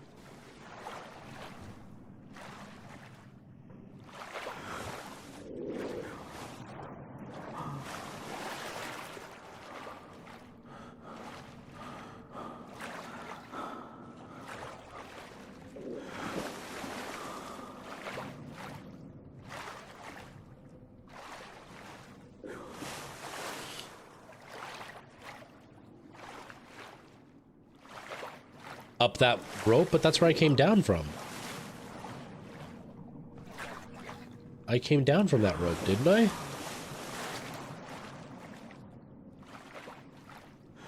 Or you mean like up as in climb this big structure, which is what I was trying to figure out.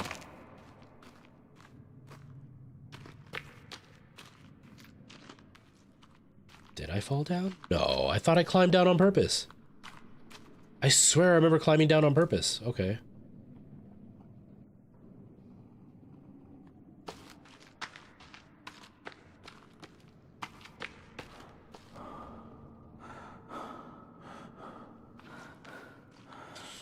Hello, soy agente. How's it going? Oh, okay. So I wasn't supposed to go down here. I did, but I wasn't supposed to.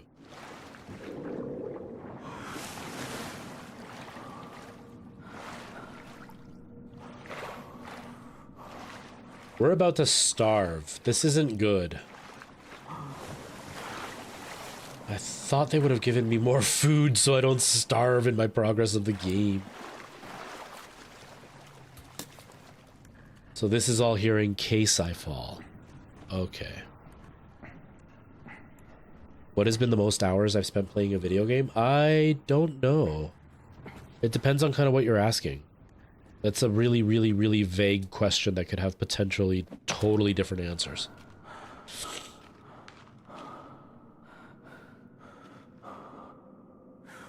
I don't even remember where I came from anymore.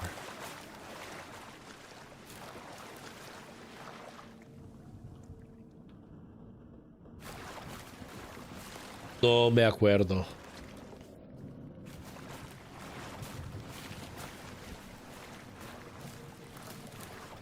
Random coffee mugs down here. Weird. Where's the random old sandwiches so I could eat? Because my dude's about to starve.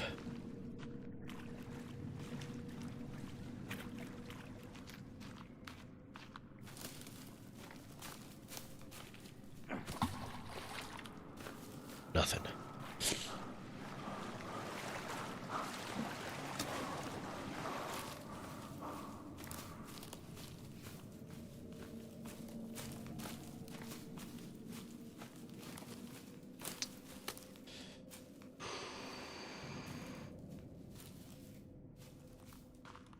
No, man, I don't think we're gonna beat this before the end of the stream today. Oh, here we go. Finally. Oh, there's heads. Oh, there's heads. All right, DM, see you later. Thanks for hanging out. I appreciate you being here. Have yourself a good rest of your night. Oh, God.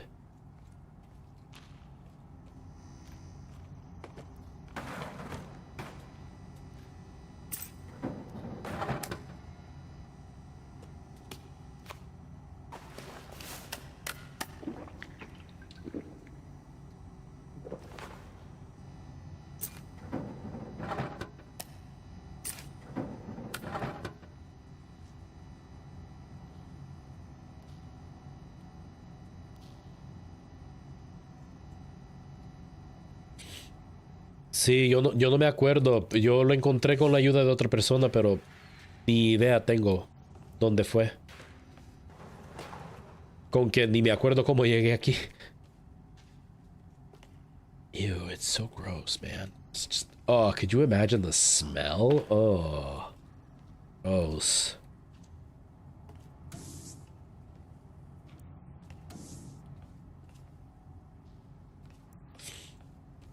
Yeah, I'm just trying to find food. We're gonna starve in a second. Look at that. Look how gross it is.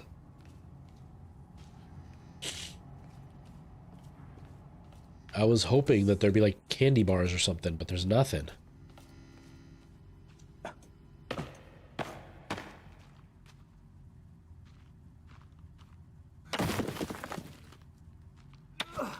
Open up. Give me food. Flares, yay.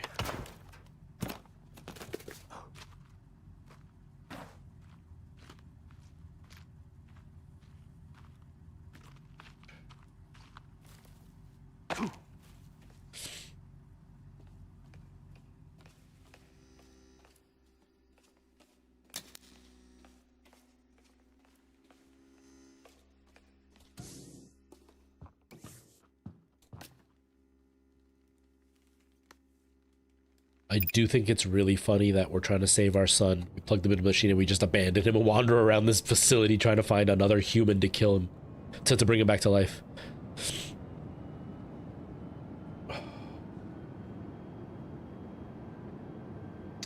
Oh, I don't have to even bother cooking. That's a benefit. I forgot. I ordered pizza yesterday. I still have leftovers.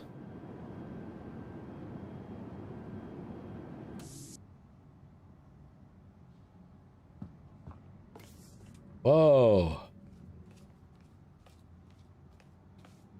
Crazy.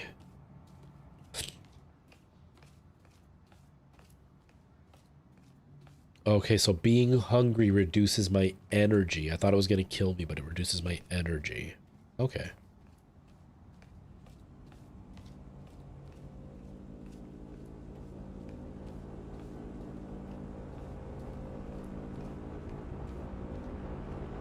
Oh.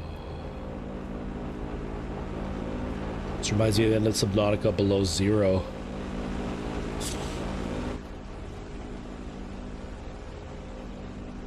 I thought that was a kid. I thought it was a kid. I didn't realize it was a bag. Oh, you jerks. You did it. Oh, wait. I'm gonna do it.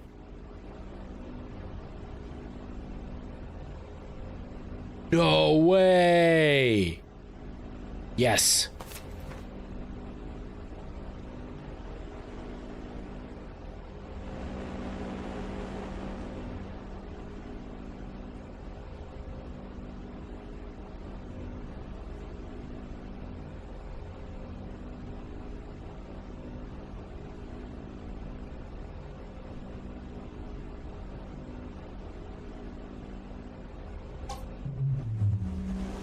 No way.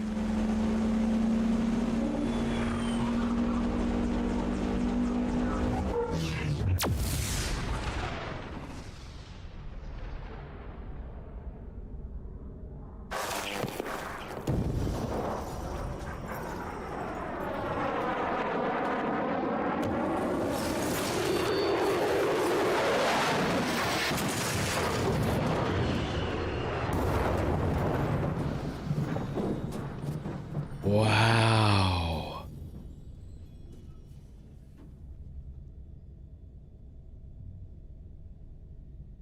I don't even know what to say.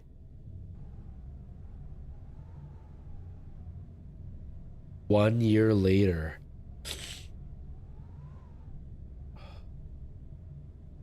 God, I feel like a train wreck. It clicked in my ears. It clicked in my ears. Did the game crash? Our next guest Oh, is no, a it didn't. TV star, No, it didn't. author, and real-life plane crash survivor. Here to talk to us about his new book, Rescue, What? along with his son, Timmy. Please, give it up for Eric LeBlanc.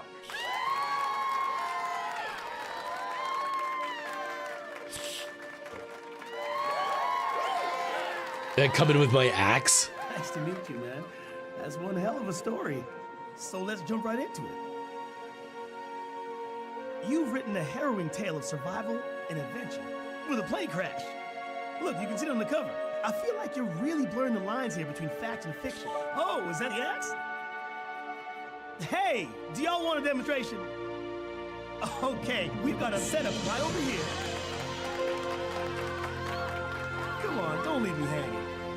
Come on, everyone. All of you want to see this too, right? What do you say?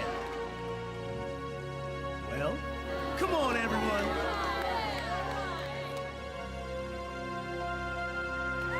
Yes! All right. Grab Timmy and let's head on over. Watch your step. I don't know how to feel about this right now.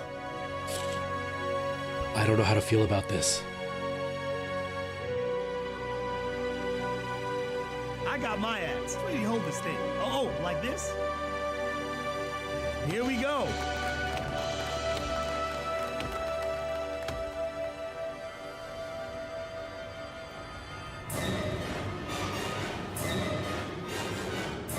Huh? Is he okay?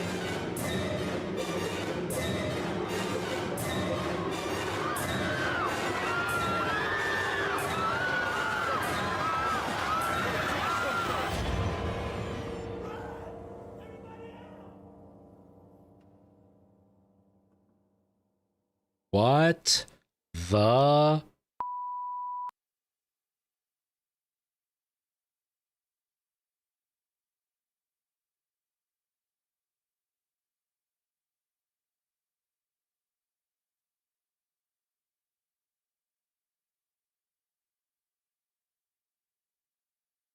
I'm so confused by that ending.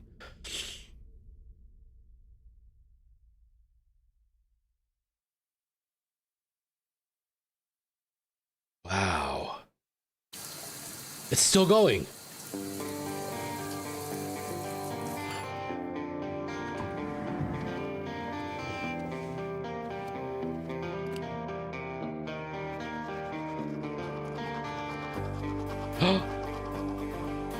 We're no longer Timmy. Now we're Tim.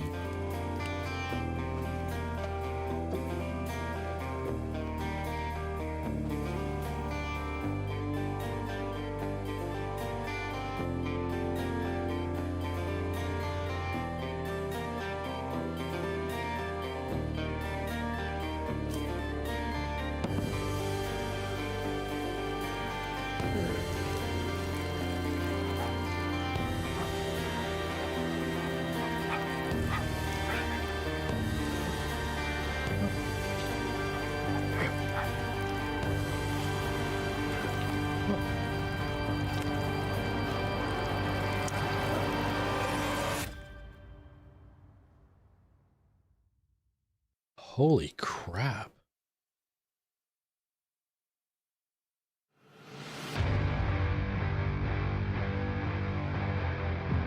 Holy crap. That was really intense. That ending, I didn't expect that twist ending. I expected something to come up at the end. I didn't expect that twist ending. That really got messed up at the end there. Wow. Holy crap, I don't even know what to say.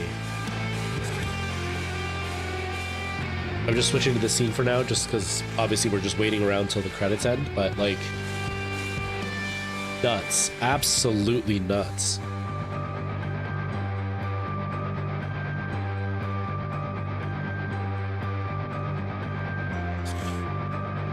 That is wild. I can't believe that. I didn't expect that at all. For the ending, I didn't think it was going to be like that.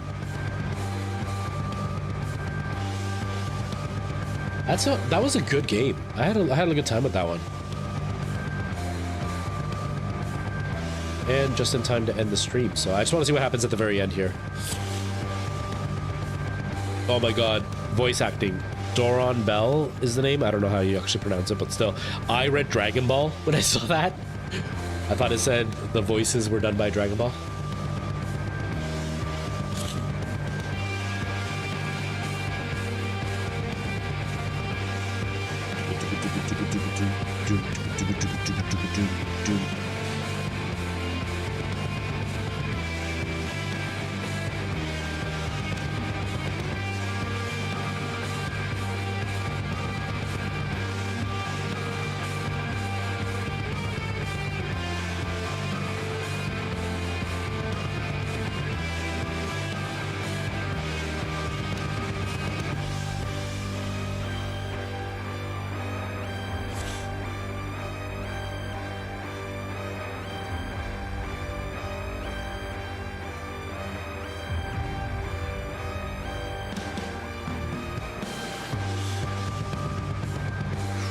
Come on, credits. I don't want to watch your credits anymore.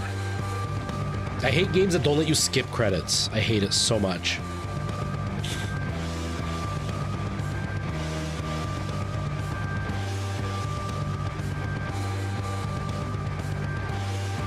Oh, look, it's made by Unity. I wonder if they're going to charge me for playing this game.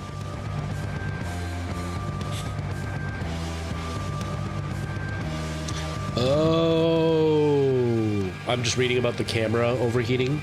I forgot that I have to change the one setting for the temperature to high.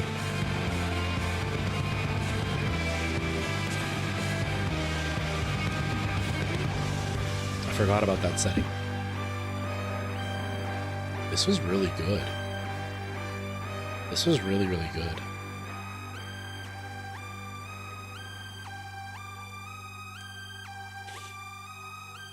D, D, D, D.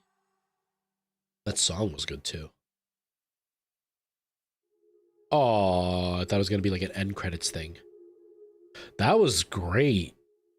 Wow, that was really good. I didn't expect that kind of ending. I expected some kind of, you know, big thing at the end, but I thought it was going to be like, you were dead all along, or like your son was actually the one causing all this, or he's not really your son.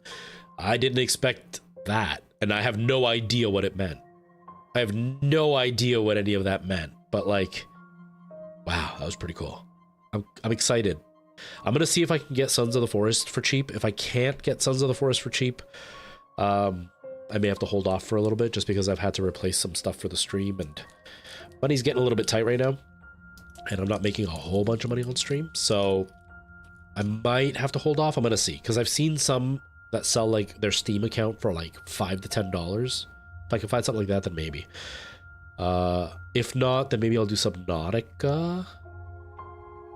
Maybe I'll do some Subnautica if I don't do Sons of the Forest. I do want to try Sons of the Forest though, because it looks pretty cool.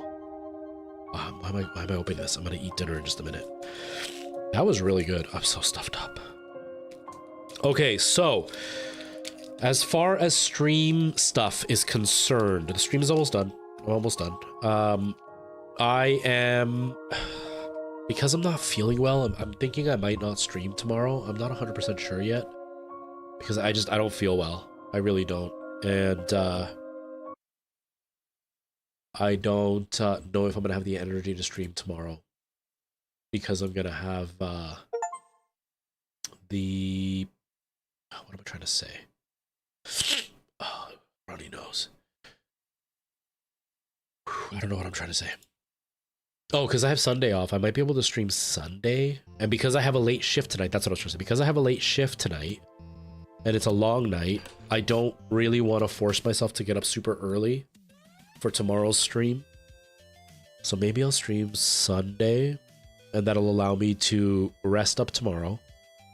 And then hopefully go to bed early and be up early so I can do a stream roughly around the same time as I did today. Because I started pretty early today, which was great. So maybe I'll do that. So keep an eye out. I'm going to say I'm probably not going to stream tomorrow, but I'm not going to guarantee it. Outside of that, I don't even know what we're going to play, depending on how I feel. We'll see. There's not really much more I can say. That was really good. Chursa, thank you so much for the help. I really appreciate that. That was a good ending. It was messed up, and I have no idea what it meant, but it was a good ending. The music at the end was great. Now it's more about figuring out what I want to play next. But that was fun. That was really fun. Oh, I can't breathe at all. But yeah, I think I'm going to leave it there, everybody. I'm going to go heat up some leftover pizza and lay on the couch and just relax before I go to work in about 3 hours. And that'll be everything. So I'll either see you tomorrow or the next day. I do have a couple of videos recorded, so I might edit one quickly to post it tonight. And that'll be that. So thank you so much for all being here and all the support and everything. If you're on TikTok, please feel free to follow me on Twitch or YouTube. I'm live on those as well. If you're on Twitch or YouTube watching, I do post a lot of stuff on TikTok, so you can keep an eye on there for me. And that's about it. So thank you, everybody. You're all amazing. And I'm sorry I'm so under the weather and I haven't been the most coherent today, but I tried. And I will see you all in a day or two. All right. See you later, everybody. Bye-bye.